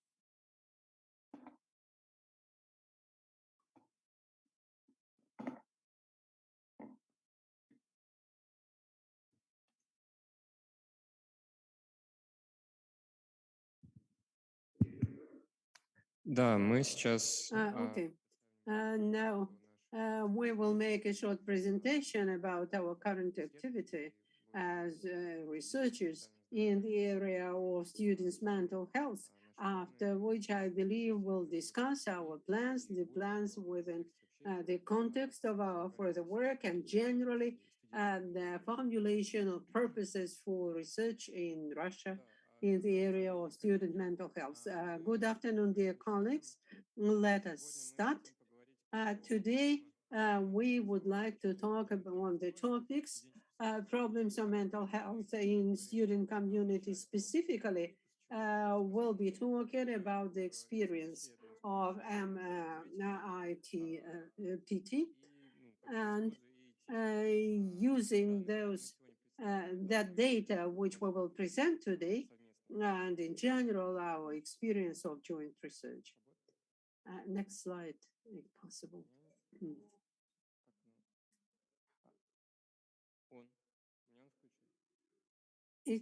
Is that it? Yeah.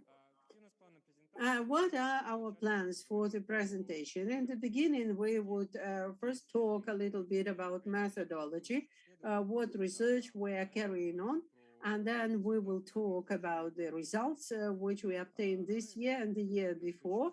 And in the final part of our presentation, we'll be talking about further direction of our work and the principles and concepts of psychological work in high school. The principles which, to our mind, should be used, which we identified, and which we should be guided by in our concept.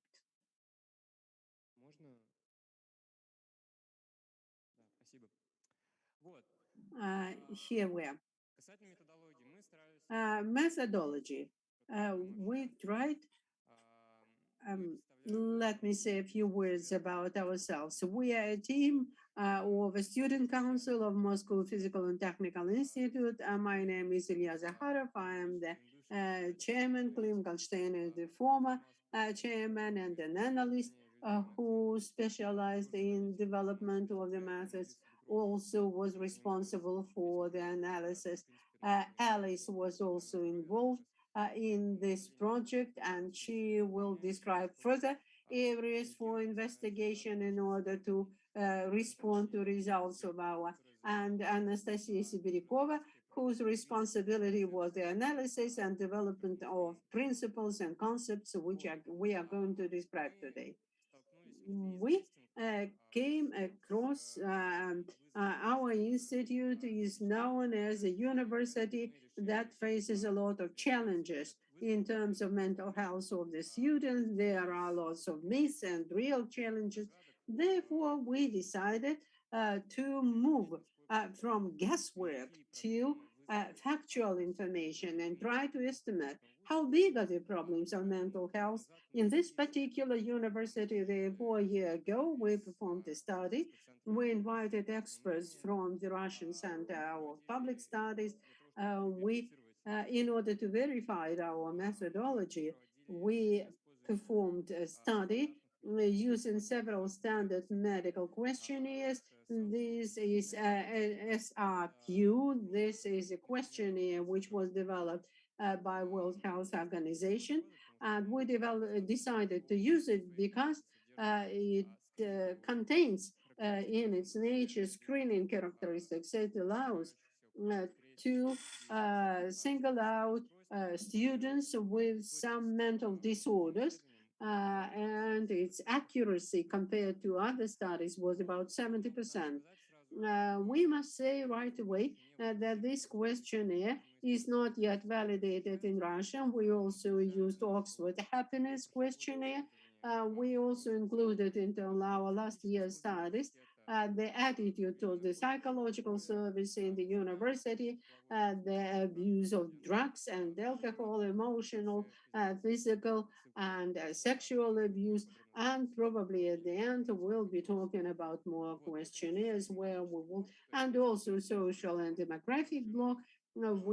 It contained a lot of questions, long list about gender, department, year of study, sexual orientation, financial position. We try to build various hypotheses.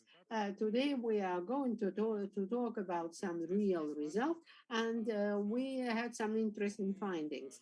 It is interesting to note right away that in our study methodology, we circulated our questionnaires to all the students. We had open registration. We did not form any special samples. We invited all the students to take part in the questionnaire. 1,800 of our students went through these questionnaires. And out of that number, we further on formed stratification in 3 parameters: department, year of study, and gender. So the sample, we believe, is quite representative in accordance with those 3 parameters. This year, right now, we are working on a new research. We decided to take a different approach. We decided to form a random sample of 435 people, or the whole number of students. It's about 6% error, given the total number of students. And in the same way, out of that 435 people, we performed the same stratification by the year of study, department, and gender.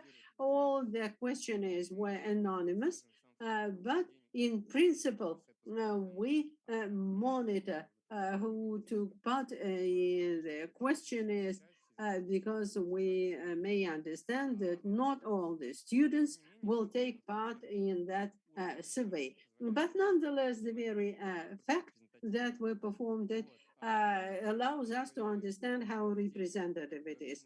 Also, this year we used a lottery, therefore a certain amount of money was could be won in a lottery in order to provide additional motivation to the students, because we are trying to avoid bias, and therefore we try to invite the students who themselves probably never thought about the problem of mental health, and so together with other students who had some reasons to think about it. Therefore, we wanted to make it more realistic, more representative. Therefore, we wanted to use different methods, forceful and voluntary, and we wanted to invite as many students as possible to participate voluntarily in this survey. Right now, it's in progress. 235 people already participated in it, and we already have pretty representative results. Right now, we'll be talking about some results. What main conclusions we made? I must note that the most important meta conclusion which was made as of today is that, of course, last year's sample, what we talked about, had a very strong bias in favor of those who already had some mental health problems. Therefore, our current results are more realistic in reflecting the general state of student community. Some key numbers. It is true that 50%, last year 50% went through a screening for mental disorder. This year, this number reduced to 35%. We have some trivial data. We believe that what is most important here is that we have a better approach towards forming the sample, more accurate approach. and the methodology which we have used SRO, we are using another questionnaire, Kessler 10, which allows us to identify a number of heavy distress by Kessler scale. It is true that we have identified that almost according to all parameters, all answers, there is insignificant, sometimes significant lagging, and we must say that for some reason in the category, in the answer to category, whether now you are crying more often than normally, this year the number has almost doubled. I do not know what is the explanation, but this is a reality that we have. Also, last year, one of the conclusions that we made that the problem of mental health within a university is very heavily tied to risk groups. Last year, we have identified the risk groups, which is responsible for almost half of the students who go through that screening. In the first place, these are females. In our university, it's a very important factor because there is a very heavy gender disbalance. Right now, even less than 40%, approximately only 30% of all the students are female. So this gender disbalance results in the fact that both by the qualitative estimates or psychological stuff, many of female students experience a number of additional problems. So these are girls, as I have said, representatives of financially not very satisfactory groups. And we have understood that the greater attention must be paid to those groups. And this difference is being confirmed this year by this year data. And we should also note that the percentage of sampling in the low-income students and non-heterosexual students, the percentage has partially reduced, but nonetheless, it is still a pretty important, pretty significant part of the whole student body. Also, we are paying particular attention to the problem of abuse victims, of both physical, emotional abuse. Last year, for instance, we saw that about 2% of all the students were victims of non-sexual abuse. This year, this number dropped to 1%. We believe that in many respects, there are various factors. First of all, the fact that we have removed some selection bias, and there are less victims of sexual abuse are now participating in relative terms.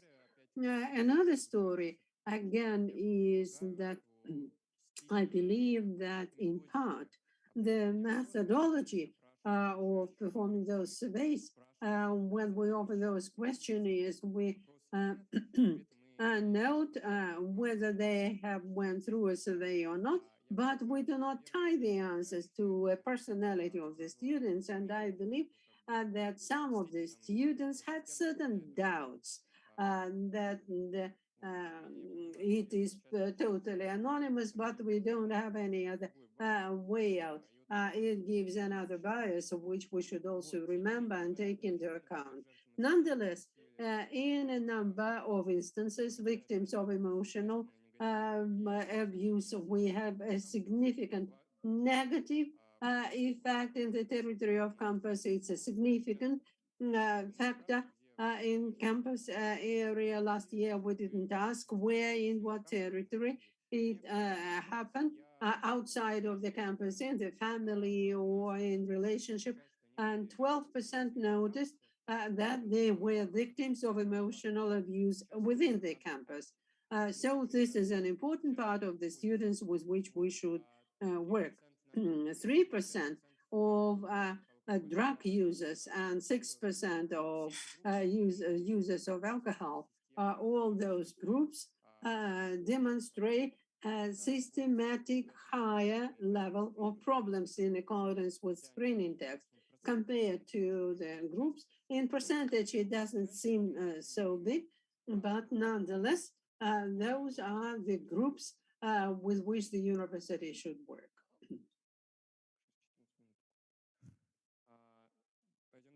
Let us move on. Last year, we asked about the attitude towards the psychological service.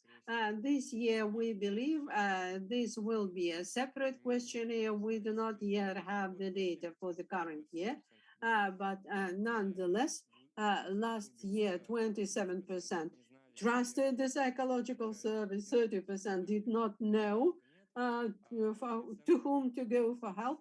And the average estimate was 2.7 compared to the estimate of the use of referring to the service was about 3.5. We are just giving you the numbers, and we want to introduce these numbers somehow into the total system of psychological assistance in our university. Now we would like to say a few words about further directions of work. I will invite my co-presenter, Elias.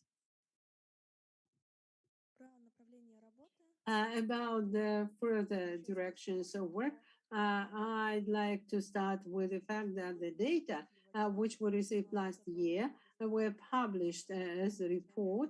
And we actively circulated it both within the university and outside the university.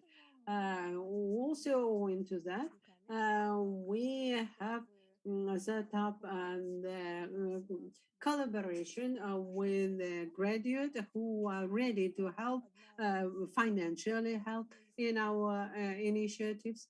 And one of the good events was that today the portal Need Help, which formerly was only for physical health, now split into two parts, and the second area is mental health of the students. Also, as part of that collaboration, we organized a number of therapeutical groups. We had group sessions addressed to everyone and some risk groups, as for instance, senior students or female students. That was a pilot project, and we organized one session for senior students, 3 groups for female students, and 3 more general sessions. They were thematic for females, and for all others, it was focusing on coping with problems. Later on, we are talking about raising awareness. This is a project on which we're working right now quite actively. We plan to organize a discussion at the end of November. In our plans, we plan a big event which is intended to transform the whole of our university and would make every student to think about their mental health seriously. Later on, we are talking about the big story of psychological literacy, which we organized in the first year of studies, which it was about different types of security, ecological, and life security. It's somewhat similar to what we have in a high school, but here we have psychological security event, and now we have adaptation course during the first term, where we have also some information about physical health, psychological literacy, and some basics of psychological help, and how to organize their studies in the right way to avoid stress, to get maximum use from their studies, and of course pre-psychological assistance. And now in our university we have this department, this group which specializes on this pre-psychological assistance. Thank you, Alice. Let us move on, and in the final part of our presentation, we'll talk a little bit about the principles of our policy, which we offer, which we give our recommendations, and these principles, to our mind, may be implemented in other universities as well. And in principle, as we believe, they may be exported and replicated in the whole territory of the Russian Federation. First of all, in many ways, those principles were not only developed within the context of our study, but also within the context of international experience. We have oriented at various documents which were passed in North America, European documents, in order to understand in what way we could assimilate the principles and adapt the principles to our reality.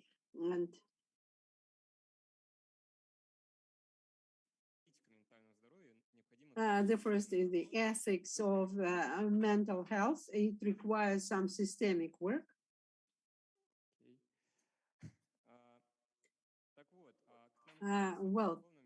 It seems to me that it is necessary to develop the policy of mental health. It requires the understanding of how this whole story involves not only the administration, not only the staff of the university, but all the stakeholders present in the territory of campus. It is necessary to have unified, formally approved policy. I believe that I see among the audience lots of representatives of university communities, and as a rule, they are pretty deep bureaucratic mechanisms that live in the logics of bureaucracy and so on. KPIs, it is necessary to formalize it all, to have the work of mental health as part of that policy. Then it is necessary to have collegial managing and monitoring in order to provide financing, also to raise private funding. And by all means, the students themselves who are the subject of the study should also be present in discussing how the development of the university developed, involvement of all stakeholders.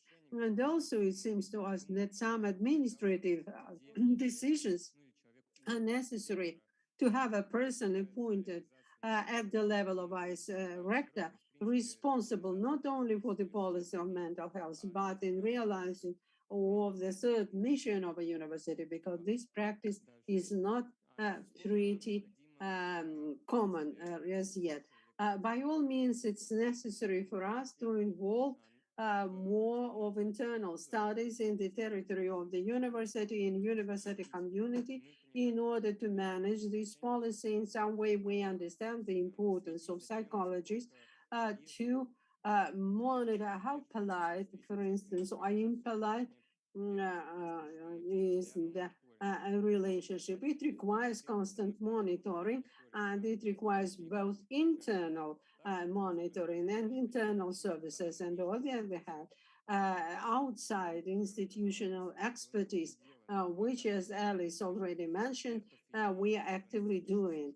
We are inviting experts both from psychological departments and other services of other universities. It is important to understand, and I believe that we should talk separately about that the policy of mental health of the students should not cover exclusively the measures are oriented towards psychologists. By all means, we understand that we must create an environment in the territory of a campus where the students may, without any harm to their physical health, study, like physical and mental health, study in the territorial campus. It requires work with administrators, representatives of student community, and so on. By all means, so we should bear in mind the problems of risk groups in every campus. We know that in our university, we have not a significant number of students from other countries than CIS, and this may be a significant group of risk. It requires additional attention because we must work with them both directly and inviting the student community, work in destigmatization, demarginalization of those groups of people. We understand that it's necessary to introduce internal standards of psychological assistance, monitor the internal data, see when some crisis situations arise, post-traumatic situations in the campus as a result of examination session, and at that time invite additional expert psychologists and include it into the study curricula and involve the student community in order to form the correct picture and trust to the psychological service and raise the attractiveness of those services. Necessary to promote the healthy way of life among the students and say that if you are victim of bullying, you are not alone. Стоп, это уже было. Извините.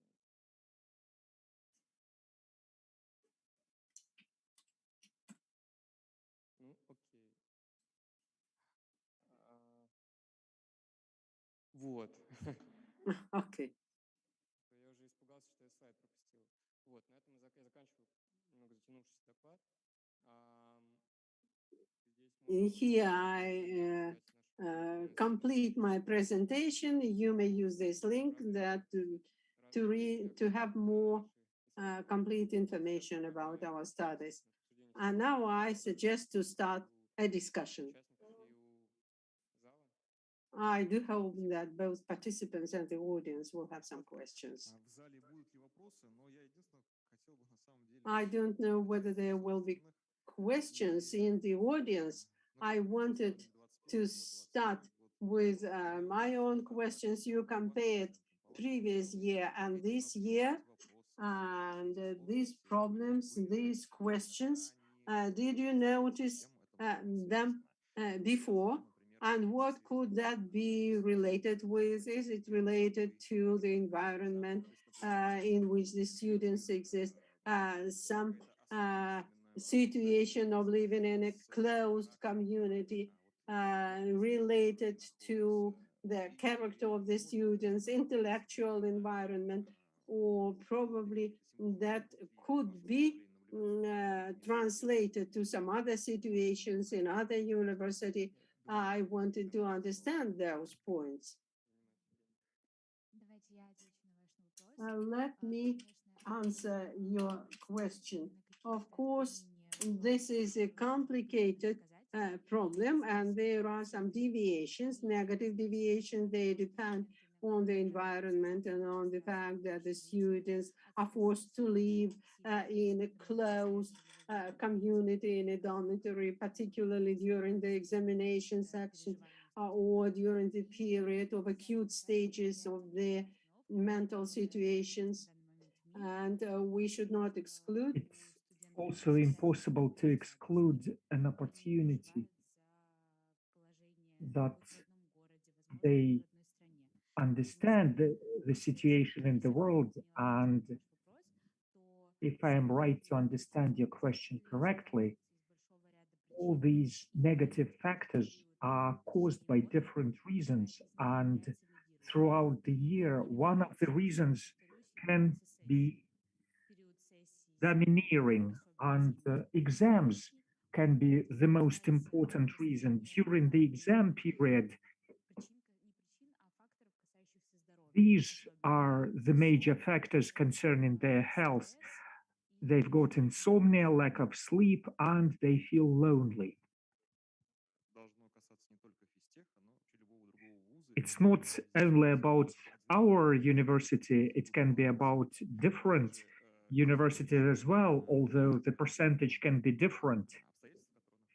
And when you discuss different factors and the students are far away from their homes, the same thing can happen in other communities where people are lonely and where they are isolated from their parents, from their homes.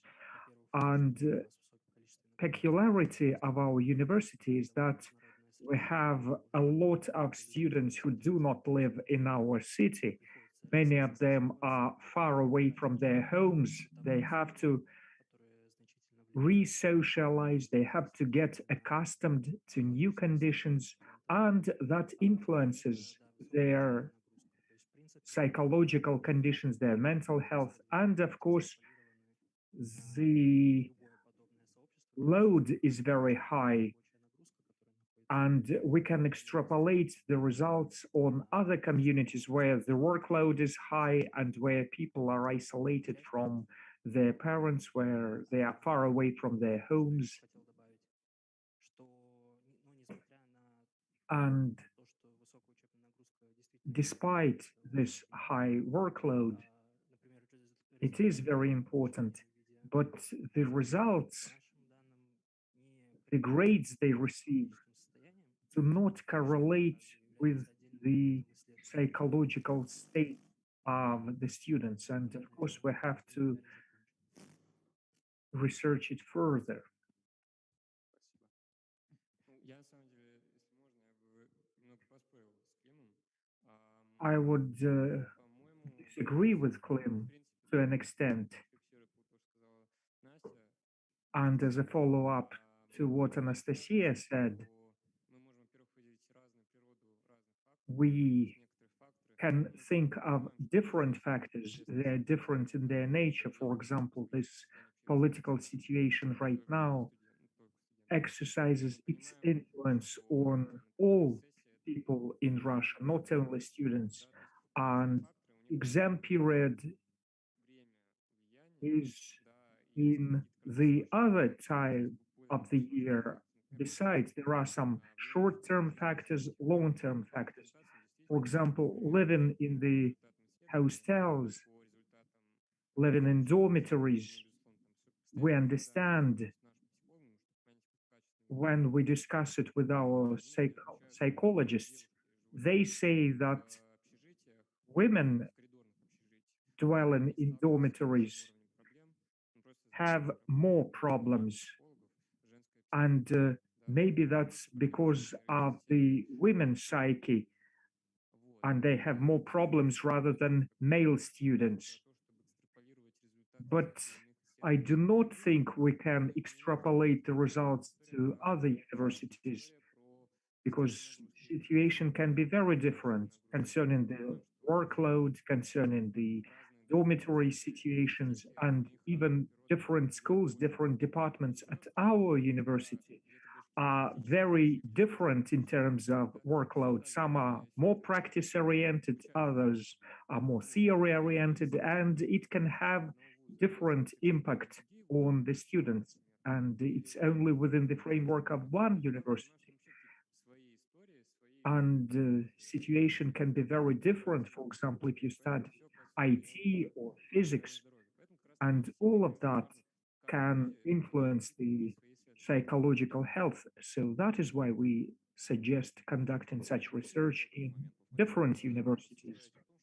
One more comment. When you're saying what a university should do, when you make your suggestions, well, what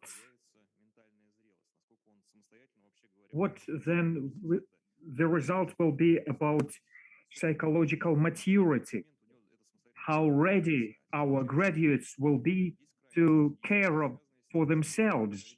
And of course, I'm talking about the extremes. For example, students who come to us or young women who come to us, they are deprived of a certain stage of their development. Because, for example, at high school, when they were back in their high schools, their maturity underwent a different way. Other teenagers, for example, in the 9th, in the 11th grade, do other things, and our potential students go through these stages later in their life. They may encounter conflicts with their parents because they had been postponed to a later stage in life. But we should also understand that there should appear some maturity, some responsibility for your own development, for your own relations within the society. And these things can be very different. And if we think of our university, we understand that it's a very specific community. Although all of us are different, but yet it's a specific community, specific young people who live here in this community. But when we take these people, when they graduate from the university, they will go to other communities and they should be prepared for that. They should be mature enough, or somebody will be supporting them. Then psychological support is not a sign of some psychological immaturity, because even mature adults may need psychological support. Maybe they need less of it rather than students who encounter such things like conflicts pretty often. But psychological support, if a person needs that psychological support, if there is some monitoring of the mental health, it does not mean that this person is immature or cannot grow up psychologically. I would like to add to what Alisa has said, and I hope my colleagues would agree with me. One of our goals is to conduct adaptation in such a way, this maturity, this adaptation, which goes later in comparison with his or her peer, they should be conducted properly. And it doesn't mean that due to our support, our students will not be able to replenish, to make up for their emotional losses or fail to grow and mature. No, our goal is that to help our students grow and mature so that they adapt to adult life in an easier way. Frankly, we mentioned it in our presentation that there is competence of literacy. That's, yes, that's part of maturity, psychological literacy. And I think that unfortunately it is not taught at high school. And that is why we see high levels of stigmatization. For example, we asked students, we measured the level of stigmatization. We asked them that a student who comes to a psychologist are worse thinkers. And yes, quite a few students said that, yes, they are worse thinkers. They think that going to a psychologist is something to be ashamed of. And we think it is normal, it's okay. And I would agree that we help our students grow and mature. I would like to digress a bit. What our target audience is. Yes, people who enter our universities, top universities, they face certain problems with socialization because they had spent too much time overstudying, if I may put it like that. But we also know that there are East Asian cultures where they spend much more time on studying, on writing tests and essays, and their maturity comes even later in life and they encounter the same problems. So, what can a university do? I do not think there is a specific point after which we can say that this person is mature. There are several certain points when a person becomes responsible for their own life. So first, a person leaves their home city. That's then the next step. They learn about work ethics. Then it can be financial competence, so on and so forth. When they go to a court for the first time, that would be a legal competence. And the task of the university, the goal of the university is to prepare students for such situations so that a student could be very successful in those situations.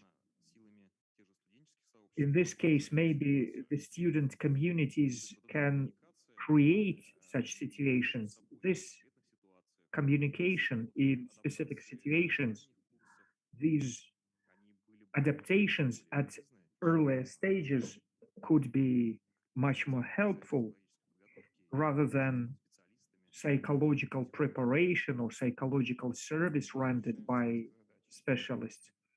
We try to pursue several goals. One of the goals is to help with psychological maturity. And the university would like the students to study well, not only to study well, but to be very active in university life in all aspects of it. We would like our students to be completely involved into the university life.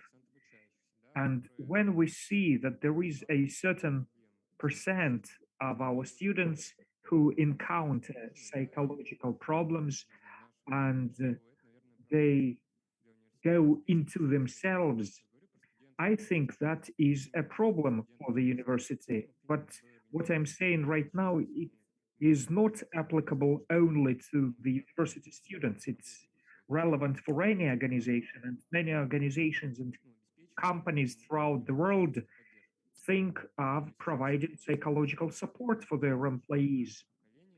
Because our generation, yes, it's more sensitive to many things, and yes, we need some support. I'm not saying it just because I think so.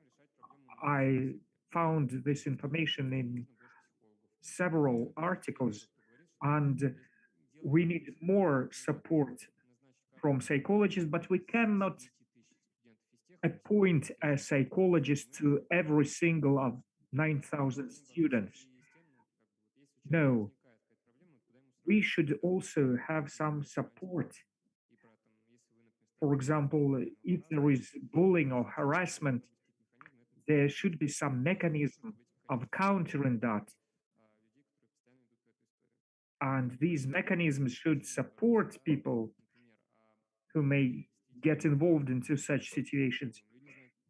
People sometimes do not know that you can go to a psychologist or do not trust them.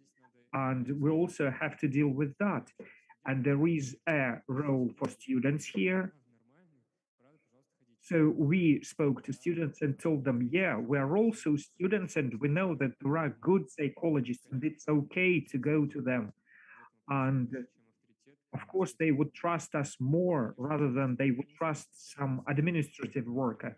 But of course, there is some responsibility on the faculty as well. When one teacher leaves some bad comments about his students, and it can leave a very bad impact on the student. Of course, it is a bad thing, and we should talk to that lecturer, to that teacher. And it is a problem for many Russian universities. And if we see different criteria student corresponds to, and we may see that this student looks suicidal.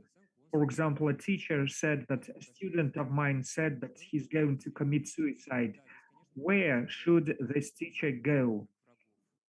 And we should not think of teachers as enemies or opponents. They are our partners in this process.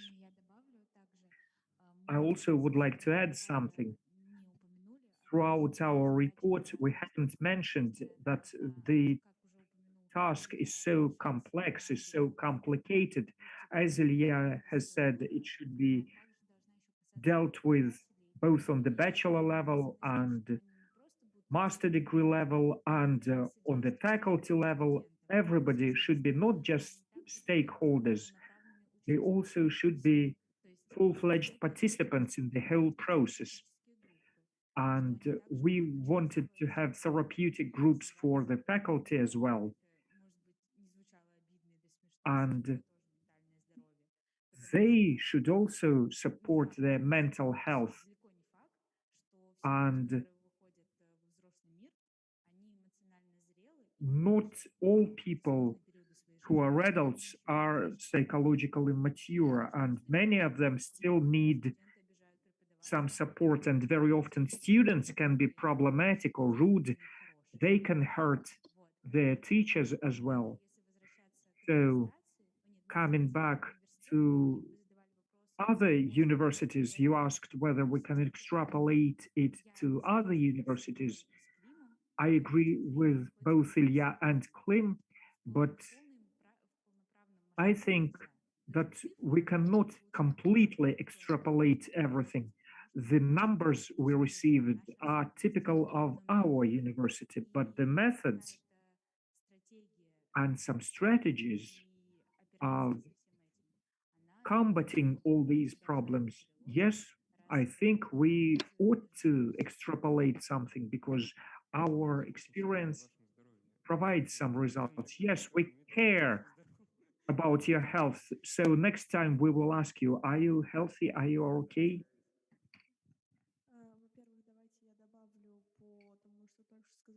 I would like to add something as a follow-up to what Anastasia has said. These methods should be disseminated.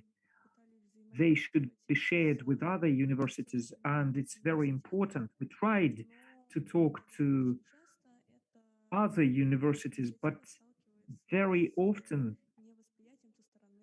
we were not accepted by the governing bodies of those universities. So it would be great if there appeared a culture in our country, an understanding that, yes, it's great to conduct such research, such monitoring, and the administration of the university should not block such initiatives. They should support them. And ours is a success story. Of course, there is a lot to be done yet, but we always receive positive feedback. We always have a lot of support.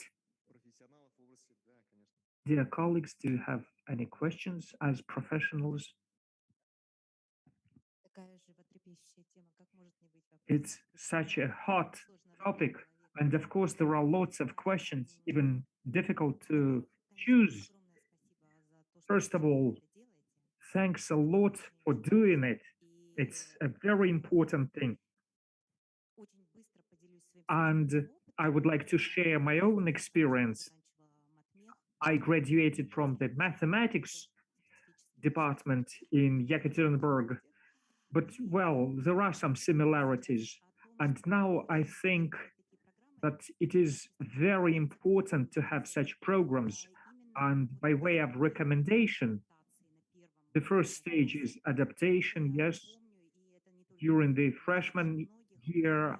And I remember that the first month was a nightmare. Back in the Soviet Union, nobody thought about mental health or psychic health, and the situation was absolutely terrible when nobody cared, and I missed a lot of lectures within the first 2 weeks because I could not read the timetable and I was too scared to ask anyone.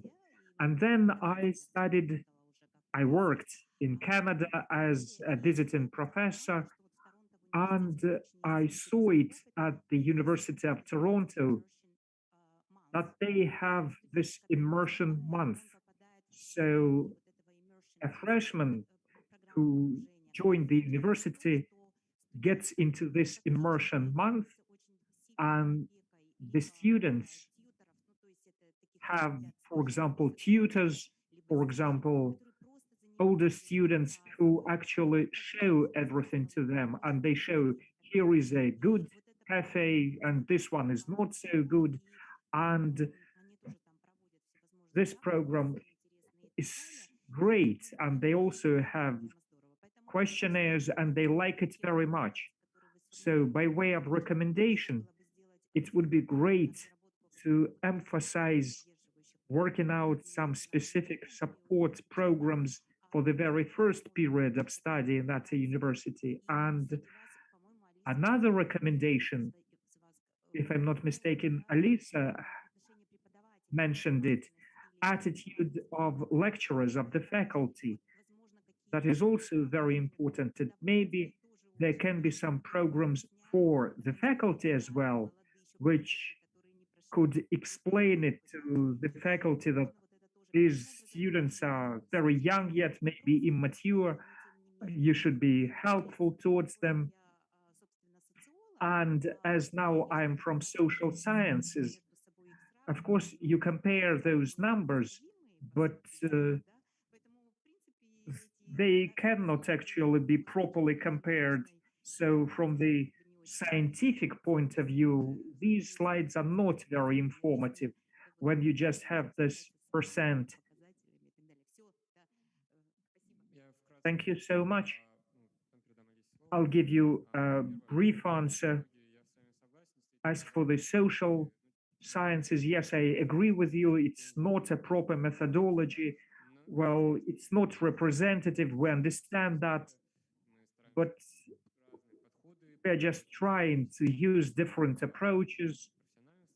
We try to use the help of social scientists, and I understand that the methods can be very different, and we are experimenting yet. And as for the faculty, maybe during our presentation, you may have an image of faculty being our enemies. No, no, we are partners. And I'm just saying that the faculty are also human beings. They also need support, they need aid. So if their mental health is under stress, they also may need support. I will give you a comment on immersion program. Yes, we have the so-called curators or tutors.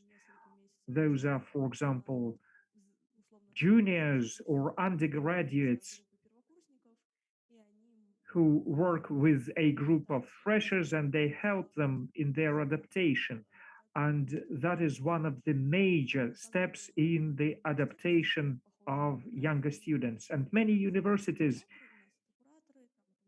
have such programs. In our university, they're called curators. So that is older students who help younger students and tell them where the good cafe is or how to find this or that room.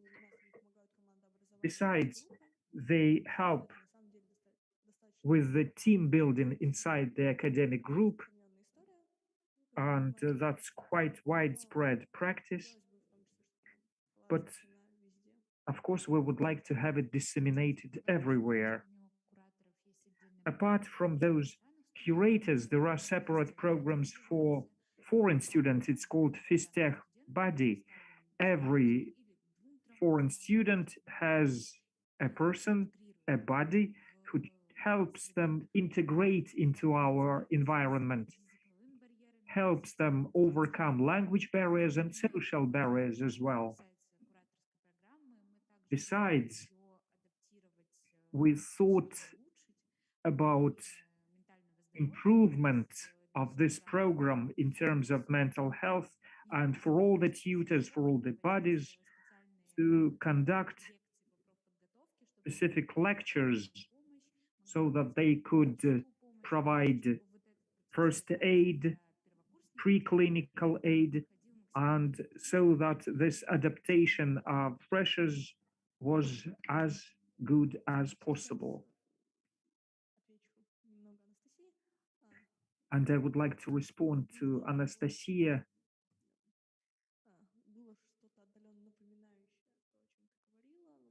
We used to have something similar to what you have described, but it was from some department of extracurricular activities, and there were 2 days of lectures about psychological aid, about first aid, but of course it has to be expanded and developed with the help of the students.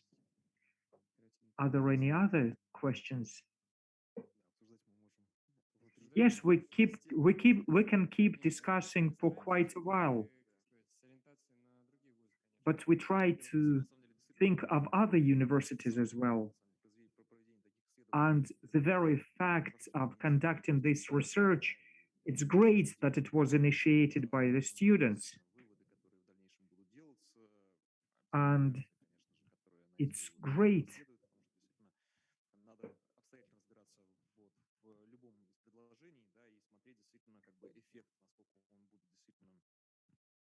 And it is interesting to see how that effect would influence the further development of our students. Unfortunately, our time is running out. I thank all the participants for joining the discussion and you for this wonderful presentation and your great work. Thanks a lot. Let us continue our work. Goodbye. So we have finished our session and today's day of the conference.